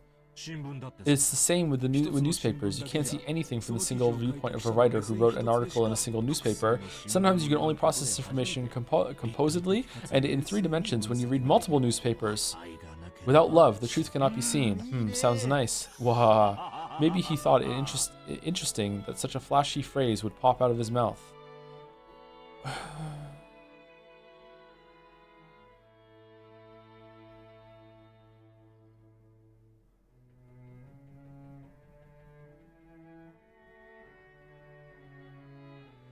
Who are you? How long has it been? Could it be you, one of you fuckers? Who are you? Maybe he thought it interesting that such a flashy phrase would pop out of his mouth. For a while he laughed, looking pleased. At the same time, he was telling me that he'd said everything he knew, and that it was about time to leave. I understood that and got to my feet. Maybe Goda with like a hippie phase, smoked a lot of weed, got a spray tan. I don't know. To understand your feelings, Angie-chan, you should do as you like for a while until you're satisfied. You were 6 years old that time. I understand how you must feel after losing your family before you could even understand what that meant, and how you must still be unable to sort out your heart. You may learn the truth, and you may not. Eva-san may be the culprit, and she may be a victim. I pray that you find the truth you believe in, Angie-chan. A journey at such a young age may prove to be a valuable experience. Thank you very much. I'm truly sorry to be such a bother when you're so busy. Okonogi-san. Oh, it's Oko. Oko Tetsuro. Tetsuro? I know Tetsuro. Where do I know Tetsuro from? Someone has the last name Tetsuro. I know someone has the last name Tetsuro. Who has the last name Tetsuro? Someone's last name Tetsuro.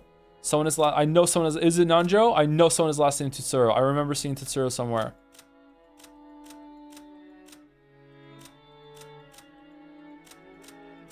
I made it up. I made it up. I made it up. Who the fuck has the last name Tetsuro? Does someone have a last name that sounds like Tetsuro? Nanjo Terumasa. It's Terumasa. That's what I'm thinking of. I'm thinking of okay, sorry, my bad. I'm thinking of he's related to Nanjo. He's Nanjo's cousin.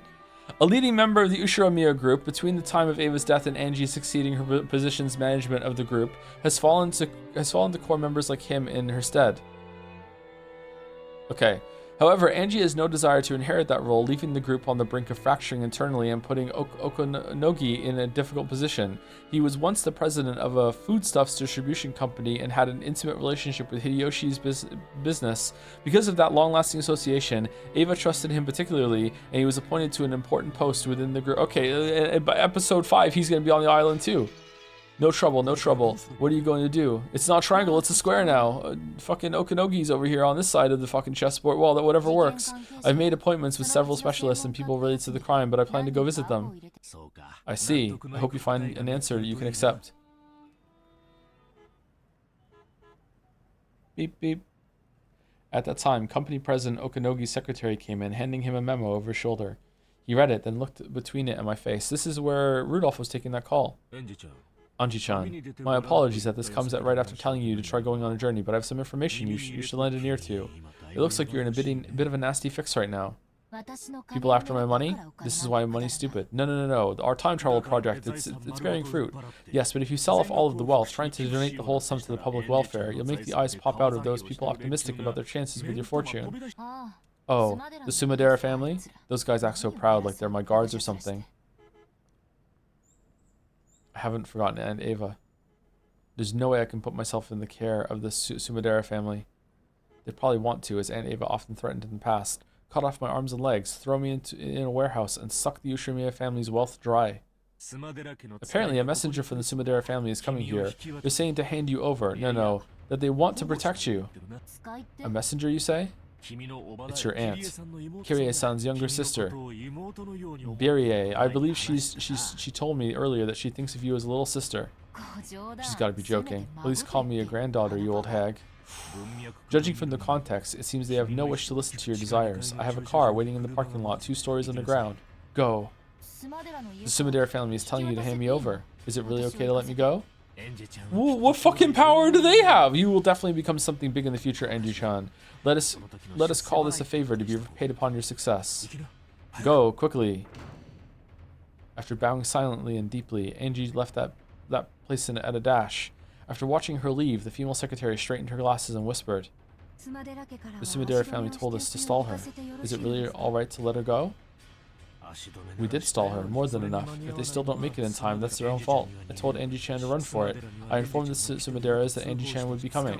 Whether she's caught or not, I will not be blamed. Alright, is it time for, like, the Raid 2 fucking car chase scene? Everything in this world is love, you see.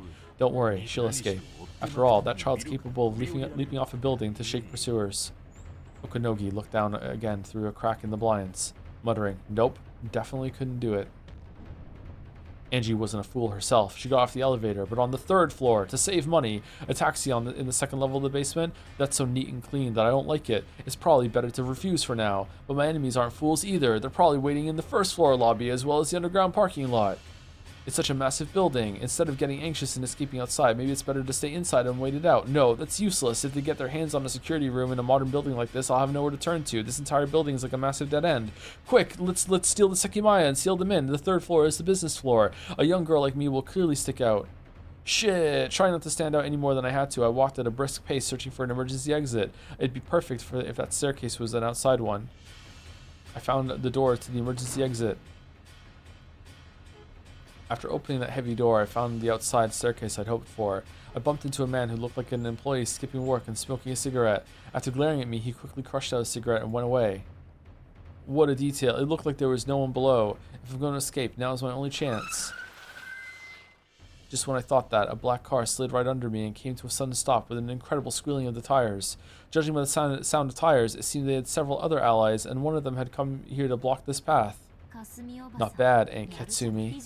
To think you'd even send a car to pick up your little sister when she's trying to get out through the emergency exit. Fucking hell. Bam, bam! The doors of the car were forcefully opened and 3 black suited men jumped out, looking at the emergency staircase. Crap, our eyes met. 12, target found. Is this like the Chester sisters people or whatever? 12, target found. Northwest side emergency stairs, 3rd floor, send support. Anji-sama. Okay, this is dumb, right, chat? This is dumb? I think this is dumb. Doesn't she, like, maybe? I don't know. Anji-sama, try not to move from there. Forgive our roughness. 3 of them began to climb up the emergency exit. They've already announced that they plan to be rough. This is pretty bad. As long as I don't stop breathing, they've probably been ordered to grab me no matter what, even if they gotta rip out one of my arms. Oh, man. Clank, clank, clank, clank. Their heavy, wild footsteps became a helix and began to rise from the lower floors, getting closer. In the entrance lobby of the building, I like the drums though. A woman with 7 black-suited guards behind her advanced at a leisurely pace. Seeing this ostentatious entrance, the security guards for the building ran up to them, asking if they had an appointment. How typical of Tokyo people. Don't you understand the status of the person you are talking to without having to say her name? My apologies. At our company, guests are to take a security... Back down, scum. She kind of looks like Kyrie. I came because I was called by your president. Call Okanogi Tatsuro here. To think you would call me here and then not welcome me. How typical of Tokyo people. My apologies. Welcome to the Ushomiya group, Sumadera Kasumi-san. With the secretary behind him, Okanogi dashingly appeared from the elevator. Even though both of them wore bold smiles, they were wrapped in a tension reminiscent of the smell of gunpowder. Where is Angie? I came to greet that adorable daughter of my big sisters. Strict observance of our time is our motto here at the Ushomiya group. The former chairman herself said that those who can't keep time can't keep contracts. Ooh. You call me all the way to Tokyo, and this is all you have to show for it? You let her go, didn't you? Please, she escaped from us. We did stall her for quite some time, but unsurprisingly, she did eventually smell a rat.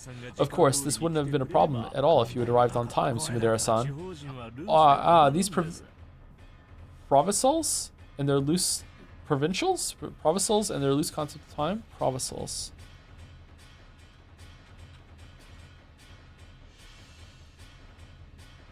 Yeah, it seems like it's provincials. Okay. Wow. What was that? What did you say to me? You couldn't sense any of Kirie's open frankness in Katsumi's face.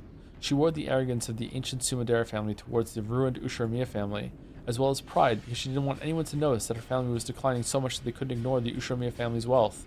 Even at a glance, it was easy to understand why Angie hated her aunt so deeply. She couldn't even stand a slight insult, and though she still smiled, her eyebrow twitched. At that time, the black-suited man behind Katsumi whispered to her, "It's not looking good, ma'am. Angie-san has been found. We are currently dealing with her." Oh, I'm glad we made it in time. Thank you, Okanogi. It seems I can finally take my mischievous niece home. I've waited so long to talk with that girl in my tea room with all of the tools prepared. Hee hee hee hee hee. Clank, clank, clank. As the violent sound drew a helix, it rushed up at me from below, threatening to swallow me up. Of course, even if I fight, there's no way I'll be able to win. And yet, running into the building would be like jumping into a dead end of my own accord. My enemies will increase in number with time. If I don't do something here and now, I won't have any more chances to escape. Then, 3 muscular black-suited men came into view below me. 1, 2, 3. 3 people. In other words, Sumari, everyone who had gotten out of the car. If there had been just one of them, I might be able to drop-kick them or something and smash them in the head, which might work. Okay, jump over this and steal their car. But it really would be impossible with 3 of them. Wait, 3? If there's just 3, I should be able to make it. I can do it! Take a deep breath. Ah!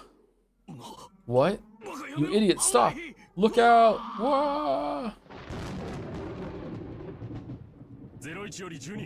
O2, calling 12. Is the package secure? We received a response. What happened?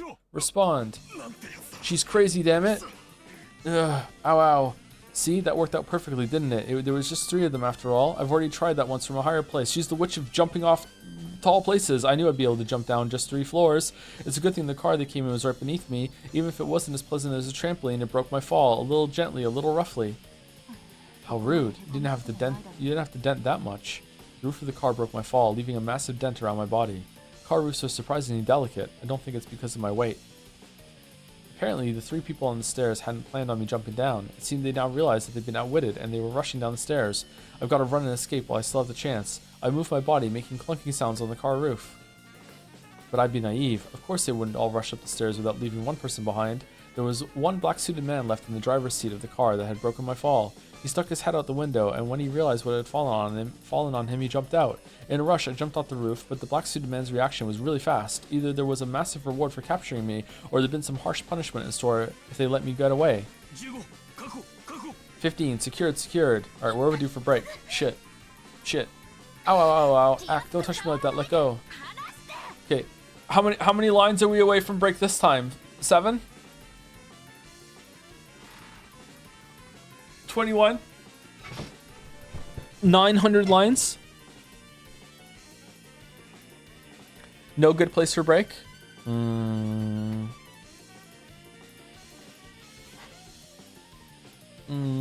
Alright, let's see if she gets away or something like that. Let's give it a couple more lines. Let's see. I was mercilessly held down against the asphalt. I was being crushed face down, covered and pressed upon from above. It was a hold without a trace of elegance, but it was extremely practical and left me no room for resistance. I tried to push back with both hands, searching for a way to resist, but I was being pushed down solidly, and I couldn't even tear myself off the asphalt. Then another car came, squealing its tires as it slid to a sudden stop. Is it all over now? Yeah. The man that had been crushing me let out a sharp cry. He was yelling straight into my ear, making my left ear ring. What in the world? Along with the black suit guy, I fell with a thunk.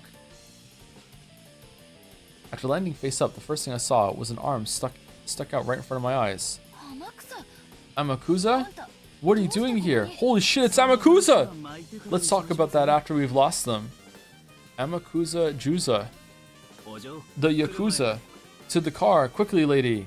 Amakusa grabbed my arm, easily pulled me up, spinning me around with himself as the center of gravity. Are you one of the good Kirie-san fucking relatives? It's Nagito?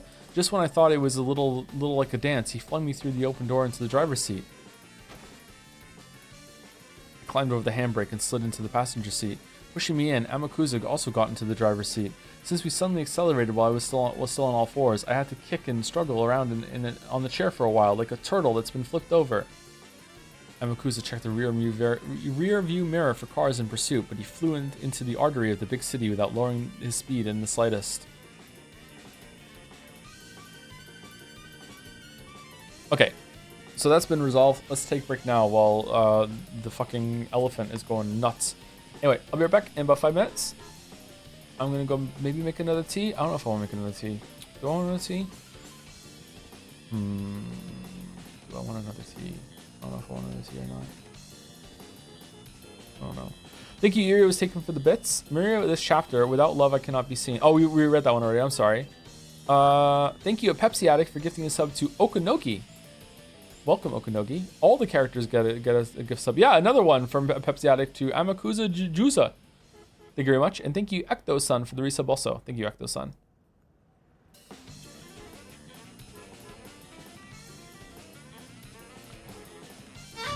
Honestly, I gotta say, another meta experience that this story has given me is that because I really do like the story, I am expecting good things from it, and like maybe letting some things go that I wouldn't otherwise in some other stories, because it's earned the right to faff about a little bit. Another meta experience. That's why it's really important to set tone and stuff at the beginning of a lot of stories, and also if you start out really strong, then later on, like enough. There can be a story. There can be two stories that are about even in overall quality.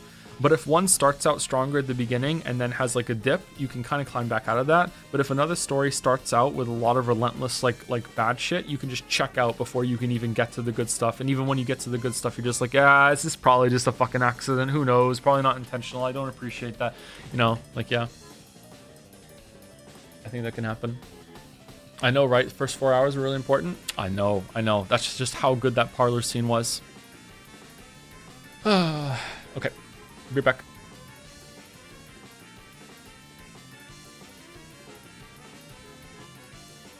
What about Mouse's endorsement as another meta layer? We don't talk about that.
Okay, hello chat. Hello, hello, hello. Ooh, the music. We were making tea in the kitchen earlier and saw the title of the stream on the mobile UI and misread it as episode 4, a new Tulpa. Elephants are going hard. I'm pretty tired, chat. I don't know if we're gonna do another scene after this, but we'll see. I'll see how I feel. I have a protein bar. I will try and eat it quietly. There's no way I'm gonna be able to just eat this quietly. Never mind. I'm rewrapping the protein bar. I will have a sip of water. I have a tea steeping. I don't know if I'm gonna drink it though.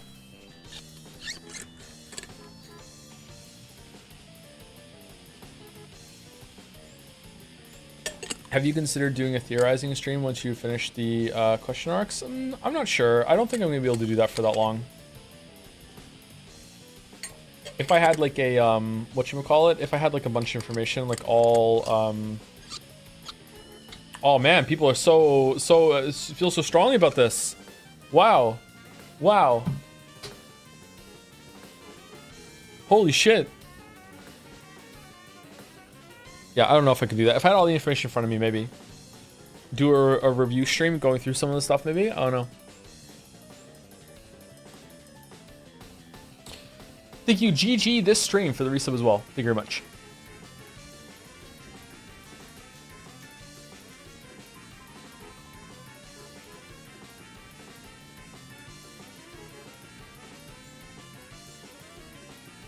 Okay. We sewed our way between cars one after the other, like Beatrice's heart was sewed. Just like a chase scene in some action movie. I was shaken by this horrible driving and had trouble sitting back down. Are you hurt, lady? How big is this car? I'm fine. Humans are surprisingly durable. Next time I try to escape a downward moving elevator, I'll jump out a window instead. A lot of mistakes we're catching. Yeah, I guess air dives are a hobby of yours, lady. Still, I'd recommend you grab a parachute next time. Sure, if I remember to do it after leaping. Another cross. Huh. Yeah, cool. Whoo. He smacked the steering wheel, guffawing. Need an explanation for this flippantly talking man? His name is... Okay, who's talking? His name is Amakusa Juza. He was originally one of Aunt Ava's guards. Didn't she start to hate him because he chatted too much? He was much younger than the rest of the guards, but contrary to his outward flippancy, he'd hopped from the 1st Airborne of the JSDF to the French Foreign Legion, placing himself in overseas private military companies and high-class security companies one after another, making for a pretty incredible and unique career. But I heard he deserted both the JSDF and the French Foreign Legion, and that he'll be arrested if he enters France again. Both of these flippant episodes were very typical of him. I think he went back to France, they would just give up on trying to get him. The guards were sternly told not to chat with me unnecessarily, but he came and took a pass at me, didn't he? And Ava was apparently particularly put off by that and had supposedly dismissed him shortly before she died. It's been a while since I've heard that carefree tone. What happened after you got fired?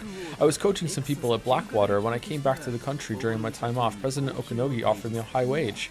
So you deserted again? I wonder how a man like that can be useful for anything. Doesn't count as desertion as long as I come back by next week. I talked with him yesterday. I was told that some troublesome people might come and call on you, lady. Sorry, that turned out to be exactly right. My name probably came up since I know you and I've got lots of crazy experience. Thanks to you, it looks like I'm in for a happy vacation plus some pocket money. So, Okanogi-san employed you as my guard. Why aren't you employing yourself as, you're a guard? Like, you have a lot of money too, right? Like, what's going on? You seem really smart. When you, know that the other family's gonna do this, maybe this is the first time you're hearing about it. I don't know, actually. I don't know enough information. But this whole setup seems kind of dumb and you feel like you don't have any agency. I don't know, man. He probably wants to buy some gratitude from you, lady. After I got fired, I was indebted to President Okanogi in various ways. He's got some dirt on me here and there, and now I can't say no to him. Yeah. Seems that getting indebted to Okanogi-san can be pretty costly later on. So what are you planning on taking me? Anywhere. I'm employed until the weekend. Anything after that will cost you extra. How much per day? I'll take 50,000 plus expenses. If you stop cracking jokes, I'll double it. The period of employment isn't fixed yet. It might take several weeks. That'll be tough. I'll have to call my boss to get an extension on my vacation. More than anything, I want to investigate that day. Oh, is this about Rikinjima? Exactly. What happened on that island 12 years ago? I want to investigate it with my own hands to my satisfaction. Do you really expect to find anything new investigating something that old? True. But this is a journey for my own self-satisfaction. Once it's over, I'll just throw my hands up and go over to the Sumadera family. Didn't Aunt Katsumi say something about how she wanted to serve me some matcha? Maybe she'll serve me tea as I kneel on sharp wooden blocks, clutching stones or something. Ooh, damn, that sounds freaky. Yeah.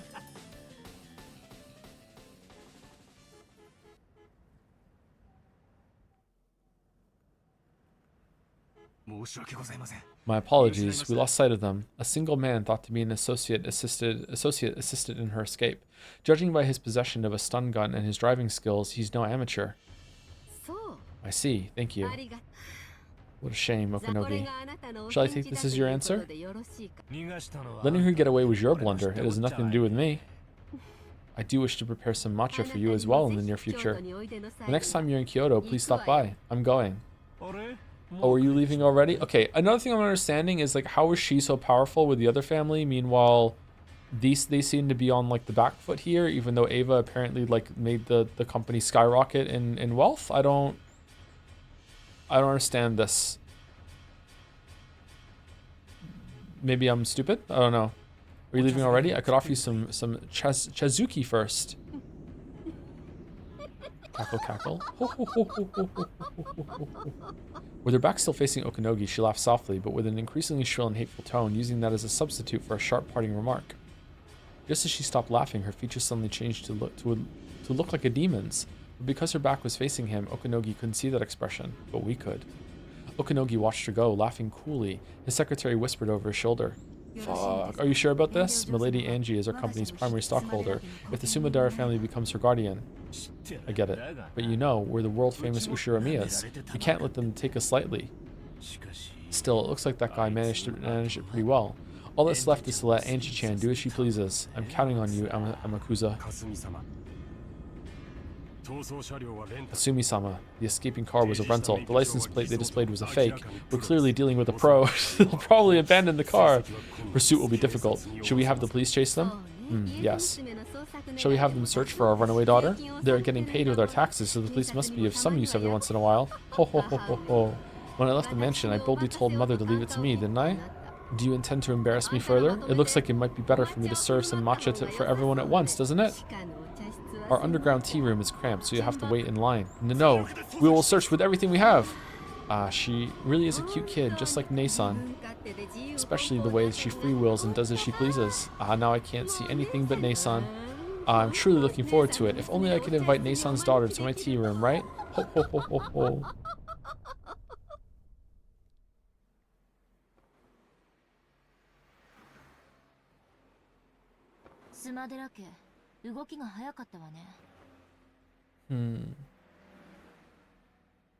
The Sumadera family sure moved quickly. Did Okanogi-san sell me out?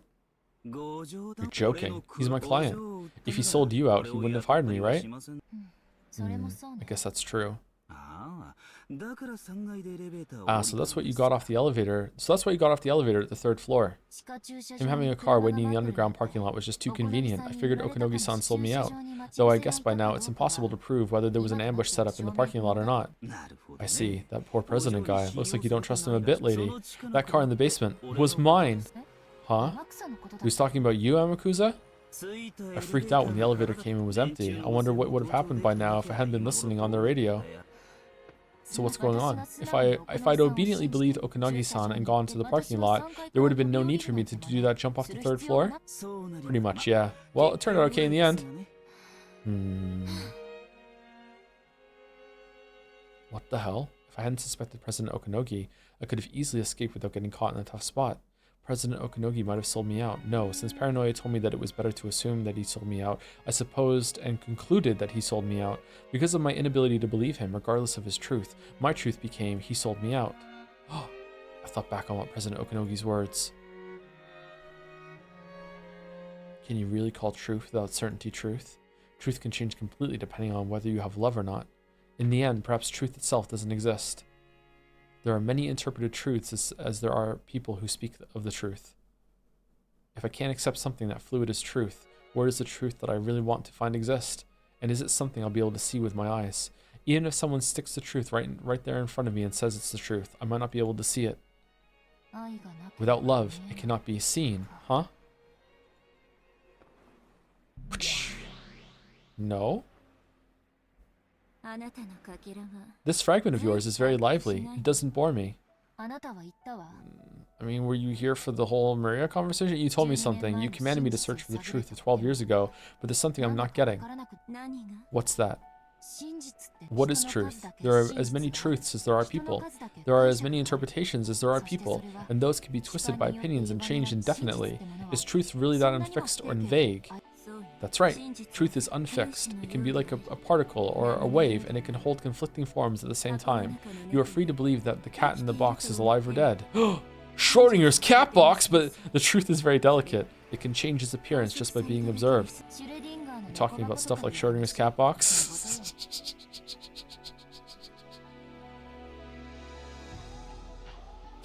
Nonsense. If you open the box, you learn the truth. Discussion about what happens before you open it is just an armchair. Oh no, I just remembered the cat box thing. Oh no, is that important? Oh shit. Oh shit, I just remembered the cat box thing. Oh no.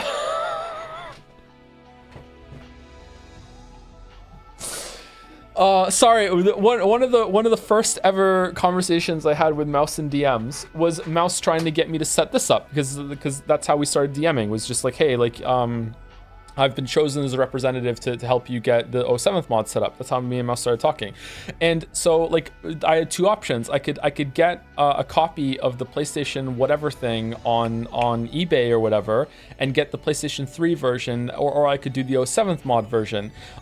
So I went on eBay trying to find a copy of it to see if I could find one, and I was pasting like the crazy fucking titles of the things I was finding to her, being like, is it this one? Is it this one? And then one of them was something like Umineko fucking cat box or something like that. And I remember saying to her, like, in Canada, a cat box is a litter box, so this title is really funny to me.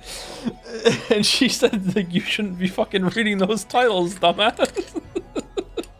So yeah, I just remembered the cat box thing. Fuck. The cat box. Okay, that makes sense now. All right. That makes sense.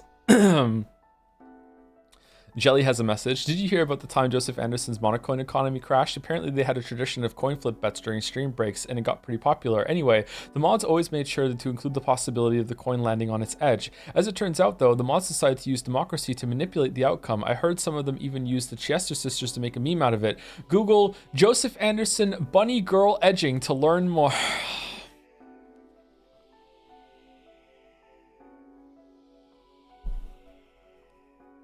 Okay, all right, okay. In all seriousness, we gotta talk about edging. All right, so here we go. We have to talk about edging. I think that if the result is an edge, that you should go again. Okay, you should go again. Don't accept the edge. Don't put it in. And by that I mean take edge off of the coin flip bet, and if it lands on an edge, in reality, fucking just flip it for heads or tails again and just do a do-over, because no one is ever going to believe you that it landed on edge unless you have a fucking video camera filming the whole thing. There's no way. So unless you're gonna film edging, no one's gonna believe you. Okay, so just take it off of the Dalmec lull in the middle of that means so much to me.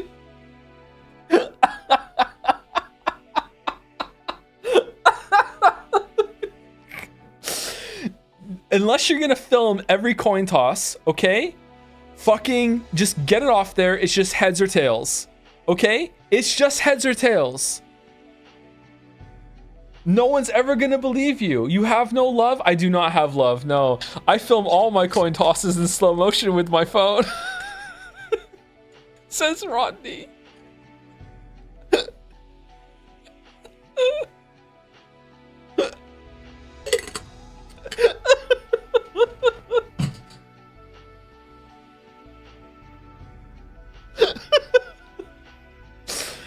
Oh, my tea. Okay, let's see if we can finish the scene. Hold on. That's right. And yet, in order to deny that abstract theory, you need to open the box. It's impossible to negate any idea about the contents of a box that cannot be opened. This is what truth is. As long as truth isn't denied, it keeps its form. That's right. As long as truth isn't observed, it keeps its form. In other words, Sumari, if it isn't exposed, any reckless statement can suffice as truth. Yes, even if they contradict each other, endless ideas can exist as truth at the same time without being negated. So, even something as screwed up as my family being captured by the Rikinjima witch and shut up 12 years ago for all eternity can exist as truth as long as we don't know what happened 12 years ago. This witch called Beatrice forcibly made room for endless imaginings of the Rikinjima of 12 years ago, enveloping all of it inside a cap box. Everything inside the unopenable box is truth. That's right. We don't know what happened on that island, so it becomes endless. That's assuming no one opens it up. I just have to wrench it open. I mean, something happened because you're in a continuity that continued, but you know, whatever. That's assuming no one opens it up. I just have to wrench it open. But that box was closed up 12 years ago, and I don't even know where it is. Even if I visit Rikinjima, what can I learn about what happened 12 years ago on that desolated island? Desolated island, who knows? I wonder what you could learn. This is something that can only be done by the person who is able to walk around freely in the world of 1998, 12 years in the future. The final witch, Angie Beatrice.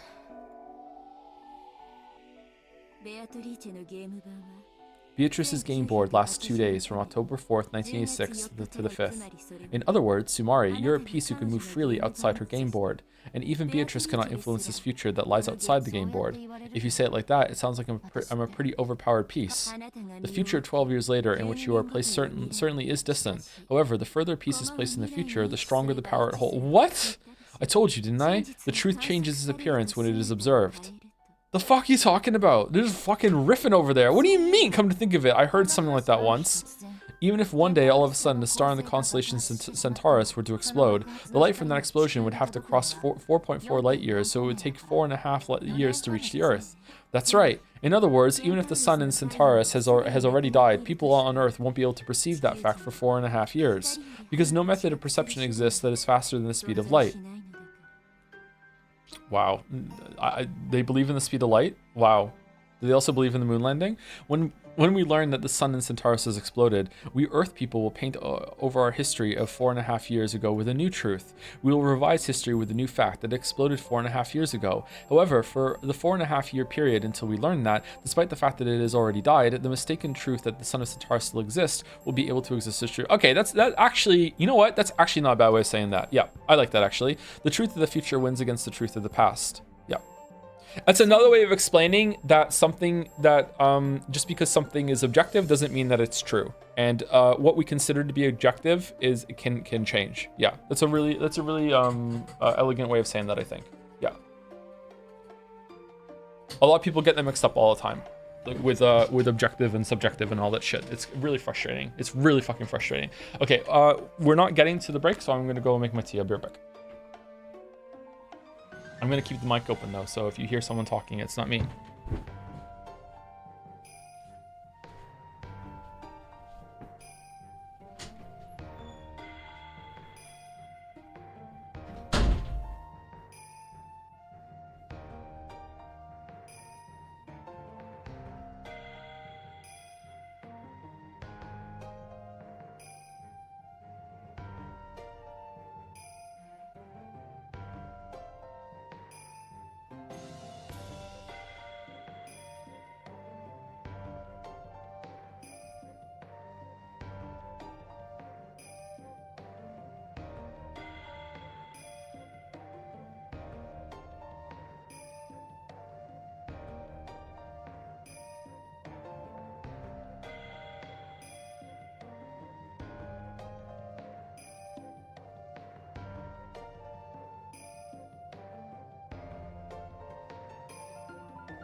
Okay, I really need to stop doing that. Holy shit.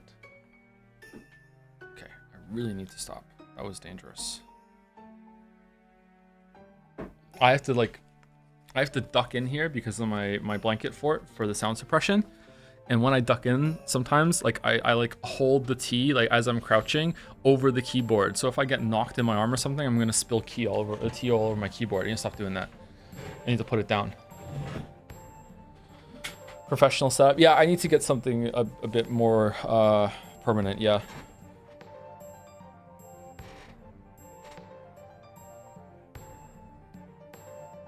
Japanese and indeed many other languages have different norms that have a decently hard tolerance for repetition of words without purpose. Whereas, as you know, as an author, you need to vary up words in somewhat adjacent sentences in English unless you're trying for a deliberate parallel or a 3+ over and over repetition. It just sounds bad otherwise.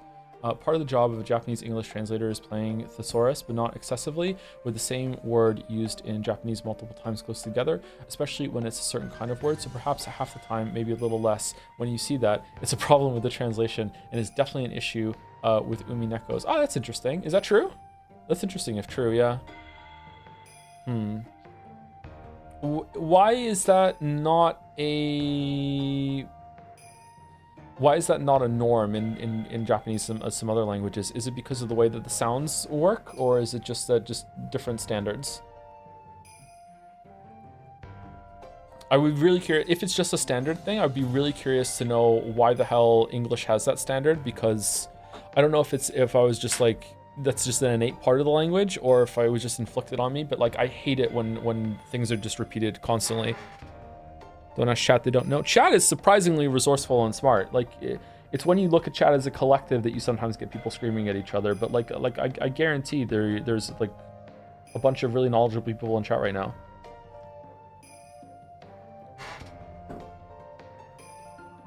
I'm not kidding. I'm not kidding.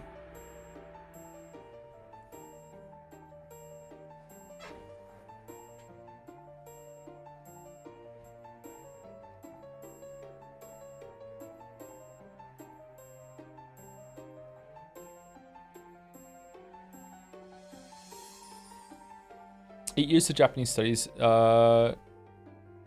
here, and it is true. Repetition in Japanese can be used as a way to highlight things. Well, it's the same in English too. I think it's a different kind of repetition, right? But I think that's what you're saying. Okay. English has more synonyms. By the by, I ran that rant past a translator friend. A lot of it was changed before it got to you. Oh, okay, cool. It was workshopped. Interesting. The other translation is much better. I guess we're gonna have to read it twice. Forgot to mention this many streams ago. Okay, this is the last chat message I'm going to read right now, and then we're going to continue reading. And I don't know if we're going to continue after this scene. I don't know. It's almost at 5 hours, and reading this is so exhausting. I forgot to mention this many streams ago, but one potential problem with Virgilia's Braun Tube thought experiment is that Battler already looked into the Braun Tube, so to speak, because he already existed outside of the island before. Virgilia equated looking into the Braun Tubes with leaving the island, if I remember correctly. Maybe she was also implying that Battler should forget everything he thinks he knows about the possibility of magic in the outside world.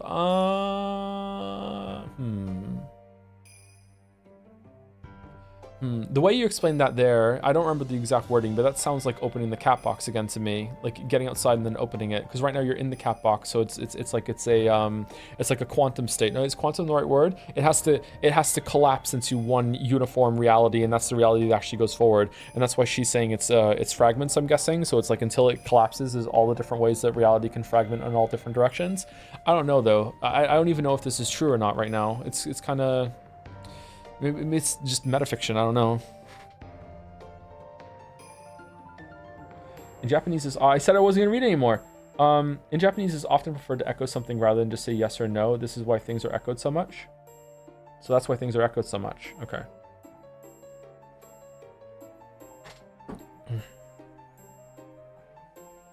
That's right. By itself, the Rikijima accident gave rise to nothing but suspicion of a conspiracy involving Aunt Ava and the Ushiromiya family assets. But later on, it was dramatized and linked to the occult. They even made a movie, and the conspiracy was painted over by the legend of the witch. Even though it was clambered over as a conspiracy at the time of the crime, later on, strange occult theories which claimed that it was the work of the witch ran rampant and began to paint over the truth of October 5th, 1986. The conspiracy theories will probably be forgotten over time, and only the more bizarre, impressive witch theory will continue to remain as superstition, eventually covering up the conspiracies. That's right. The false truth that exists before the light from an exploding star reaches Earth is almost like the conspiracy theory, which is a human theory. The wine bottle with a letter in it that drifted ashore several years later, the message bottle painted over that theory and made things return to the occult theory, which is a witch's theory. Okay, so is that true too? The message bottle is the same as Ava, or is it all the different endings have a little bit of canon in them? Is the whole story of Umineko just deciding what really happened on the island? And it's just framed as like you're stuck in it too, is another layer of that? So does that mean everyone's dead except for Ava permanently, or no? Or can we change what the story happened? Because with that framing, the reality that we're in right now with Angie seems to be the one that is actually locked in, and then you have to find out what really happened. But by finding out what really happened, can you bring people back to life? No? It's definitely kind of magic sci-fi thing. I don't know. I don't know if that is that kind of story? I don't know.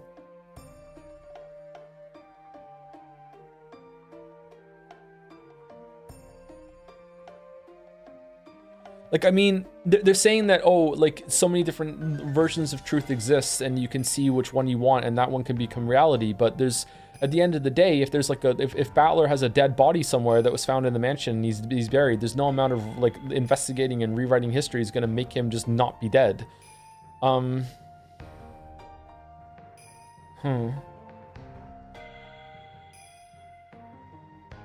Right now, it seems to be pivoting over to Angie being the actual real main character all along, which is odd. I would have expected this to happen after the 4th episode, not the 3rd one. Okay. That's right. A witch didn't exist during 1986. The witch took control over Kinjima because she was observed several years later by us humans of the future thanks to the message bottle. A small revision is necessary. The witch could have existed even during 1986 as one of many endless possibilities that can exist. Certainly, she disappeared. She disappeared if she were observed, so she curls up inside the cat box. That's what makes the message bottle so nasty. The witch tried to get out of the box. She made it so that she'd be observed, weeding out possibilities that conflicted with the witch theory. In other words, Sumari, to make it impossible to negate her, she negated all possibilities other than the witch theory. What the hell? So in other words, Sumari, Beatrice satisfied the devil's proof with a frontal attack, and that was a part of the witch's plan from the beginning. The message bottle is information observed in the future after 1986. It cannot be observed by Beatrice or Battler. It can only be observed by Angie Beatrice. I really didn't want to investigate the message bottle. After all, reading that would be like listening to the witches say. Listening to the witches say. What?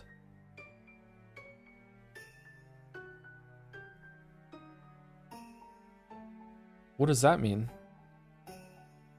That's normal? Is it? That's correct? Is it? Oh, okay.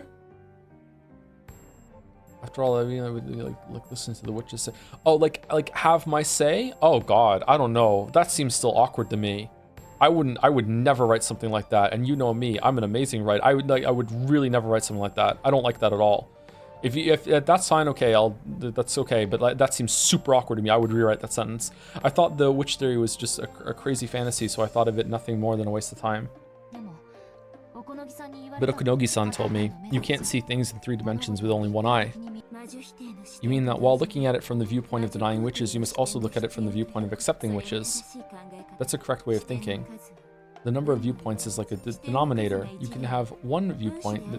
If you have one viewpoint, the mystery in the numerator doesn't decrease in the slightest. However, the more your number of viewpoints increases, the more the mystery begins to be divided. Sorry, I understand. There was a message bottle that washed up on a neighboring island several years after the crime that passed into the hands of the Delante?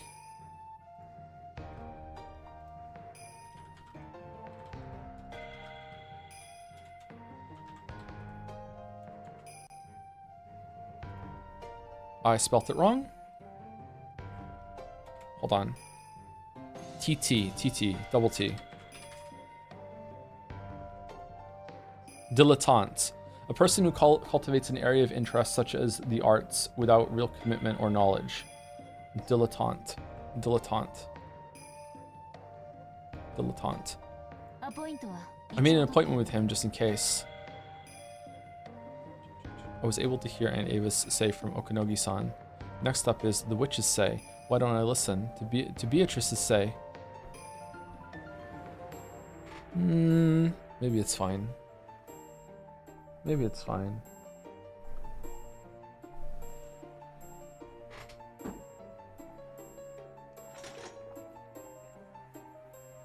Maybe it's fine. Okay, so it's 10 to 5 hours of streaming, and I think that the next chapter is an hour long. So if I continue now, I'm committing to another hour. I'm going to be completely honest with you, chat. I don't think I have an hour in me. So I think I'm done. So apologies for the somewhat shorter stream today. I mean, it's not that short. We did do fan art, and you know, we yapped a little bit.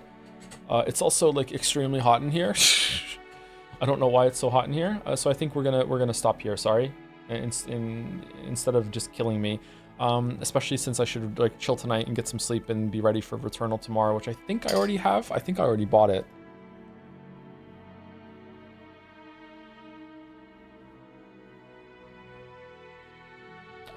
Did I? Yeah, I have it, but it's not installed, so I have to uninstall something for it because I'm like tapped on hard drive space right now. Before I go, thank you to Tell Venom for the resub. Umineko on a weekday? What a nightmare. We do Umineko on a weekday every week now. Every Tuesday is Umineko day. Tuesdays and Saturdays. Have you had something to eat? I've had 2 meals today, so I'm doing really well. I might even eat a third one for the first time in fucking like I don't know how long. I usually only eat twice with like a snack or two. Thank you. Yuri was taken for the bits. Rudolph and Nikki, did you see? It seems the monocoin market is going through a bit of an upset. It seems like the monocoin company is now publicly traded and thus decided by the investors. And seemingly those investors are choosing the coin flip should land on edge. Don't you have stakes on that, Nikki? Kraus, oh, thank you for being so considerate, Rudolph-san, but I wouldn't put all my investments into a coin flip. That would be ridiculous. Kraus mentally. My fucking monocoins, no. Okay, let's save it. Save it.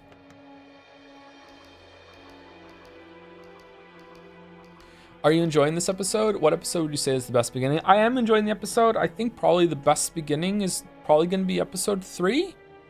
I think that has the best beginning of them all. I don't know. I think that episode 2 does not start off that slowly. It's just that, or doesn't start off that badly. I just feel like they could have cut a bunch of those scenes down a little bit. But there is something to be said about at the end of the episode, just having like a period of just like, okay, let's take down the tension and build it back up again over all the episodes. It's meant to be a reset. It just got a little boring in episode 2 at the beginning. And this has been a little boring too at episode 4. Like I feel like some of the scenes have gone on a bit long. That might be a criticism that will remain true for the whole entire story so far. Like almost every single scene could probably be about 20% shorter at the minimum. Okay, there's gonna be very few scenes I'm gonna be like, yep, that's a perfect length scene. I would say like you could cut off 20% of almost every single scene, and in some cases I think you could even trim off like 50%. I don't like, it's not that I don't like the content. I like the point that's being said and I like what's going on. I just didn't need that many words to say it, and I feel like it can drag on. Yeah, especially stuff like the tower scenes and everything like that. I think you could take some stuff out. There's been several times, like even in a part where I'm enjoying it, I'm like, okay, I get it. Like even what we just saw with her trying to escape the building, it wasn't that long, but even then, by the end, I was like, okay, I get it. I don't know.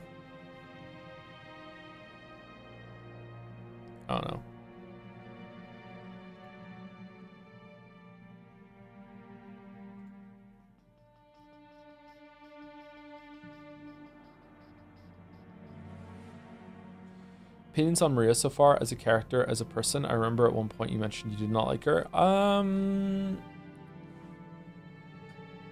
don't like the creepy kid trope.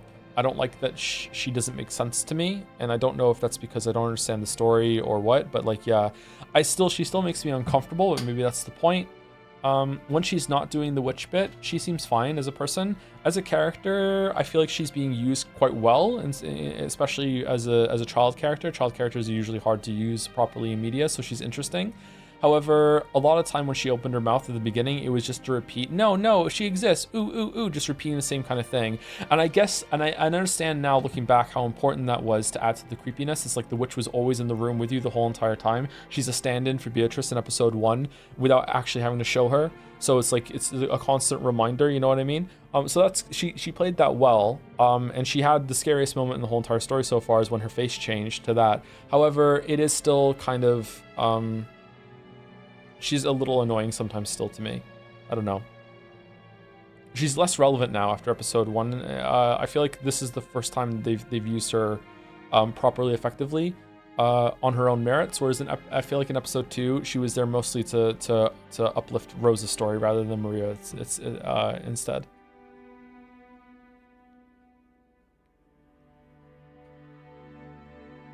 I thought the bunny girls were scary personally. With those ears, really? Wow. I said this in chat earlier, but you and Battler were tricked because the witch's chromosomes are hex. All right. Okay. All right. Okay. Very nice. Very nice. Cool. Cool. RT's life? Okay, we'll rate RT game. It's just RT game, right? That's it? Yep, that's it.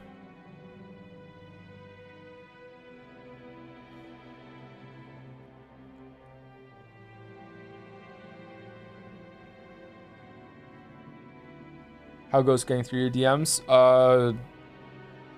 Really hard. 2 of them I answered today were fairly in depth. So, yeah. Bye, Tom. See you later. Have a good one, chat. I'll see you tomorrow for Returnal. Hopefully I like it. And then I'll see you on Saturday for more Umineko. And then 1000 Exorcists next week. And then Baldur's Gate 3, I think. Yep. See you later. Have a good one.